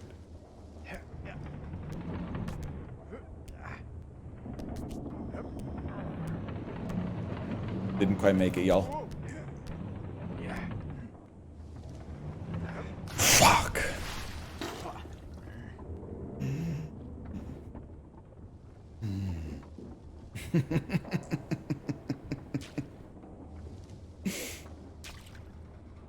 Can you hang there? I'm wounded. I'm a wounded soldier serving on the front lines, man.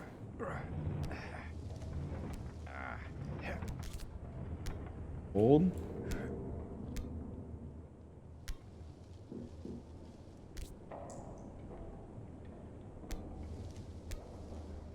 Ever touch your dick after cutting up peppers and it burns? I just did that. That's gotta hurt. I don't know if I've ever peppered my penis accidentally, but certainly like 1 in 100 showers, you do get soap in the tip. And it's just like, that's... It doesn't even hurt that bad. It just feels so uncomfortable. And you're like, damn, this is really gonna hurt like that until the next time I pee, huh? You're like,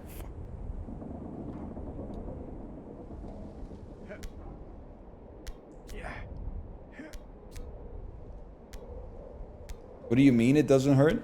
Well, like, I don't know. Maybe I'm missing like half the nerve endings. Yeah, I'm missing like half the nerve endings because they chopped my shit up when I was born. But like, it doesn't hurt that bad. It's mostly just, it's uncomfortable. Yeah, you're kind of like, you're eager for the feeling to go away, but...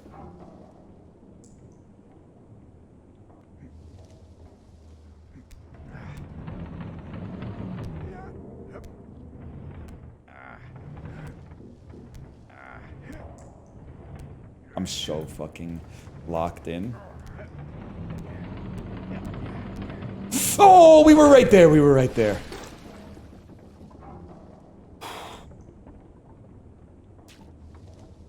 I'm not pushing the soap in. Sometimes it's just like, I don't know how it happens. You're lathering up the 6 parts of your body that you wash in the shower. Guys, back me up.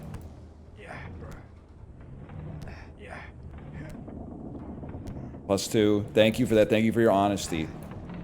I'm not saying you never take a shower where you wash your whole body, but you wash every shower. There's 6 parts you wash.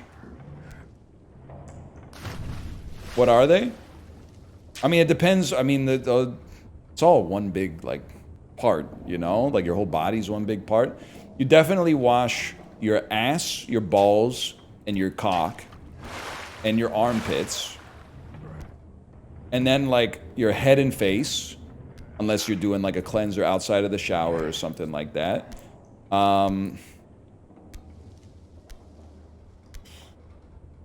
back of the neck, like down about as far as I can reach on the back of the neck, and then I do slather up this part, and then like go all the way down the torso, like a torso rub, and then I would say 1 in 2 showers, I'm doing the whole thing. I'm doing the legs, and getting in between the toes. But like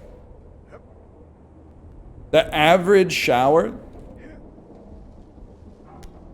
the median shower, you're hitting the stinky parts, and then it's just fun to rub your torso a little bit. Sides, God is my witness, I don't think I've ever washed my sides.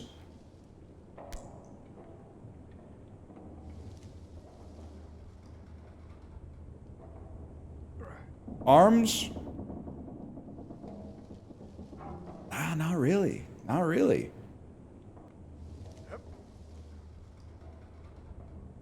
Stinky sides? The sides of my stomach are like the only part of my body, except for my head, that doesn't have hair on it. So I think they're chilling for the most part.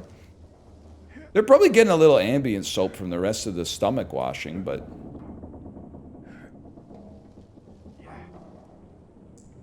What about your knee pits? Honestly, I would love to say that I don't need to wash there. That's probably one I should consider adding to the repertoire.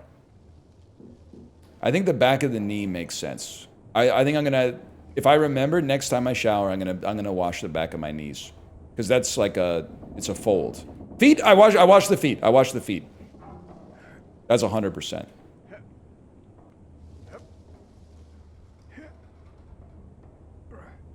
Behind the ears, no shot. No, I don't wash behind the ears. It might be fucked up back there. I don't know. Rip to whoever's fucking me from behind, I guess. I don't know what the fuck's going on back there.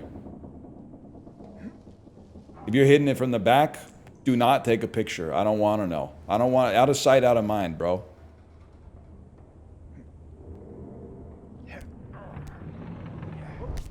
Hold. Look.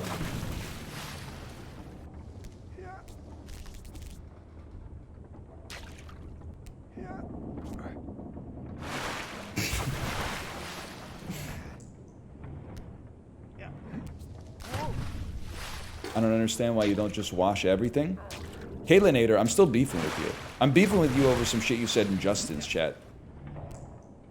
You think I forgot? You think you could go badgeless in my chat and I won't remember who you are?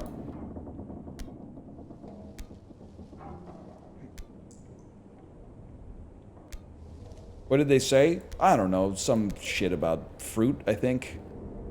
Saying some shit about fruit that I took umbrage with. Oh no, that's not good.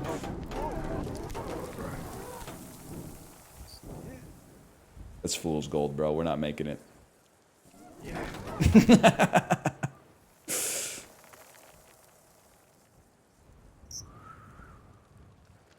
least my foot feels better. Fruit is massively overrated. Caleb, come on. It's not... Like, first off, it's great. Secondly, fruit is not overrated. It's so underbought right now because of the keto army.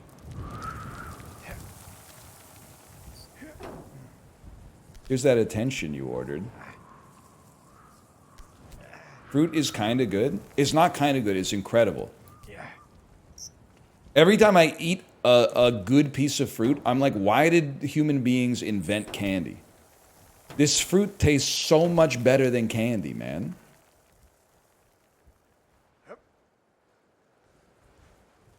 And it's fucking good for you, bro, which is crazy.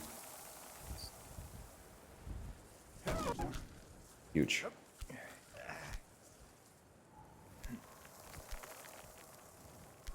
You think banana is mid? Banana is a mid fruit. Now, to be fair, it has its place. Insanely cheap, portable. I mean, those are the big pluses of the banana. Tastes good. I don't think a banana tastes bad. Portable, huh? Yeah, portable. It comes in its own wrapper, bro. You don't need a Tupperware or anything. You could just put that shit in your backpack. It's the most portable fruit on the planet. Hold. Very important in smoothies as well. Every fruit comes in its own wrapper. Okay, buddy, just throw like a fucking a grape in your backpack. See how it's dealing at the end of the day. Can't even. Oh, I want to have some fruit later. Let me just throw a fucking handful of grapes into my bag. Are you insane? Wasting our time. We could be talking about meaningful shit. Instead, you want your stupid ass edge case, which isn't even validated when I've just invalidated it specifically. Okay?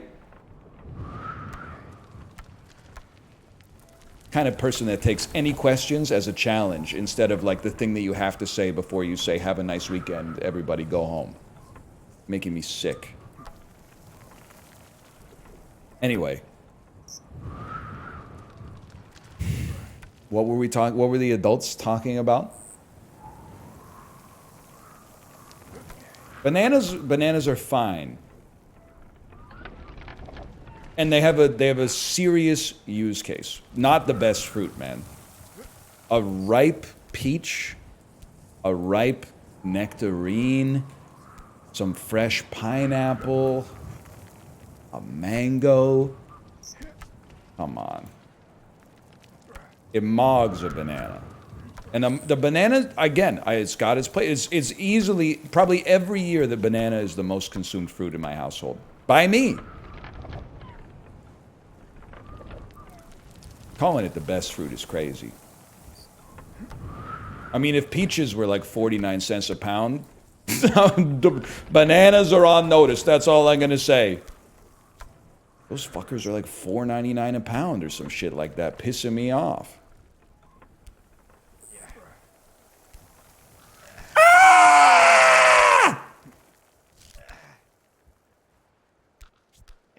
You would catch me saying, don't throw those peaches out. You can make peach bread with that.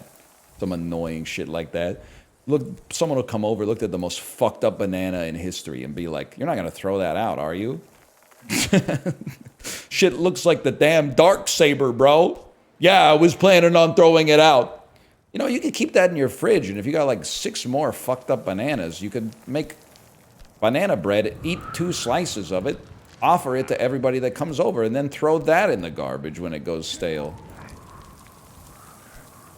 You just make a Mandalorian reference? Yeah, my kid was talking to me about the dark saber this morning. I was like, how the fuck does she know about the dark saber, bro? Who told her about the damn dark saber? We were also playing Minecraft last night, and by Minecraft, I mean, she has a box of kinetic sand, and she put some little plastic toys in it, and then we took turns digging a plastic toy out and going like, oh, lapis. She used her little pickaxe. She pulled out one of the toys she put in there, and she went, huh, a blaze rod. I was like, what the fuck? Who told her about blaze rods, man? I don't even know shit about blaze rods. I don't know what the fuck a blaze rod is. I know you get it in the nether, maybe from like a fortress or something, but I don't know. I don't know what the hell a blaze rod does or what you make with it.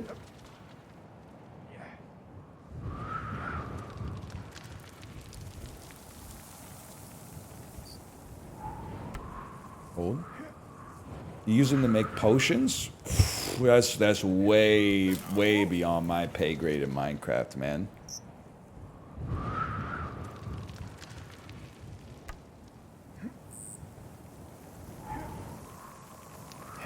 Whip.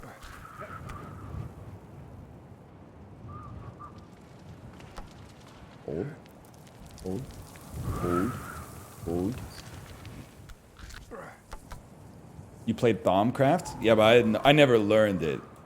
I became a prompt engineer. I was like, chat, how do I do this? And then chat would be like, you should read the manual. And then I would go, chat, if I wanted to do something like this, would it be possible? And they would spit that shit right out. They would spit out a step-by-step series of instructions to do exactly what I wanted to do.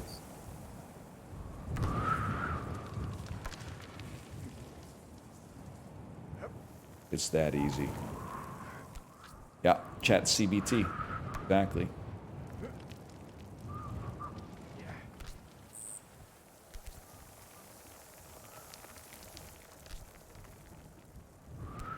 Hold.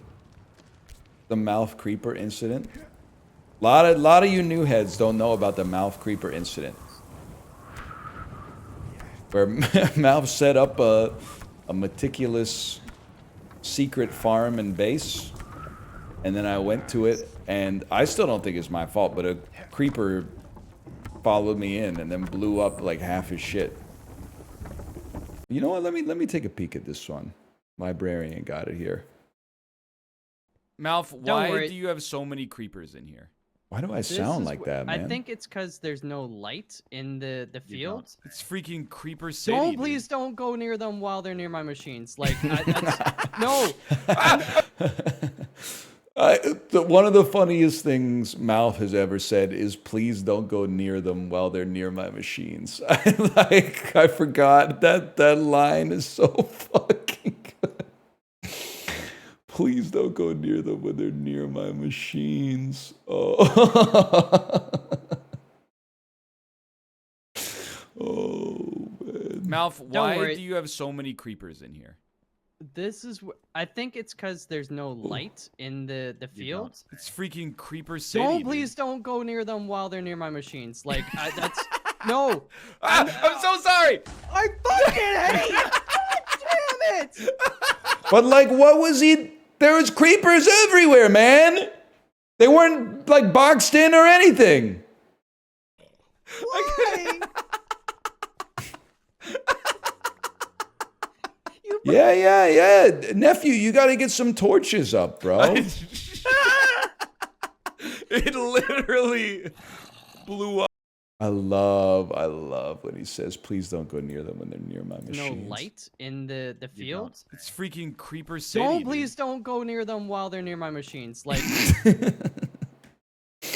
oh, man. Please don't go near them when they're near my machines. Like, the cadence he hits is so good. No. Oh, man. It's crazy. As someone who doesn't watch YouTube, I'm looking at like what's in my sidebar right now. The hell is the psychology of the man-child? What the hell are you doing in my fucking sidebar, man?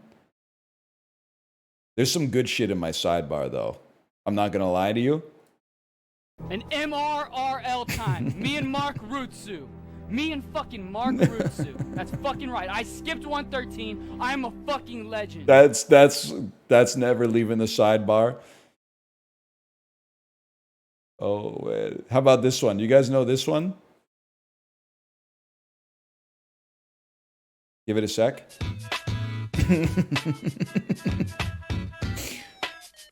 Just from that, do you know what video this is?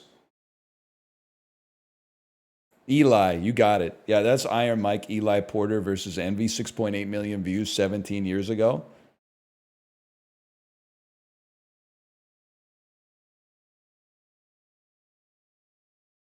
Careful that gets claimed. I can't play it anyway. He says a lot of stuff that shouldn't be on stream, probably.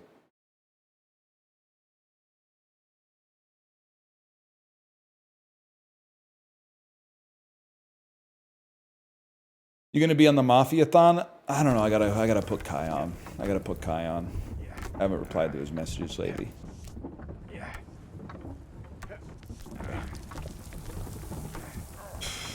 We'll see. Right, you literally just have to hang on this.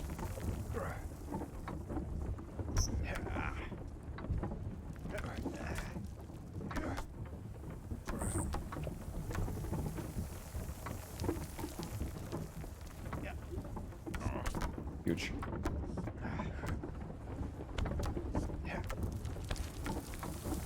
Let's give him 4:45 p.m. in the office energy. The office mentioned.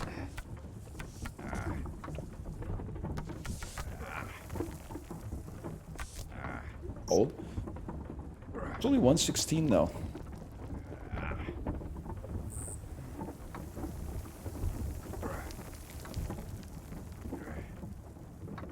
The paper mentioned. I was realizing. I think I'm getting Justin pilled on media. It feels so good to say I haven't seen something, and then people think that there's a reason you haven't seen it, but the reason you haven't seen it is just because you haven't seen fucking anything. It feels so good to be like, nah, I haven't seen The Pit. I don't know. No, I haven't seen Severance yet. Oh, no, I haven't gotten around to it. Told you to watch Poor Things a year ago. You were right. That's one of the best movies that I've seen in the 2020s, without a doubt. I'm sure there's lots of good shit I'm missing, to be honest with you, but I'm not starved for recommendations. We're drowning in media. Most of it sucks, to be fair, but it's easy enough to find the good. It's never been easier to find the good stuff, to be honest with you. Okay, hold on.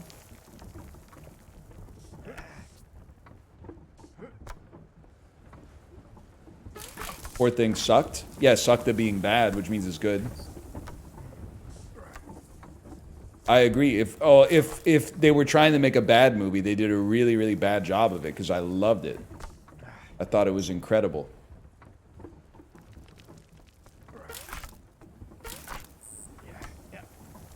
Someone asked me if I played Silksong, and I said, brother, I ain't even played Hollow Knight. Sorry, I was preloading the bit, which is like, I bet it would go crazy if you said, oh, you mean Guacamelee. I liked it better when it was called Guacamelee 2.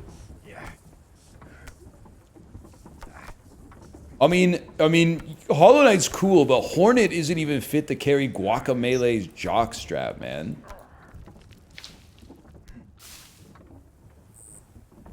Do I need to watch Titanic if I saw the documentary? Yeah. Titanic is really good.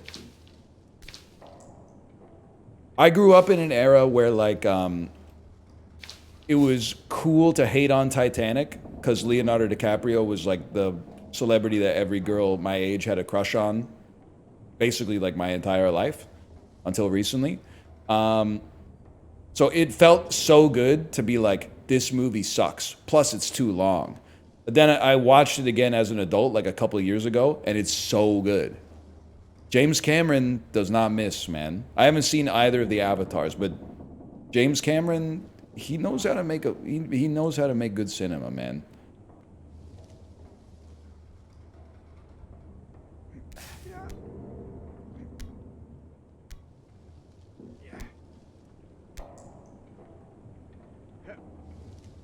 You can skip Avatar.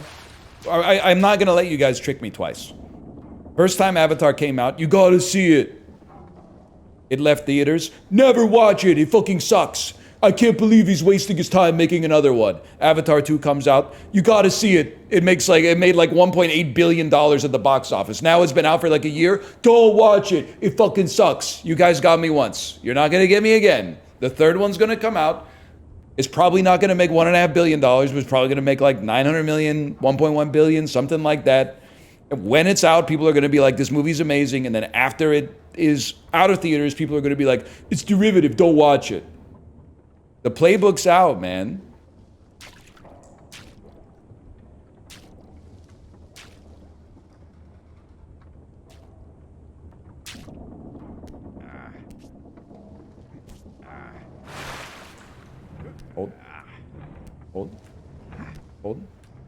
Hold. Type of movie that only works on the big screen. Well, luckily, I got a 60-inch in the family room. Ooh, and our TV's pretty big too. That's right, 5-foot-long penis. That means something. No, thank you. Maybe I could work with 2.5. 5 is like no shot. That's too long? I was gonna say.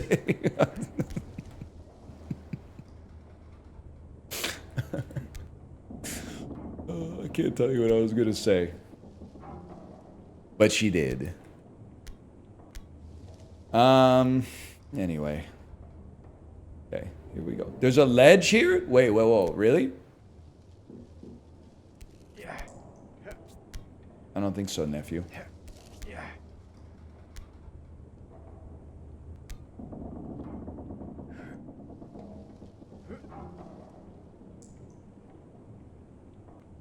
Everything Everywhere All at Once is so good. Yeah, maybe when you're ordering a bagel. The movie, though, kind of derivative. I don't know, never seen it. behind the black shadow in the foreground. Wait a second.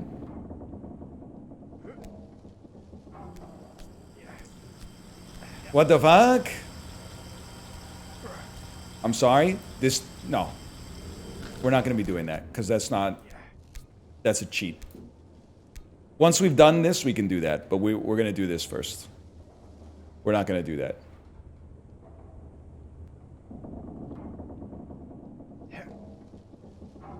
If I had discovered that, I could do that. You telling me to do that, I can't do that until I've done this.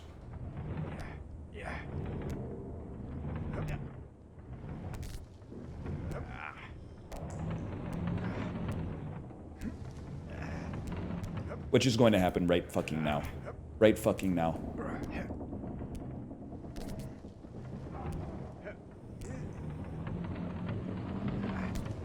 Right now.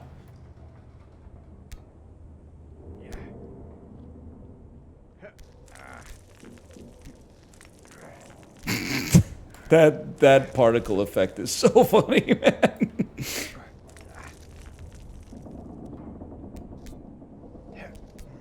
Now what the heck is even that? Okay.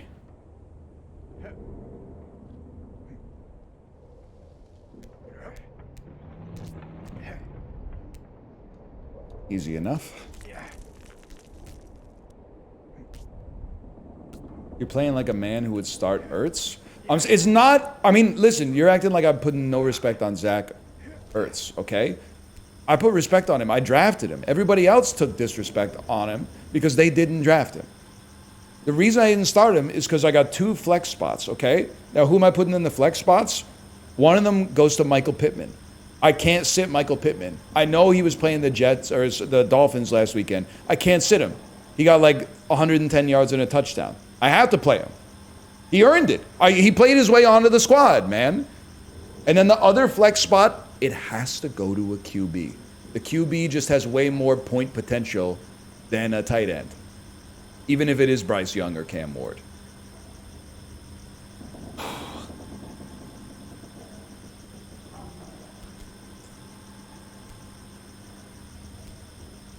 Yeah, exactly. I'm sorry. If somebody plays well week 1, I'm not benching them week 2.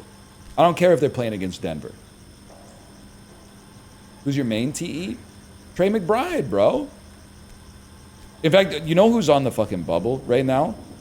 Jalen Waddle. Jalen Waddle, this is a prove-it game this weekend from Jalen Waddle, okay? If you put up another 1.6 point performance, I ain't gonna be happy. Let's put it that way. Dolphins might get relegated. You drafted Waddle? Bro, he's wide receiver 2 on the Dolphins. I had to give it a try. I thought they would at least like field an NFL roster this year. I didn't realize they were just like literally during the regular season they literally don't care. They're just hoping to win like the FA Cup or some shit like that.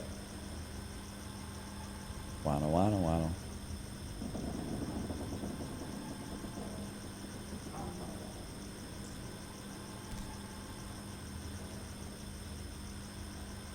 Bro, his QB literally has CTE. It's the NFL, everyone has CTE. By the way, he doesn't have CTE. Mike McDaniel reportedly sat next to him on the team flight, and Tua was watching McGruber and laughing throughout. I'll stop referencing it when he fucking throws a pass. Fuck you.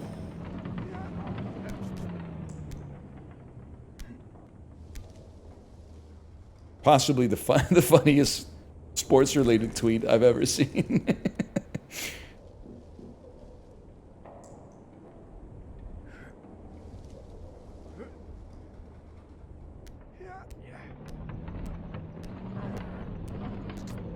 Yikes, bro.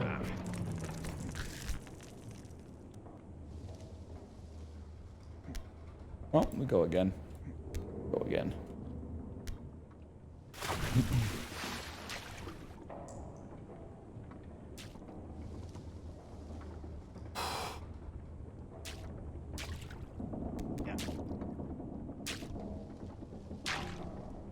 Hold. Is this game difficult? Well, I mean, I'm not trying to be the most annoying person in the world, but it's not difficult. And I mean that sincerely. It's not difficult because you control whether you win or lose. If you quit, you lose. If you don't quit, you will eventually win. So it's an unlosable game.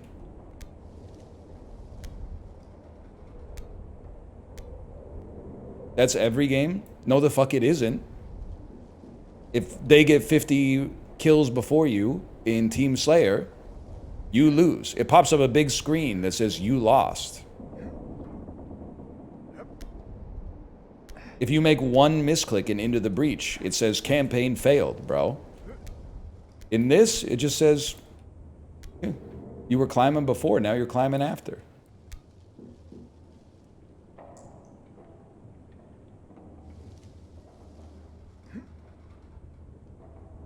What was that?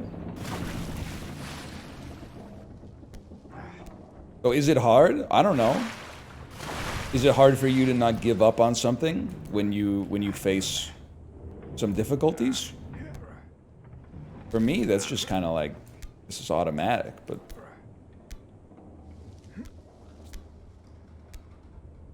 For you, it might be different.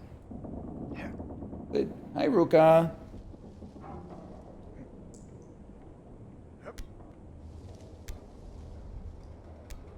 You're just climbing? Silk Song badge. This is actually a game with some virtue, unlike Silk Song. If a difficult game about climbing developers made Silk Song, it would be better because you would have to learn how to jump. They wouldn't just give you a placard that says press A to jump. They would be like, bend your knees, bitch, here we go. You're gonna bend your knees, plant your feet. You're gonna generate some fucking impulse in this. Plus, I don't even want to talk to you. Hollow Knight? Silk Song? The game where they give you a button that turns you invincible? Okay. Yeah. No. I mean, like, they're all toys. Some of them are more toy than others, but... Waddle. Hi, Ruka.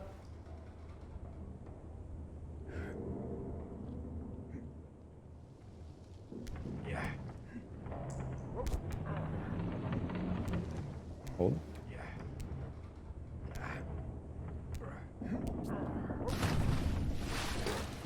What's up? Here. They wanted it, Ruka, they wanted a wellness. Look at this. Better than ever.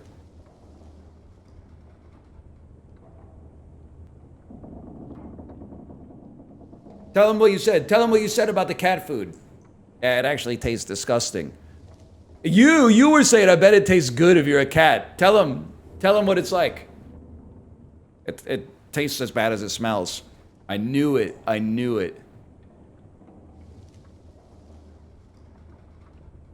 freaking knew it.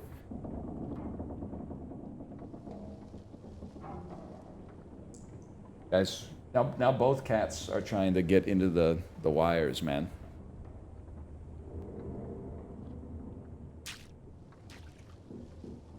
He looks zooted out? Bro, he's a cat. He has like a brain the size of a walnut. What do you mean he looks zooted out? He's just living his life. I mean, are you looking at the average animal and being like, whoa, it looks like they got a lot of deep thoughts coming out? Plus, if you think Ruka looks like he doesn't know what's going on, just pray you never see Tomo. Because he doesn't know what's going on. He has no clue.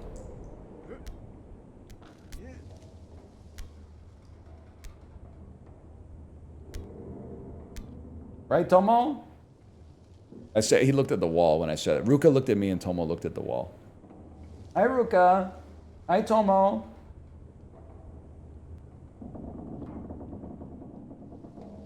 That's my boy, though.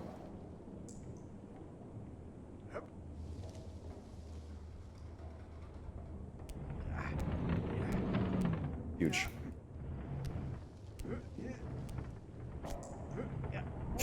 Not so huge, not so huge. You guys gotta stop shedding so much.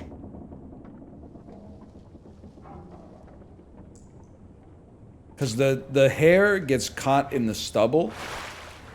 It's very annoying.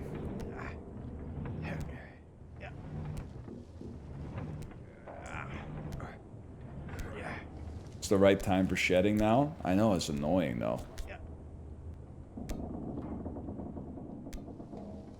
You're shedding yourself? Yeah, but I paid for the house, so like... But I was thinking, you know what? So every time I go by my garage where my... It's alright, we take those. Every time I go by my garage where we keep our recycling bins, there's like, I think it's the same spider. The same spider has made a web across the path. So I can't get... That was almost so good. I can't get to the recycling bins without breaking the spider web. And I used to feel bad about it because the dude worked on it for a long time. I guess the lady worked on it for a long time. I don't really know the spider breakdown. I don't know the gender roles in Spider Town. But either way, I feel bad. And then I was like, fuck that. I paid for this place. They should stop building the spider web. But then I was thinking, fuck me. Did the spider not sacrifice to be here, bro? Did they not catch insects to feed themselves and sustain themselves? Did they not dodge birds that were trying to eat their shit like every fucking day? Did they not turn energy from the land into like a greater project to try to beautify this shit? The spider paid too. I paid money, but the money is just an abstraction for the shit that the spider's doing, like closer to the actual binary code. You know what I mean? Like I'm up here in Visual Studio Code being like, yeah, but I made the app. This dude's out here with the ones and the zeros. And I'm like, fuck you, you've never worked for a living.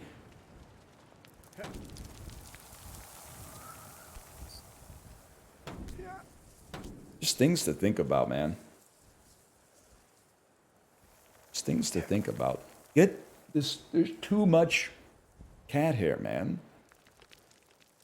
He really should, well, she should not be building the web in the same spot. Like, that's one where I just want to talk to him and be like, can you just build it over there?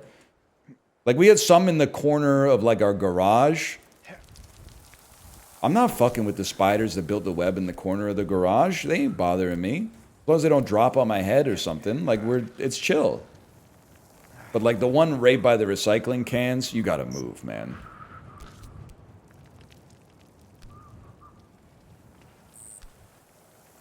Dude, if we could teach one spider English, I do think, like, it would really improve the species relations. Because we all know that, like, what would I tell a spider if I could have a spider to human translator? I would tell them, we don't want to kill you, especially because we know you kill other annoying bugs. Just, like, stay out of sight. And I feel like they'd be like, oh, guys.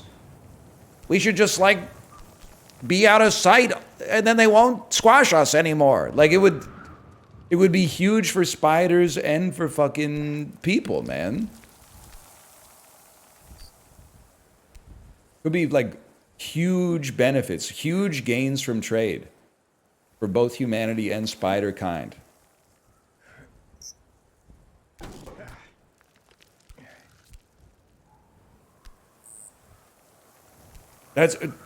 That's a very good point. Someone's also got to tell them that there are more bugs outside of the house than inside of the house. So get out of, like, I'm not saying my bathroom is bugless. I'm sure there's some shit going on in the pipes that I don't know about, or like the vents. But like outside is bug city, man. Ah, that's right. Inside there's no birds. That's a good point I hadn't considered actually. No birds in my house.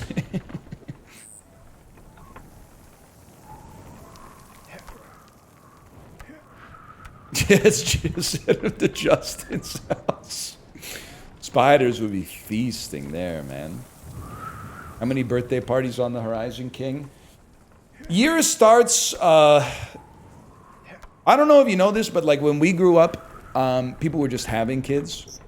Now, every kid is being born as part of like a super soldier program. So almost not almost all, but most of the kids in my daughter's class have their birthdays in the first 6 months of the year, from like January till June. Because the studies show if your kid is born between January and June, they're the oldest cohort in their class, which gives them a leg up in scholastic and athletic stuff, which makes them more likely to get self-esteem from it, which makes them more likely to pursue it, blah, blah, blah, blah, blah. So the back half of the year that we're in right now, it's like my kid and 2 other kids for like 4 months. Once January kicks in, the social calendar fills up real quick. Real quick. Yeah. Your life's not a disaster. You were just born in, like, the fall, man.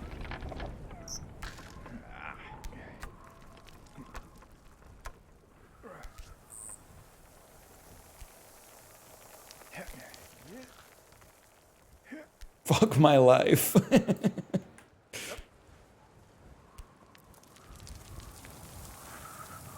I was born in January. What's my excuse? Well, I think maybe it's first off, it does. I don't think most of this is just like astrology. I think, or it has the same scientific merit as astrology, but also the same entertainment value. Very.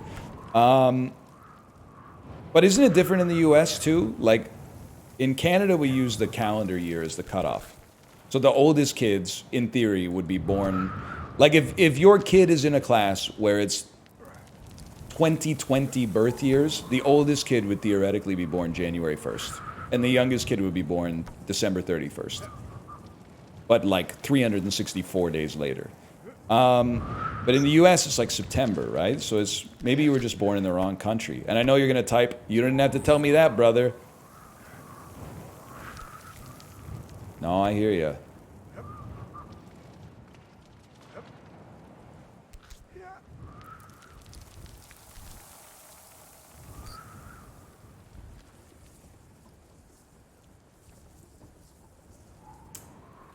I will say, though, a lot of the smartest people I know,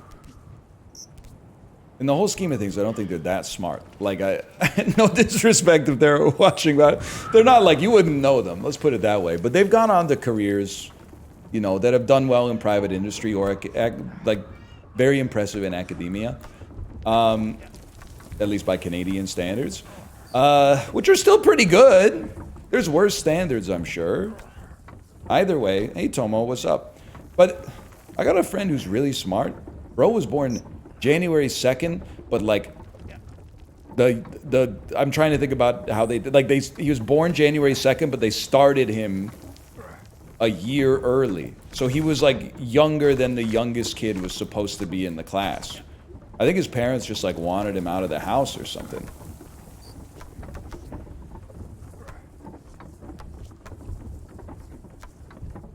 Hold. They called him the anomaly. They didn't. That would be fun to say in that voice, though. I just called him Michael. I know what you're going to say. It's not Mouth. Mouth is very smart. It's not Mouth. Mouth's a summer birthday to begin with. Also, if you're my age, you just know like 100 Michaels. We're going around again.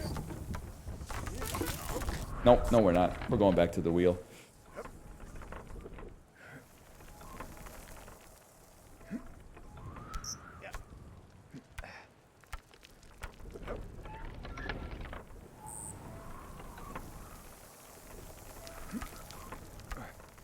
They talk about this in Outliers.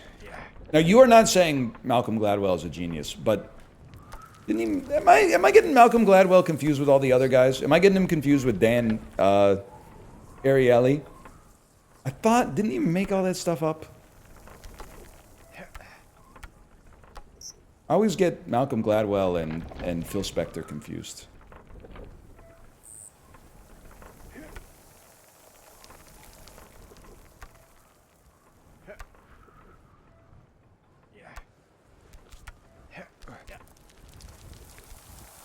Dan Ariely fabricated his results? Yeah, I know.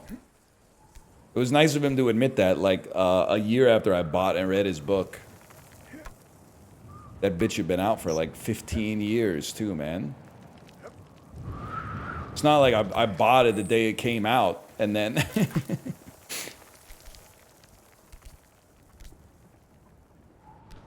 I bought like the 8th edition or some shit like that, man. Pissing me off.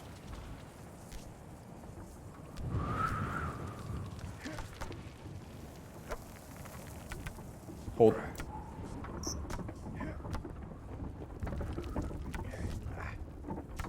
By the way, I don't know. I might be wrong about Malcolm Gladwell.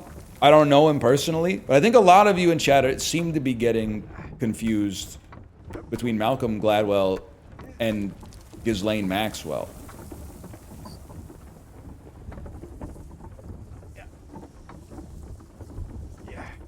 They're very different people, as far as I know.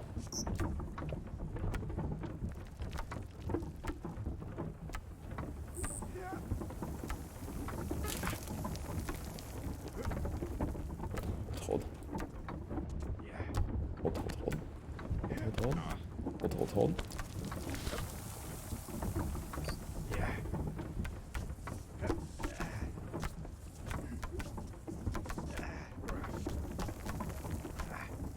Ooh.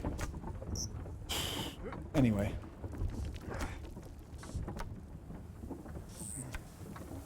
Any thin slicers in the chat?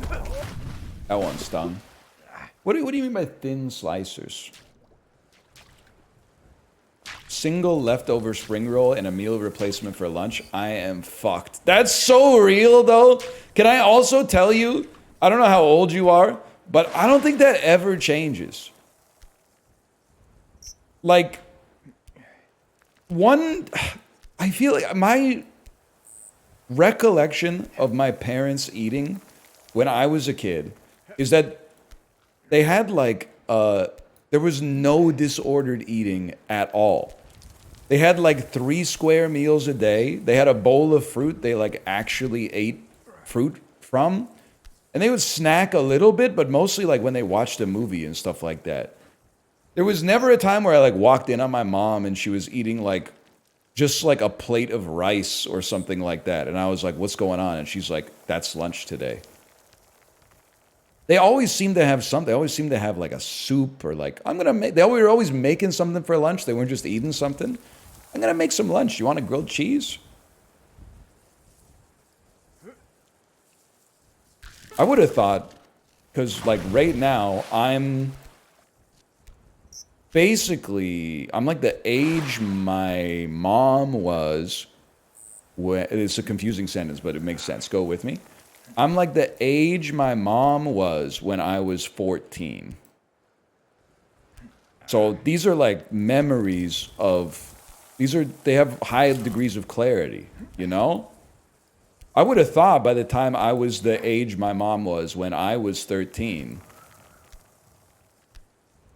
I would have had this lunch shit figured out. But like, unless there's pizza left in the fridge, most of the time I'm like, after dinner, I'm like, I wonder what I'm going to eat for lunch tomorrow. I'm sure I'll figure it out. And then in the morning, I'm like, what am I going to eat for lunch? Maybe something will turn up. And then the stream ends and I'm like, fuck! I open the fridge and I'm like, there's nothing, man. All right, we're going to make one out of like dried mango slices and goldfish crackers and like a protein bar.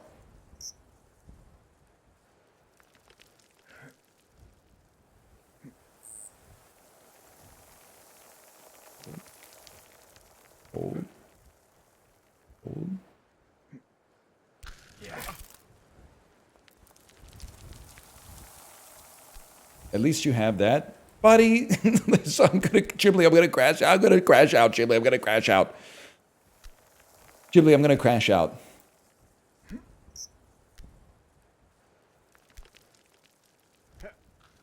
Why are so many people watching me if they think everything I say is unrelatable? Because my circumstances in life are different than yours. I'm trying to talk about some shit that's universal in the human experience. People will be like, yeah, you've been hungry, but you haven't been that hungry. I'm like, what are you talking about? Nah, it's chill.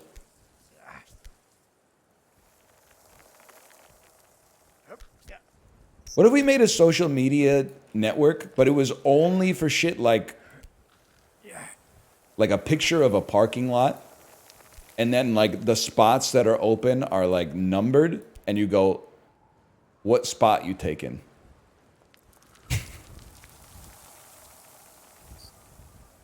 That could be sick, man. For what purpose? Arguing over something inconsequential so we don't default to our base desire to argue about something consequential.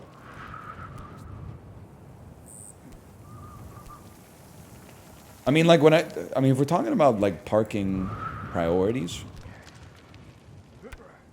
low on the parking list for me is close to the door.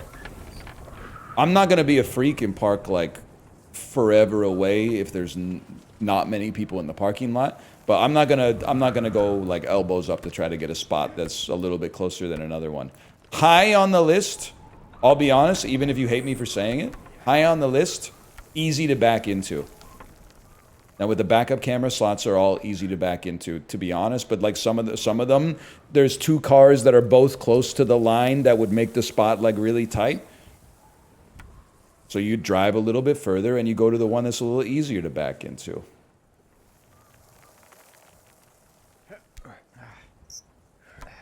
Trying to think about what else. I don't know, that's basically it. That's true, I don't mind parking in like the island where not that many people are parked. Like rather than crawl like a viper through these suburban streets where there might, like praying there might be one open spot, go into a spot where you see like a high degree of vacancy and just being like, that one looks good. Yeah. No doubt, man.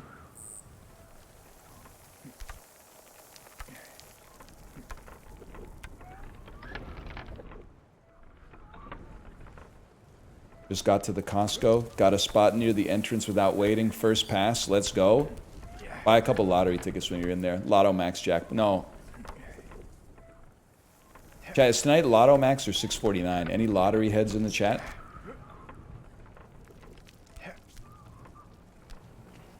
Tonight's 649. Okay. Oh, tonight's Lotto Max, you liar. Ban the dude who said 649. Ban him. He's not a real lottery head.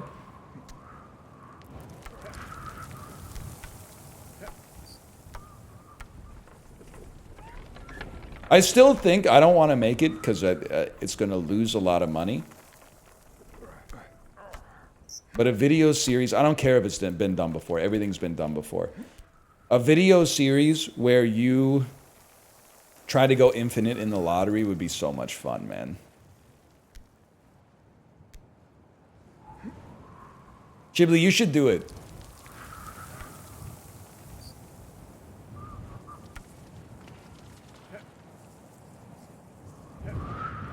Yo, Chibli, I got an idea for you. I'm gonna put you on a wave. Chibli series. Episode 1 has to be titled Going Infinite in the Lottery, Episode 1. You have to use the exact title. What's the premise of the episode? You buy $1,000 of lottery tickets. And then that's the first part of the video is you buying $1,000 of lottery tickets. And then the second part of the video is you showing the results. And then you come out with a new episode like twice a week when they do the lottery, and you keep going until you win the lottery or you run out of money.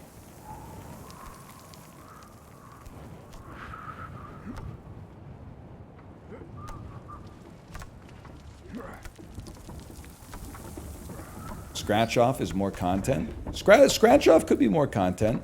Yeah, okay, I can see that. He just got his apartment? Yeah, that's why he needs to win like $60 million, bro.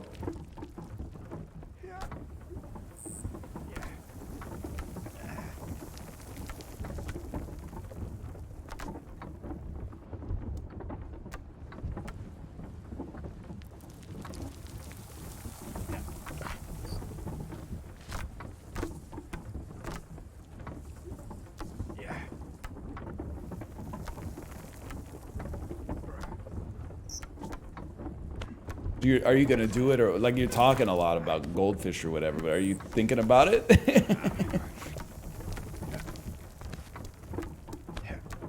I said I'd do it. That's sick. Because here's the thing, you're probably not gonna win the lottery. Like odds are, I'm kind of bearish on you winning the jackpot, but you could win the lottery of YouTube.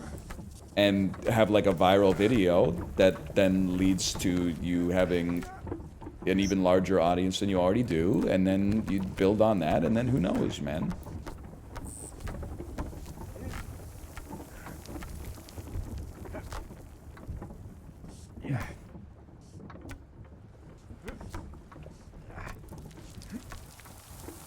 Mr. Beast already did it. Who? The CEO?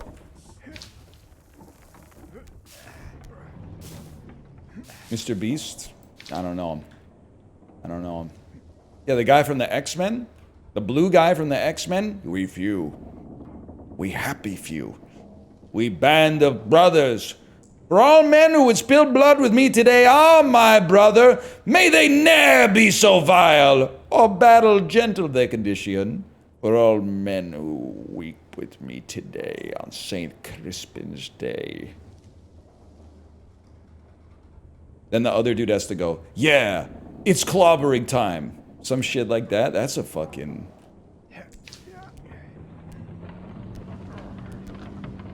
Fuck you, you fucker.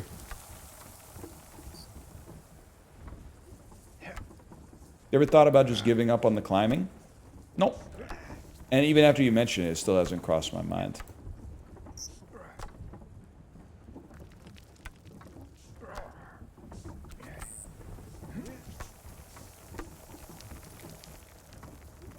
This part's hard though. It's because you gotta get as little lateral movement as possible.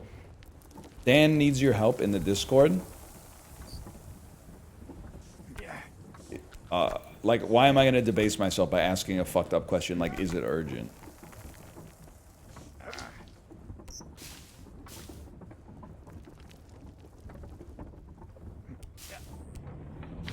It's not. Okay. He tagged Origin twice. He wants to post an image, but he doesn't have the permissions. Yeah, because nobody has permissions to post an image in the Discord. You can tell him you can get around it by posting the image in another Discord, and then you can, like, link to that image or something. I think you can do that.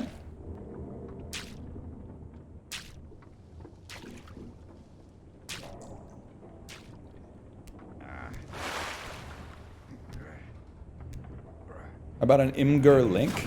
You might be able to post an Imgur link. I'm not sure.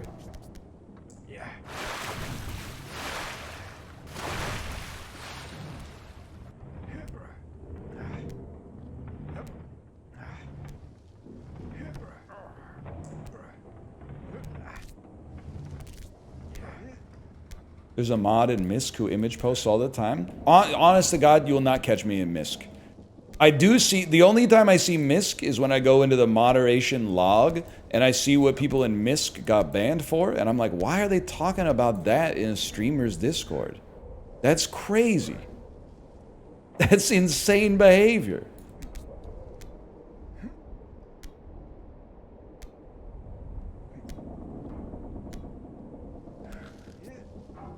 Is it all trauma dumping? No, people just, like, I don't know, they start fights with other people in the Discord, man. There's, like, Discord beef and stuff that I'm not even aware of. Because I'm going into the Peloton channel typing, "We ride at dawn." And I'm not beefing with the Peloton girlies. I don't know who started a rumor that I'm beefing with the Peloton girlies. I didn't know there was a subgroup of egg cartoners called the Peloton girlies who ride in the afternoon together. I didn't know! All I said is that if you ride in the afternoon, to normalize those watts for someone who rides in the morning, we should subtract 10%. And then we started a whole argument. People were like, it's actually easier to work out at 6 in the morning. It's harder to work out at 2 p.m. I'm like, no, it isn't, bro. No, it isn't. That doesn't make any sense. It's like saying your car drives better with no gas in it. Like, it actually drives better when it just has a little bit of gas. My car is so fucking slow with a full gas tank. It might make sense because the car is a little heavier, but now that I think about it. So forget that metaphor. Forget that metaphor.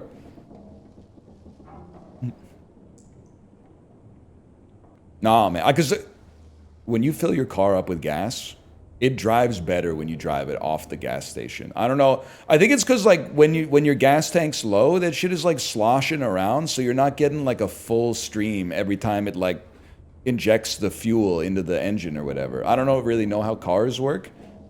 I think when your gas tank is full, it always gets a full stream.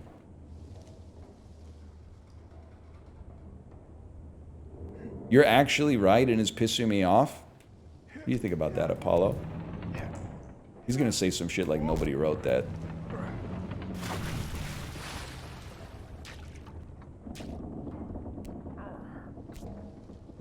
Yep, what did I tell you? Pre-moved.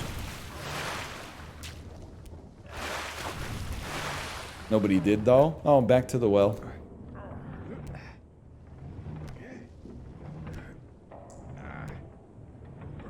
I'm legit like Santa Morden. Santa? I'm legit like Samantha Morden in Minority Report. You're John Anderton. You want to know the future? Mr. Anderton. Run! Remember that? Damn. Apollo, have you ever seen Minority Report? Chibli, have you ever seen Minority Report?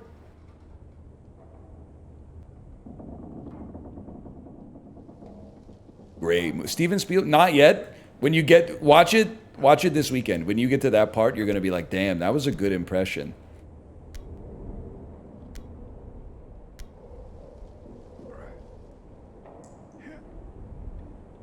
That scared me as a kid. It scared me as a kid too. I mean, I was probably like 15 now that I think about it, but it startled me because you're in the, they're telling you that in the precog room, you have to like always be like quiet and never like leave only memories, take only photos, etc., etc. And then all of a sudden, she the hypocrite is screaming in there. That's true. It is crazy that Tom Cruise made them use a real 6-stick. He made them actually invent a police baton that makes you throw up if they hit you in the stomach with it. Over. It's too late. I've already depicted myself as John Anderton and you as Samantha Morden. That's so real. That eye surgery gave me trauma. But the eye surgery isn't even the gross part. The gross part is after he has the eye surgery and he goes to Peter Stormare's fridge because he's so hungry. And he's like reaching his hand in the fridge and there's the moldy ass sandwich and like the glass of fucked up milk. And he's like, the hand almost touches the sandwich and you're like, no. And then he grabs the milk and goes like, blub, blub. Ah! I gotta watch that again. Or, dude, that movie is so slapstick. When he drops his eyeballs down the spiral staircase and he has to chase his eyeball. That movie's fucking good, man. Minority Report is fucking good.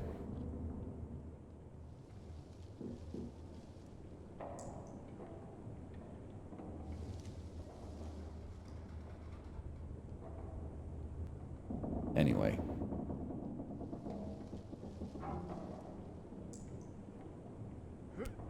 Colin Farrell's character is the only competent person in the whole movie. You know what's crazy? Is that for like 10 years after Minority Report, whenever people would talk about like the future of human-computer interfaces, they would reference that scene where he goes like... Now we have that shit and it still fucking sucks. It's not that... A mouse still mogs it severely. We have that now. And it's, I would much rather just have a mouse, man. Everyone was like, we need that, we need that. They said, fine, we'll make it. They made it. We're like, what the fuck is this, man? I accidentally took a screenshot of my damn shit when I was trying to scroll. I was just trying to turn the volume up. Now I got 8 screenshots of my inbox. Gesture-based fucking computing, you can suck me.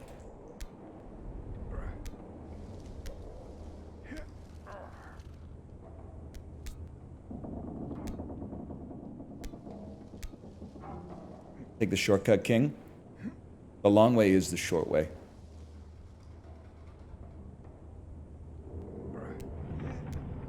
Fuck you. All right. Hey, though, we made progress. We're leaving one biome further than we started, man.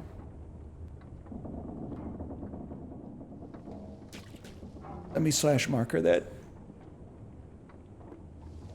For now, that's life, bro. That's why it's the wheel of Samsara. It's not the fucking escalator of Samsara, bro. You're not starting in the mud and making it to heaven. You're going around and around and around.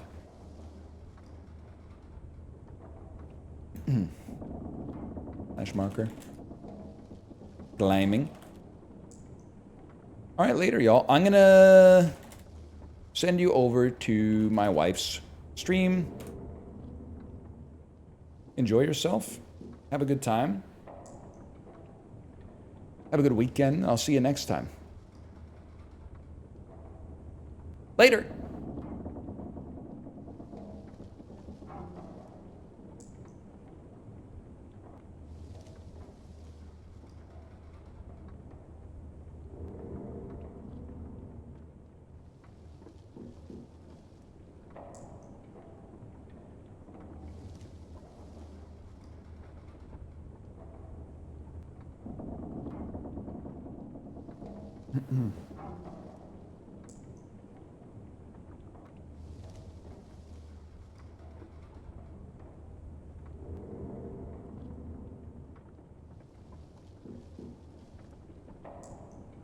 Sorry, I forgot to click the stop streaming button. Goodbye, if you're still here.